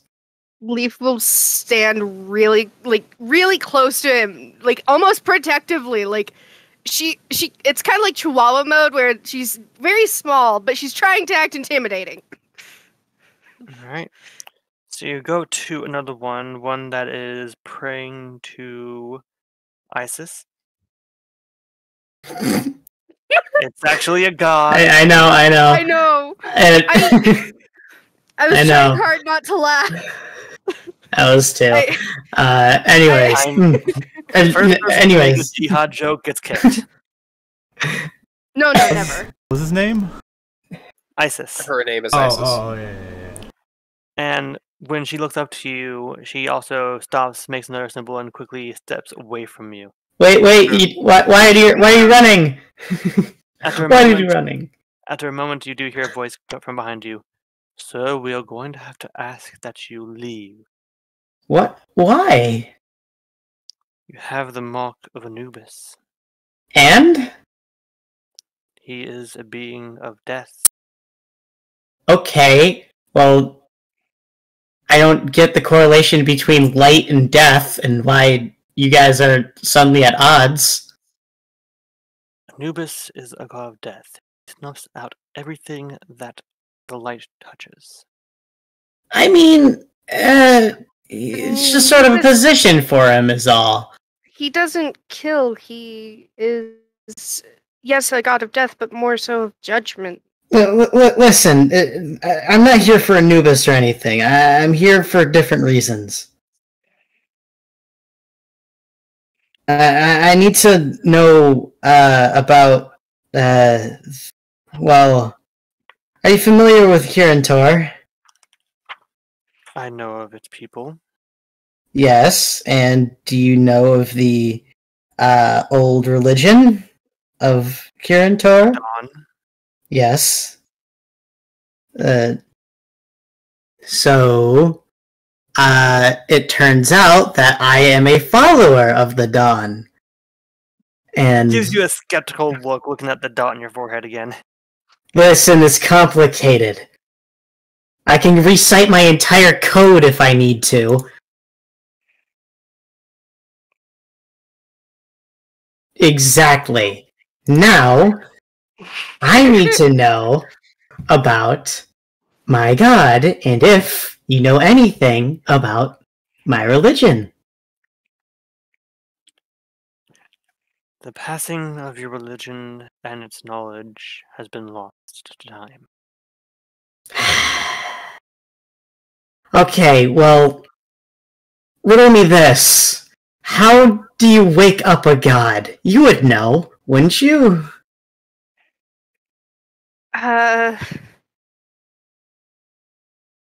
In order to wake a god, you would need to find its hunt. God does not simply rest on its own accord. Each god has a center. The center needs to be awakened in order for the god to bring new life back into its religion. Okay. And do you have an idea of what that would be? They shake their head. Yeah. Okay. So, As you get more angry, the dot on your head seems to heat up a bit. listen. I am on a very important sacred mission. Important. And I need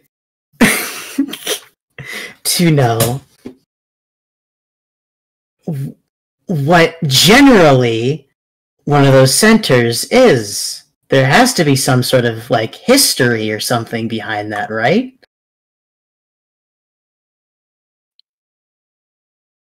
For most gods, its center is its people. As for the Dawn, she lost her people ago. She? Yes.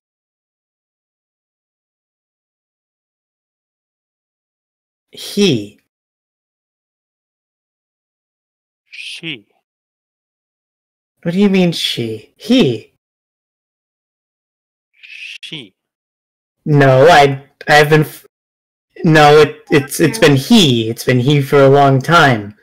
I don't is there a new Dawn? Was there a change? Leaf goes to whisper to Ember, but of course height difference, and she's like, "How long do you expect? Like, how long was your Dawn expected to live when you left?" What? It's a god. It doesn't just die. The Dawn, or I thought you guys were just talking to the Dawn, who was, from what I thought, was just the person talking to the god. It's the master. That's the master. That's the Grand okay. Master. Okay, then I was confused. Sorry. Gods can take whatever form they wish, and the last known knowledge that we have of the Dawn had her as a she. Huh. Well, I'll be. It's like Artemis. Well, anyways. They hiss at the name. Do they really? No. I was about to go nod. I was about to go nuts. They can make a religion check. Maybe Slaughter our children. maybe they know Artemis, the goddess of the hunt. You know. No. So, if it's not her people, then what would you guess would be, I don't know, plan B? Well, if she lost her people, then maybe if that was her center, then maybe that's why she went to sleep. No, I don't think so. What Gravel? No, I can't trust what Gravel told me. This is aggravating. Let's make a god. And before she said that, when you were saying that, your dot does get a bit more hot, and you get a bit more frustrated. Wait a minute. There's a perfect solution to this. He cast Sanctuary on himself. Okay, go ahead and do that. Yep. Well, he had. There you go. Sanctuary. Mm-hmm. According to the not the background, the subclass I have, this just apparently just makes me an island of calm. Like it brings tranquility to me. Okay. So. Okay. That's better. Here's my little weed. So would it be attributed to maybe a place, like perhaps a temple? What makes a god a god? Its power, its followers. You're incorrect in assuming that its power and followers are different things. For each god, they have their own people, their own way. The more people they have, the more strength they have, influence they can inflict upon the world. However, if God has no followers, no people to lead, it is merely just a mortal, as you or I. So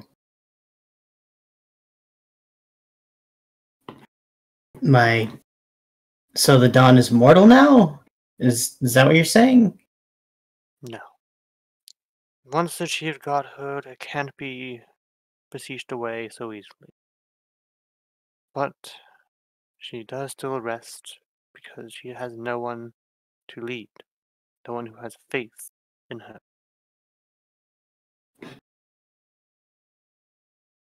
So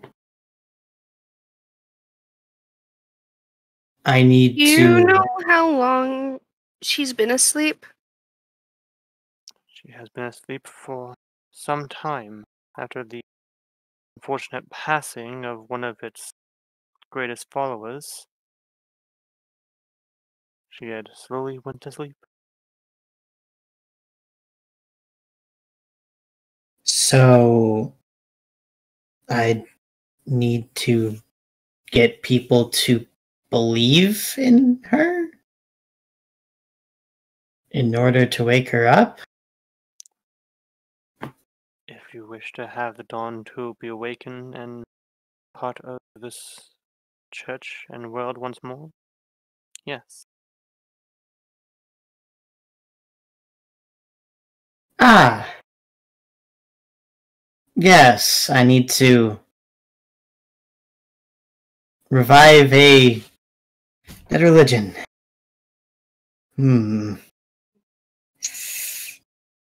Well, maybe you could help with that? I cannot. What do you mean you can't? One cannot simply try and revive a god's presence when they do not worship the god in the first place. Only those that were followers of the past to begin with can begin the process anew. Well, you could at least. This is a church of light. My God falls under that. There's nothing you can do. And who would follow her if we placed her totem here? You cut out there. And who would follow her if we placed her totem here?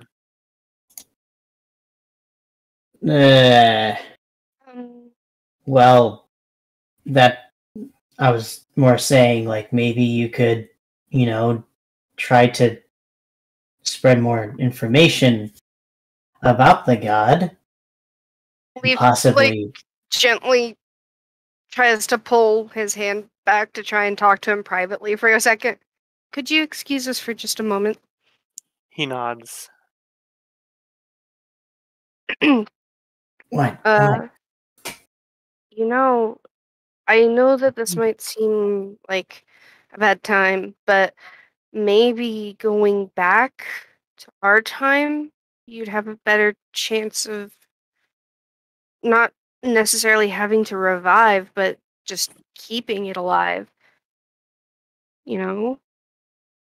Instead of having to rebuild a religion now, you could go back and help keep it alive,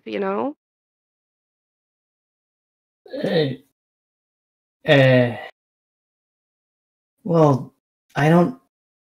Well, the thing is that I don't know if it's the work of Gestalt or whether or not it's just the flow of time itself. Maybe it just didn't stand the test of time, but I'm trying to do what I can here to ensure that doesn't happen.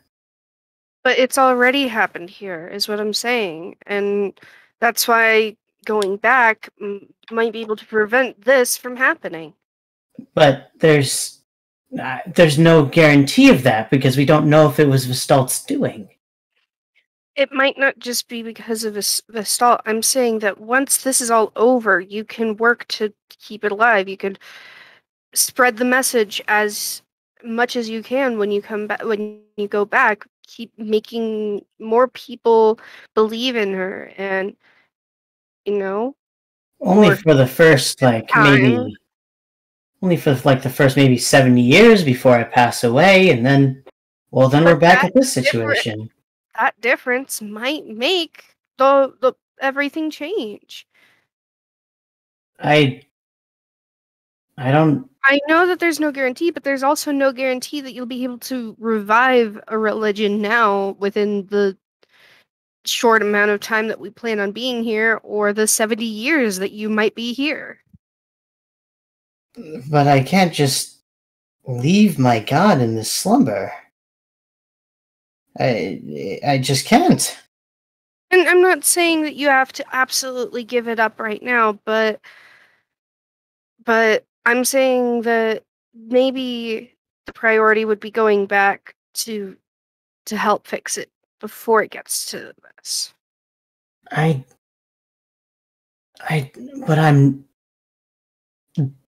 That would be the Grand Master's duty and the duty of the Masters. I'm just a peace bringer. Mm-hmm. I'm not. I don't have such authority in my religion other than as, I guess, a sort of missionary in relation to others. It's just that I've been given a more sacred task is all. I don't really hold authority. If I went back, I'm a prominent part, but I don't have authority over the people of Kirin Tor, and I don't have authority over anyone in my religion.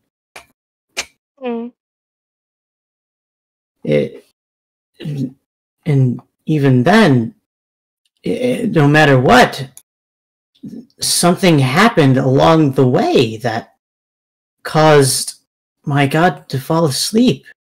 And the guy said that it was the a follower that was one of the most dedicated had passed. Like I said, maybe if you spread the word and get more followers, then this wouldn't happen. I think it refers to the Grand Master, who foolishly didn't decide any other masters and left their daughter in charge, which I don't really. Well, the most dedicated follower was you. Me? Yeah, that was actually a thought. Leaf would say that too. She's like, what if you were the most dedicated follower? But And when you shot through time, everyone assumed that you had passed. You didn't spread the word, and you didn't do any peace bringing in our time that you were meant to. I don't know. The masters would surely have would. What about this? What kind of message would it send to have someone from your religion, a peace bringer from your religion, have taken down a unlawful god that was, trying to steal another's position? Well, Do you think that guess. would bring more followers just because people would have heard of the legend and heard of your religion more? I mean, there's also the legend of Shangzi, my grandmaster, who saved our entire continent from the attacks of a kraken. You know, But that was for your continent, which brought more followers from your continent. But you going across lands and doing this in other lands might bring followers from over here. I suppose, but perhaps. But then, what does that leave this time with? What happens here? If we change it, then supposedly this never happens. As far as we know, anyway. I don't get how this time stuff works.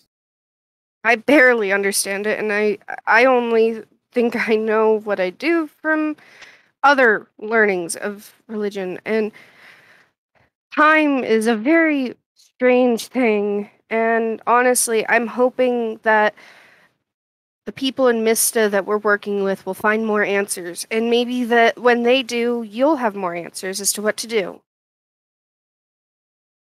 I hear what you're saying, but there's so much uncertainty. Isn't that what religion is all about? You said it was all vague. I guess, but I don't know. How about this? How about we find a spot here? I can whip up a flyer or something about your religion's information. We can try and spread some word, but I think getting back and preventing it will be the best solution. But I'll help you as much as I can.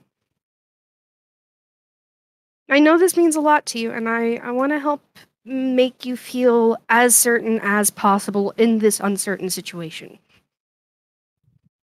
I thank you.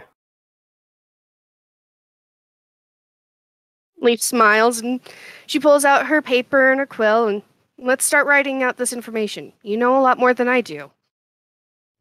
Now, kiss. Difference.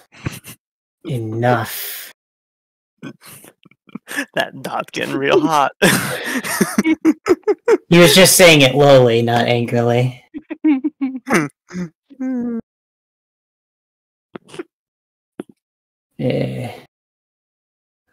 Let's see. Oh, what would I say? There's so much. But I don't speak for the Dawn. I never really had to. Oh dear.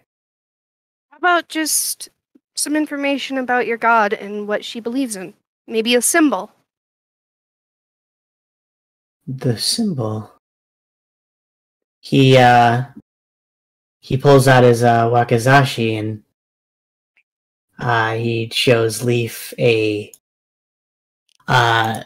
symbol that looks like the sunrise.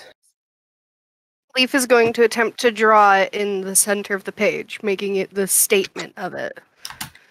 All right, make a sleight of hand check.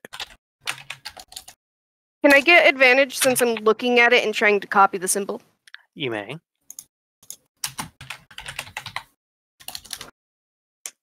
All right, it's a pretty good copy. That's a great start. I feel like Artemis is gonna get jealous that you guys are starting your own religion without her. I'm sending you a message right now, B. Oh no! The thing though, but I'm sending you this. Excuse me, what?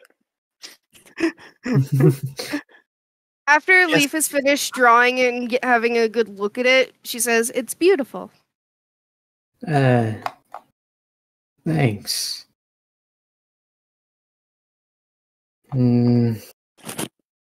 Well, she believed in casting away the darkness that tries to cover the land and relief of corruption and bringing peace and order onto everything she drew her light onto. Leaf starts writing out almost like a quote where it says, "Cast out the darkness of the land and allow my light to," basically paraphrasing what Ike said she believed in, almost as if it's a quote from her. This work? And she shows it to him. Difference. Read it. Difference reads it as like, looks good. Wait, Looks good. did she hear him whisper Difference read it? It was internal. Okay. You better hope it was. And I guess one of the most important things would be putting her name on it. Is she just known as the Dawn? Only the Grand Master knows it. Her true name. Alright, then I will put, she kind of does the little, like, writing it from the quote and giving credit, dash, and then the Dawn. And, alright, so what is the name, then, of the religion? Well, it was. There's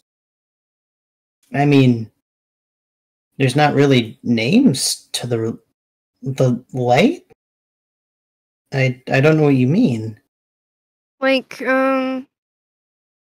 what would people recognize other than just the Dawn and the Masters? Because there are many religions that have those titles. I understand that the Masters are the only ones who know the Dawn's true name, but is there anything else that you guys called yourselves, or or maybe it was for the region, or We called ourselves Peacebringers, Clerics, Paladins, Masters, Grandmasters. again, all names Missionaries. that other religions have.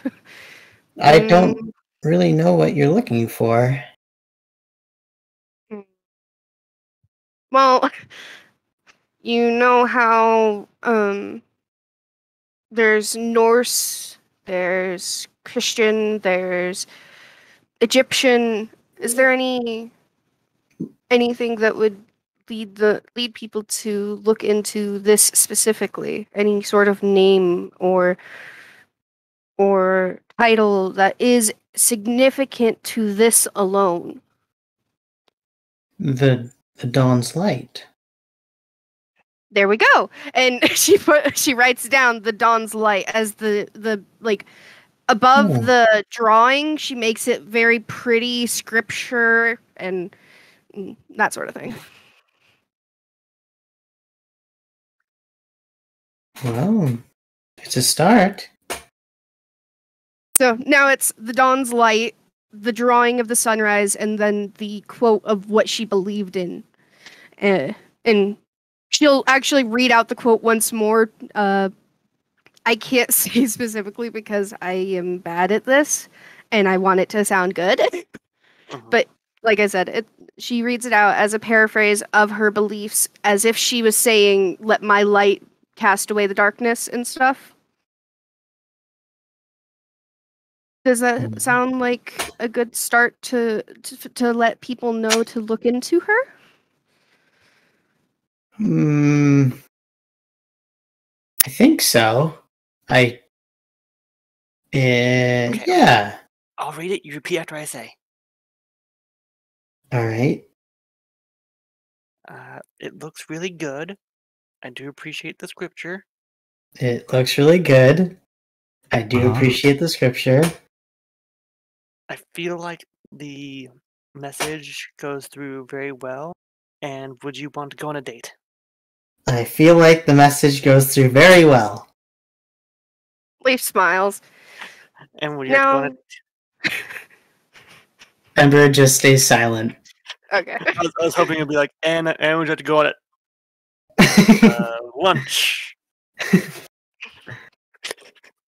Leaf smiles. Okay, now let's find a good place to put this. And Leaf looks for any sort of other place people have left flyers or other symbols for things that aren't in this church but are other relations to light religions. So you're looking for this stuff outside?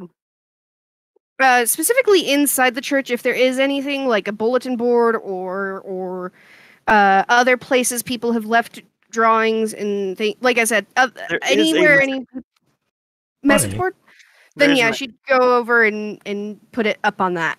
Funny, because Artemis is kind of doing the same thing. Oh god, shut up. I even have a poster. You need to roll stealth before you say anything else. I think I know what's happening. You don't want to know what's happening. You should be scared. Alright, but yeah, you Take that. Roleplay roll, it has to be good. Okay. You see my propaganda poster too? I will tell you more stuff for that later in vague detail, so that way no one else knows about this. Yeah. My flyer.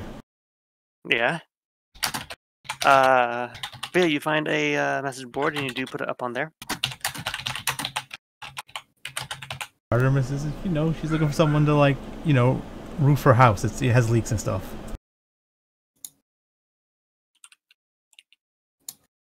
Okay. So, Leaf, Ember. Mm-hmm. After setting it up, did you say anything else to Leaf? She went over and put it up on the message board. Well, I hope it works.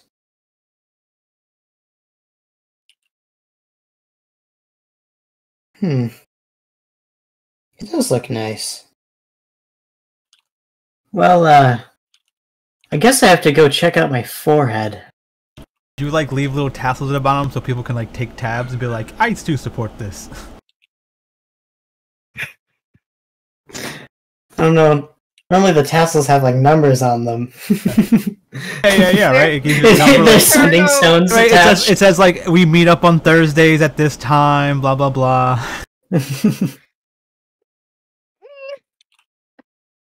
This is, since we're adventurers and we're just trying to spread the light, I think this is the best that we can do. It spreads the word.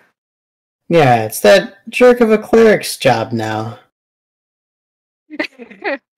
I mean, in a way, if someone comes in asking questions, you're not wrong. He has to answer them. Alright. Also, I whipped up a quick drawing of it. Oh, and I just sent it into the very wrong chat because I'm on my phone trying to send it. The dawn's light. Wait, the dawn? The dawn? What? Was it Dawn? Dawn! D-O-W-N. Dawn. Dawn, I'm the a light, yeah. dumbass. Leave me alone. Hey, That's- Mr. Dawn, you want to knows- worship me? You can come worship me. You need a guy whacked, I whack him, boy. That's how I'm a much you worship me. dumbass. Leave Not the Dawn! Dawn me Paragon! alone. Leave me alone. Please. So, babe, I sent you a whisper message so you can reply back. Yeah, okay, well, yeah. You never go against the family. Is Rude. Fred still dead? You're a peace bringer now, Fredo. I'm not dead. Fred's here. There we go. So you do that? Anything else? Like, it looks better because Leaf did it, but that was my quick sketch. Yeah. All right. So continue. Do you? I think we're Yeah. done for the time being. Yeah. Fred do his thing if he wants. All right, Artemis. Let me just read it. All right.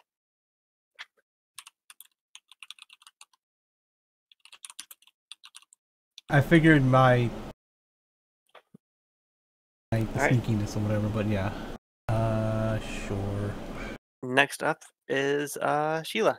Sheila, you walk in, and as you open the doors, you do find that this entire room seems to be filled with various living animals and trees, plants, wildlife that's growing. It seems like nature itself has taken hold of this entire church from the inside out. Vines hang over lots of the stained glass paintings that seem to give it more of a earthy and nature vibe to it, as it almost breathes life into the man-made structure that is this church. Yeah, that's a contrast. Sheila walks around looking for a shrine, totem, anything to really honor Malar. It's probably very unlikely considering that they're an evil god, but still gonna look. Despite their tendencies, there is still a shrine dedicated to them. But as you do walk by and pass each of the kind of clerics and the keepers of this church, as you're walking by, they stop you for a moment and they leave a bit of like a flower or an offering on top of staff. Hear that, buddy? You're popular.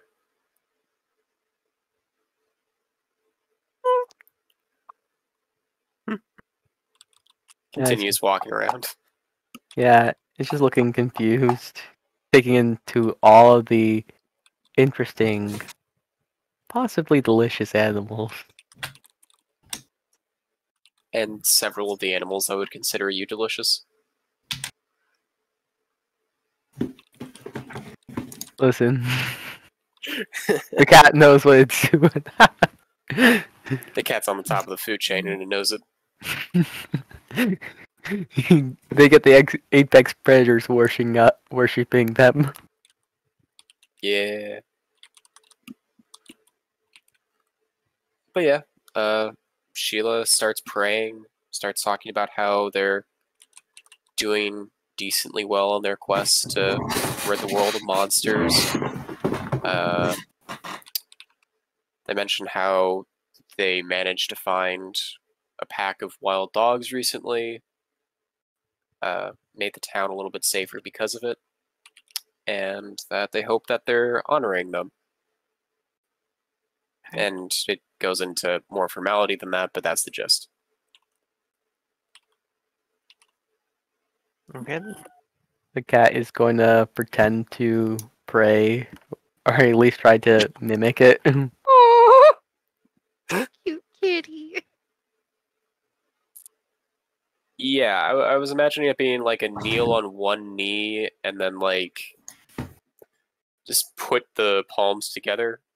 Yeah. So Yeah. how would that look like on a cat?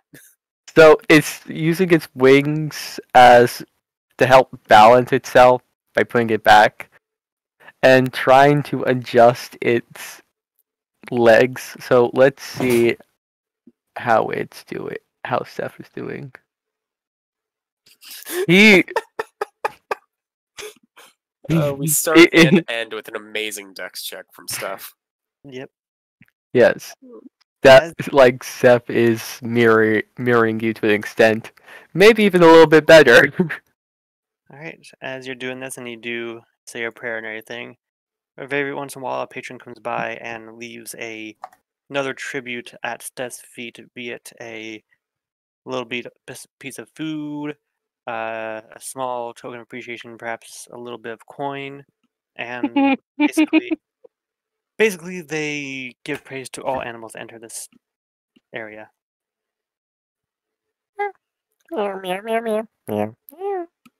Damn, should send Perry over there.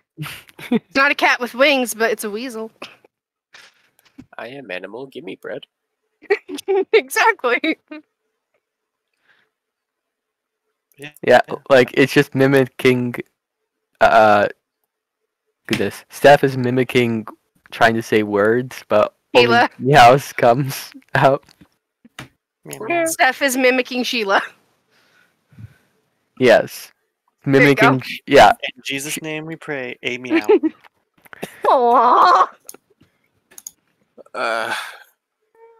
Forgive us our sins as we forgive those who. Fuck. Okay, enough of this now. Do you do anything else? Yeah, I need to be shot out of a cannon. Do you do anything else after your prayer? No. After Sheila prays, she leaves and yes, hello, and moves towards where she thinks she'll be able to see everyone. Probably like this fountain.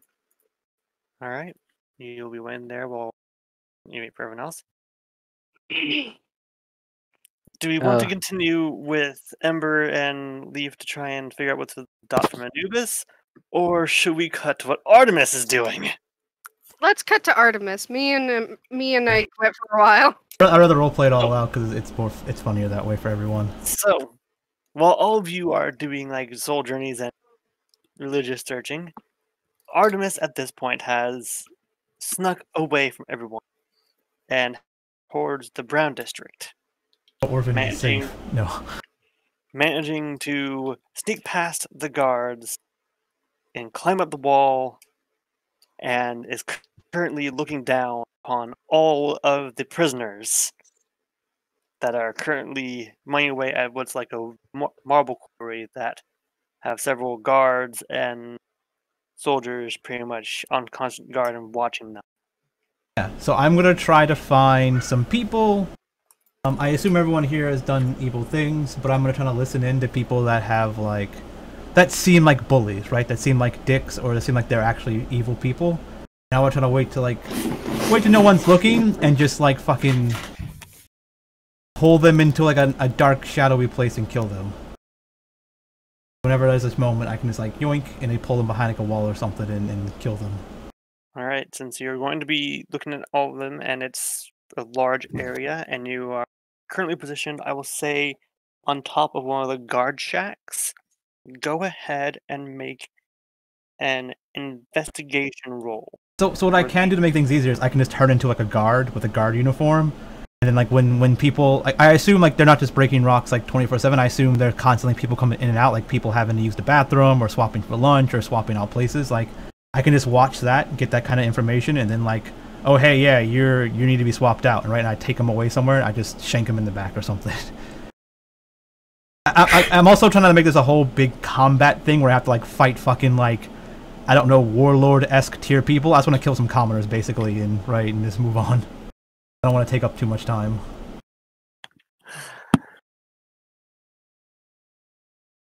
With all that said, does the party have any comments? I knew we shouldn't have left Artemis alone. Ignorance is bliss. Ember doesn't know. You don't know yet. Okay, alright. Now that's party as in in the character person. You as a person. I don't. That was me as a person. That wasn't Leaf. Leaf doesn't know. Okay. Oh, Yeah, I thought we This all is knew fun. that Artemis was gonna like go off and kill people for a while now. Oh yeah, no, I know. Like, Why would I care? That's fun. Okay then. So, Artemis, I'm going to need you to make a investigation check so you can learn the guards' patterns so you can mimic them. Sure. That way you don't raise any attention or red flags. Free of this shit, of this sin. It takes you a bit, but you do feel like you've got the hang of it. You do see that they kind of swap out every now and then, continue to do their thing and move about. I find a lot of those awkward things where like two guards are walking and you see them start laughing about something, and Artemis looks like, oh yeah, it's a funny joke there, and they're like, who the fuck are you? And I'm like, oh yeah, gotta go over there. Yep. This is a lot of awkward her trying to like blend in and stuff until she figures it out. Alright. So you start to blend in and you are walking through everything. A few of the guards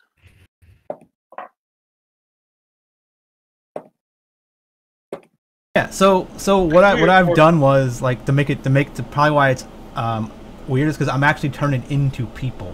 Like I'm waiting till I see a guard leave or something, and then I'm turning into that guard and like walking by as that guard eventually, just to be like, oh yeah, I forgot my whatever, and I come back and like listen in for a little while, then I leave as the guard, make sure he doesn't come back. I'm not Artemis right now. I'm not incriminating myself in this in any kind of way. All right. It does take you a little bit, and it is make a deception check, since you are trying to like be casual without being casual. Yeah, I'm making conversations with people and lying to get information. Like, yeah, you know, what time we have to go get like the prisoners and like take them over there, whatever that thing we have to do is like we don't have to take any prisoners anywhere. What do you mean? Like, oh yeah, you know, my mistake. I was thinking about the other one. Like I'm making up bullshit lies and stuff like that. 18. All right. You do manage to deceive the guards that do walk by you and pass you across as they are going about their business. Then, as they finish work, making sure that everyone is not reacting and starting any riots or anything. As you do get to the main center of the Mawakori prison, I'm going to have to do this.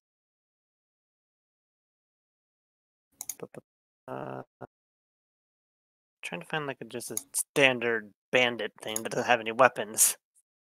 It's harder than it looks. Bandit? It is bandit. I mean, bandits have like 11 HP, right? No, I'm trying to find that token because I actually do have a map for that. Oh, okay.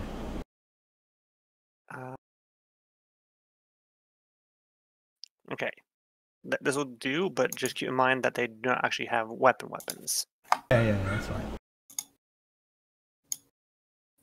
Alright. Pretty sure I can. If getting a surprise round on a bandit, I'm pretty sure they're dead. They're gonna like if I miss like I don't know 6 attacks on them, maybe they'll live, but I don't think I am.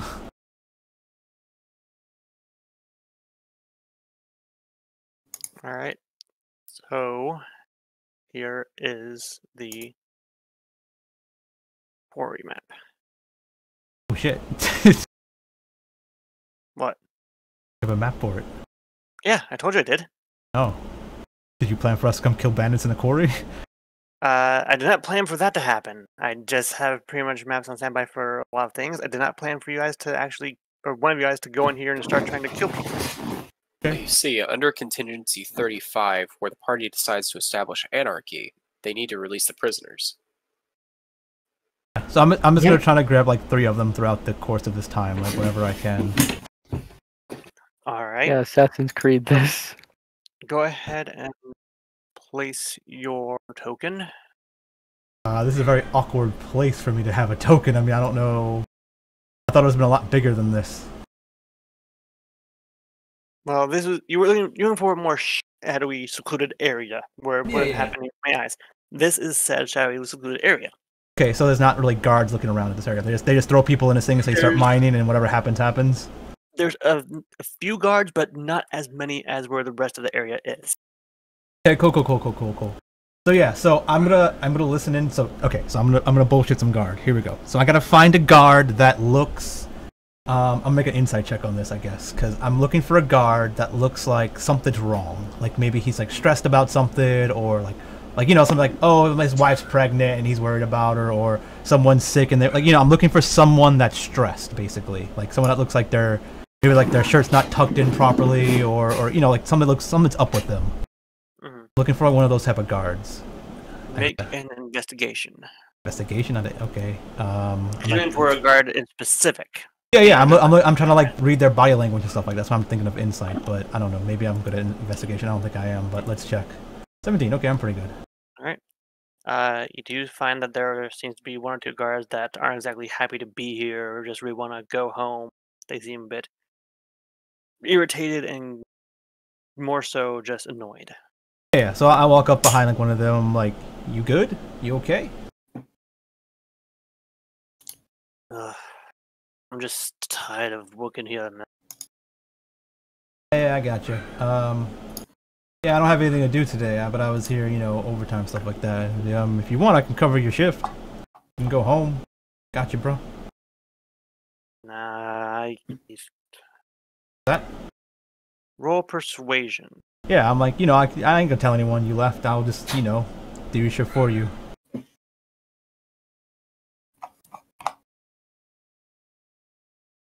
$26. I also have expertise in persuasion.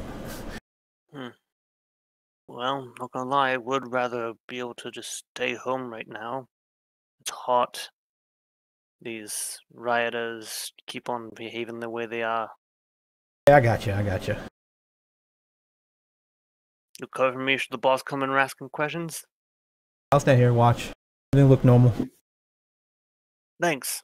And he kind of slings his shoulder around and grabs his spear and heads on out.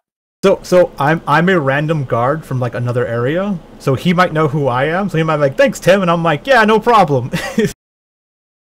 Okay. Oh, now I know my name's Tim. Cool. So now that I have like this area covered with no guards, I'm like, cool, I can take them back here. So like while this is happening, I'm like, no guards, but now there's one less. Whereas there used to be like 2 or 3. Now there's it's like a blind spot, right? I assume there's enough guards to cover all the like looking at every angle. So like I assume now I gave myself an angle where I can bring him behind this little corner here, and now there's just one guard like keeping watch around the area, and it's the one up here. Although it's so high up, he can't exactly look straight down. Yeah, sure. So I'm gonna be like looking around and stuff like that. There's nowhere for me to take a guard or any of these people, right? I can't take anyone anywhere. Like I said, you could do it right under his nose, and he wouldn't be able to look down and see it. I mean, if I start stabbing one of these guys, they might all start jumping me, right? So I didn't want to have to kill everyone here. I guess I probably could. So what's on this side, like over here? Like what is this? Where does this lead to? Where? Down here. That leads to where the main quarry is. Okay. Guess if I just walk out and like here, like if I kill, yeah, this one right here seems like it'd be pretty good. Like this is probably covering the view because he's up high. Okay. So if I lure these 3 guys in over here, I can kill them. You could. Yeah. So I'm gonna try and yeah, I'm gonna come walking in, like maybe talk to this guy or something. I'll walk over here and be like, "Oh, what the hell is this over here? Did you find something? Holy shit, you found right? Like you found gold or something while you were mine. What kind of deal to try to like lure this guy closer to like see what I'm looking at in this like little crevice over here? Make deception. Yeah.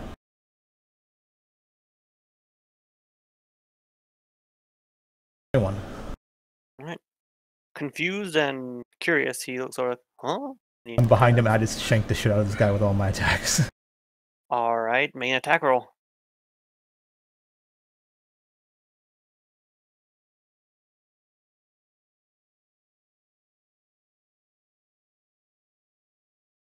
Alright, that hits. And you're using all your attacks? Enough to kill him? Yep. Basically, you just as he looks over, he bends over and you just take your dagger and just jam it into his throat and cover his mouth and slowly lower him down. Okay, he falls like forward in the corner. Okay, I try to put him behind like one of these like quarry rocks or something in his corner. And I walk over to this guy and try to lure him over there too now to do the same thing to him. Alright. I try to make him look like he's like just sitting down, like if anyone does walk over here and see him, there he's just like chilling in the corner, like, oh, he's hiding in the shade or whatever. Okay. Then make a stealth roll for that. Because you're trying to like hide a body. Because you're trying to lure this guy back to the same place. Yeah, I guess I'm gonna hide. Right? Yeah, I'm gonna try to hide the body. Sure. Okay. I can do two things after that. Okay, so there's no way for me to hide him, but I'm still making it look like he's not stabbed and dead, but like hiding, right? Like he's trying to hide, but he's doing a bad job hiding. Okay. So I'm more like performance based? I don't know, whatever it is. Yeah, Artemis walks over to him. It's like he's like, you're doing good. This guy, and he looks back. He's like, what the hell? And he looks at him. Warmonger. Yeah, she looks back at him like, When you said you're doing good, he replies with, "Shut up, what a mongoler." Yeah. He doesn't care. He's like, so she looks back at him and goes like, oh, you know what? I don't have to hurt anyone today. So she looks over at him and looks back at him, like, go get him up over there. I don't do it. Deception roll.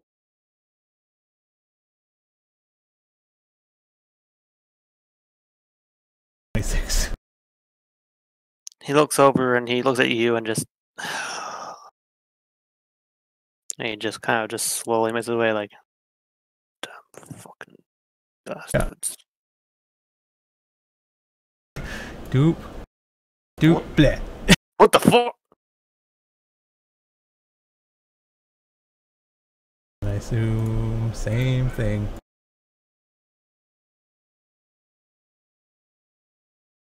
I mean, If a 10 still hits because he doesn't have armor on, I don't know. Maybe it misses. that does miss. Okay. So as you Does one live? No, never mind. He doesn't. As he turns and says, "What the fuck?" I just shoot him in the face, I guess. all right, yeah, you try and stab him in the rib cage as he pushes you back. He's like, "What the?" Artemis is like, this is good enough. So yeah, I guess I start taking their blood and start writing it on this wall here. This like wall right here, I guess. This is a good wall, right? All right. As these people leave, they see it. Then make one more stealth check to make sure you're undetected doing this. Okay. This is where it all goes downhill. 18. I mean, that's pretty good. All right. You do manage. No, when it's going downhill, I'm gonna see if you catch it though. All right. You do manage to paint on the wall in their blood the infernal words. Okay. Artemis is pleased with herself. I don't know, maybe she like puts them in some kind of like a weird pose or something. To the wall, bleeding. And yeah, she tries to leave the way she came in, I guess, and just All right. That is going to be an athletics followed by a stealth roll. okay.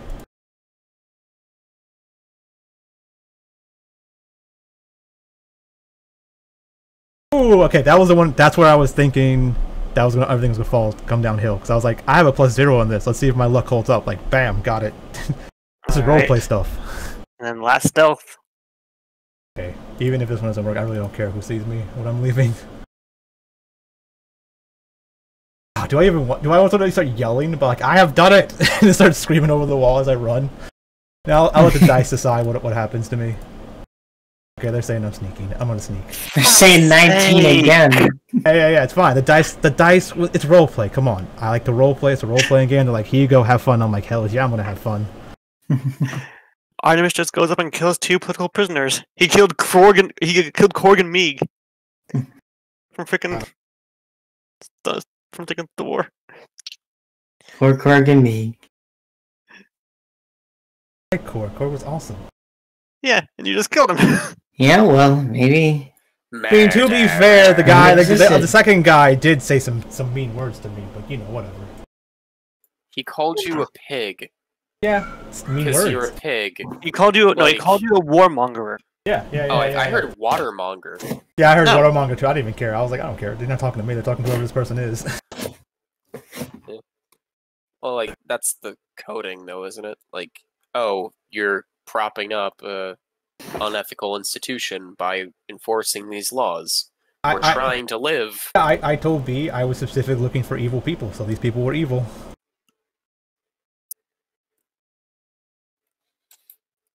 Alright. We can only hope. Wait, how do you... that's probably overstepping my bounds to figure out how Artemis would figure out how someone's evil or not. I wandered around the prison and stuff like that for a little while. I was investigating stuff. I hope some of those investigation checks allowed me to investigate what I was actually here investigating, like I said I was. You were first investigating for the pattern of the people, or the guards, and then the second investigation was for finding a more shadowy, secluded area where there's less people.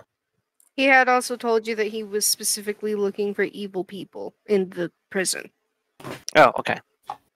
After Artemis leaves the temple, she heads back to the Brown District and tries to sneak over the wall to murder some bad guys and paint this on the wall. Yeah. I said bad guys, but I should have said evil. But, you know, bad guys, evil. I guess they could be bad, and... No, I don't know. I guess bad could be very, like, subjective, right? They could have been like, they stole cookies, but I wanted to say evil. Alright. Well, Artemis' whole MO, she murders evil people. You managed to sneak out of the prison once again without loading any alarms.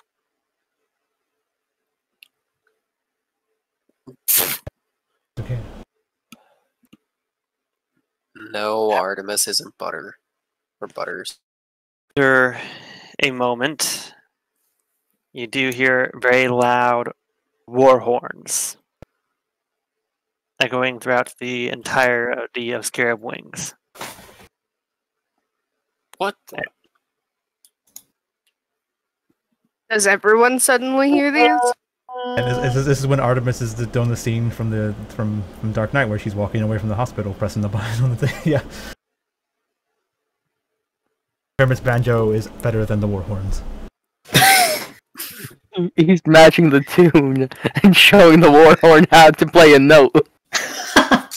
Hearing war horns, Leaf would turn to Ember and just like, you don't think that can't be right. Goblins? Leaf's like, yeah, goblins is what I was thinking. Let's go make sure it's not the goblins. And Leaf kind of hurries out. Are the orphanage safe, or are they all safe? We need to check every orphanage. Where's the fire? Where's the exploded building? Yeah, so Artemis, comes back to district, and it's kind of like she's just wandered around the district now. Oh, spot the difference. The only person calmly moving. Well, I mean, she's like waiting outside like these temples, because I mean, technically, I don't think she knows where the other temples are. So I guess you find Artemis wandering around trying to find you guys. Well, I mean, Sheila was sitting by the fountain if you were in the Green District, but Yeah, Leaf and Ember would have immediately you were on a slightly higher platform, but you would have seen us and probably spoken out, and we would have met up pretty quickly. yeah, we formed up. Hey, What's going on? No clue. Oh, same then. Okay. Where's Artemis? I don't know. We all split up to worship. And you haven't seen her? No, she Oh, didn't step no. into the Temple of Nature. Wait, was she? I thought that she had an interest in the dream thing, though. She didn't go with you? I've seen her go in the Temple of Death first. Yeah, we saw her Oh. break off to the Temple of Death. Should we check there? Let's go! And Leaf's kind of like running because of the warhorns freaking her out. Ember's calmly like walking. At this point, you do see several guards running through the aisle, through everything, and they're yelling at everyone that's on the street, "Get inside now!" Damn, this is a big deal. Get inside. What's going on? And where we were in a hotel in the other district. Let's just go inside the Temple of Nature. There's a lot of cool animals in there I can show off. The But guards look at each other I have to and go say- into death. The guards look at each other and like, "We can either escort you to your hotel, or you can get into one of these temples. Now move, make a decision." I have We're to go looking into for the another Temple of one. Death. Yeah, we're going to the Temple of Death, and yeah. Oh. I We're don't looking think I don't think they would know what's going on yet. They just heard a horn, right? Because I mean, if they know what's going on, then Artemis is back already.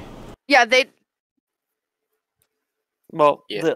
the For horn- word to spread, right? They need to hear it from somebody. Well, So unless The horns went. the horns would signify something happened. so I mean, like that's what I was saying. Like they know something's happening, but they don't know what. The guards just playing protocol because do you know how horns work with for like each like blow of the horn after a certain break will pretty much like is like a code like one blow. I means think for Spike the is gate. saying we wouldn't know what's going on with Artemis, and no, we're not trying to say that we know. No. that I'm Artemis saying did you keep anything. asking like what's going on, and like are the goblins attacking? Like did something happen? He's like, oh, there was a murder at the prison. Right? They're not gonna be able to tell you that because No. they don't know exactly what's going on. They just know that something And happening. They are. And- I was gonna say they were going to respond. There's a riot going on in the prison. A riot. Not our problem. Right? All right. It's Well, Artemis we're come up still behind. looking for our party member. Artemis come walking up behind him like, and riot at the prison. We should help. I don't know. I have to figure out what's going on with my forehead, and the guards have this. I'm not really supposed to Guards interfere. are with like, such we don't have things. time for this. Get in the temple. Could Artemis be coming up behind them right now, or is it still too soon? I could say that at this point, Artemis would go because you would have gone at least halfway by the time the horns belled, and by the time they started, you would have started running. Correct? Yeah, sure. I would have got there back fast as I could. Yeah. Yeah. So Artemis walks up and is like, well, I mean, if there's a problem at the prison, we should help them, right? It's full of bad people at the prison, right? If we help them, then we can get rid of the bad people. I and don't save good think people. the guards want our help right now. I think they just want us out of the way. For the guards, like if it's a riot, you can use help, correct? Are you still disguised as a guard? As a No, guard? I'm Artemis right now. No. Okay. Adventurers, we're brave adventurers. We can help. This is all duty. Now get inside. Okay. Yeah, let's go to the Temple of Death. And I guess Sheila's been carrying. Was Sheila able to drag? I just know your cat as Saint Elmo's fire. I can't remember anything else Steph? besides Saint Elmo's fire. Steph. Steph. No. Steph, yeah, Steph. Yeah. Was Sheila able to drag Steph out of the Temple of Nature, or were there too many snacks? He had his snacks, tucked the coins into his wings, and followed you. I put that into the chat. Oh, okay. Yeah. Then, yeah, we're all there. Alright. You enter into the Temple of Death, and that is where we will call it for tonight. Yeah. All right. So, the party did some soul searching, had some pretty funky dreams, did a lot of role playing. Artemis killed people. Artemis killed more people. He killed 2 people, and they were prisoners. Like, it wasn't like I orphans, and then prisoners. I mean, the orphans happened a long time ago. That was backstory stuff. I mean, Yeah. we all have stuff in our backstory about us killing children, right? Of course, obviously. You're not an adventure. Every adventure story has like something to do with orphans and people being killed. It's usually the adventurers' parents being killed and them becoming orphans or whatnot. But Artemis is a little different. It's fine. Now I feel like Null is a cliche. Dang. Yeah, that's Oh, I know. I wanted that. Never mind. yeah. It's like, I mean, a lot of the stories have to do with parents dying, becoming orphans, and stuff like that. Alright, but we can pick this up next week. Yeah. So what stuff did we want to talk about after the session? To be fair, real quick, like I was gonna say, everyone wants to be Batman. No one wants to really be the Joker, but Artemis is the Joker. I mean, I'm getting a lot more Punisher vibes than Joker vibes. Yeah. You wanted to talk about the society making stuff. Okay, yeah. So I sent both B and Sage a Google Doc where I try to compile the differences and similarities between bees and beholders. I believe the beholder page actually does have that. So they talk about how male bees are supposed to be. Let me just go ahead. Because I think I know. the biggest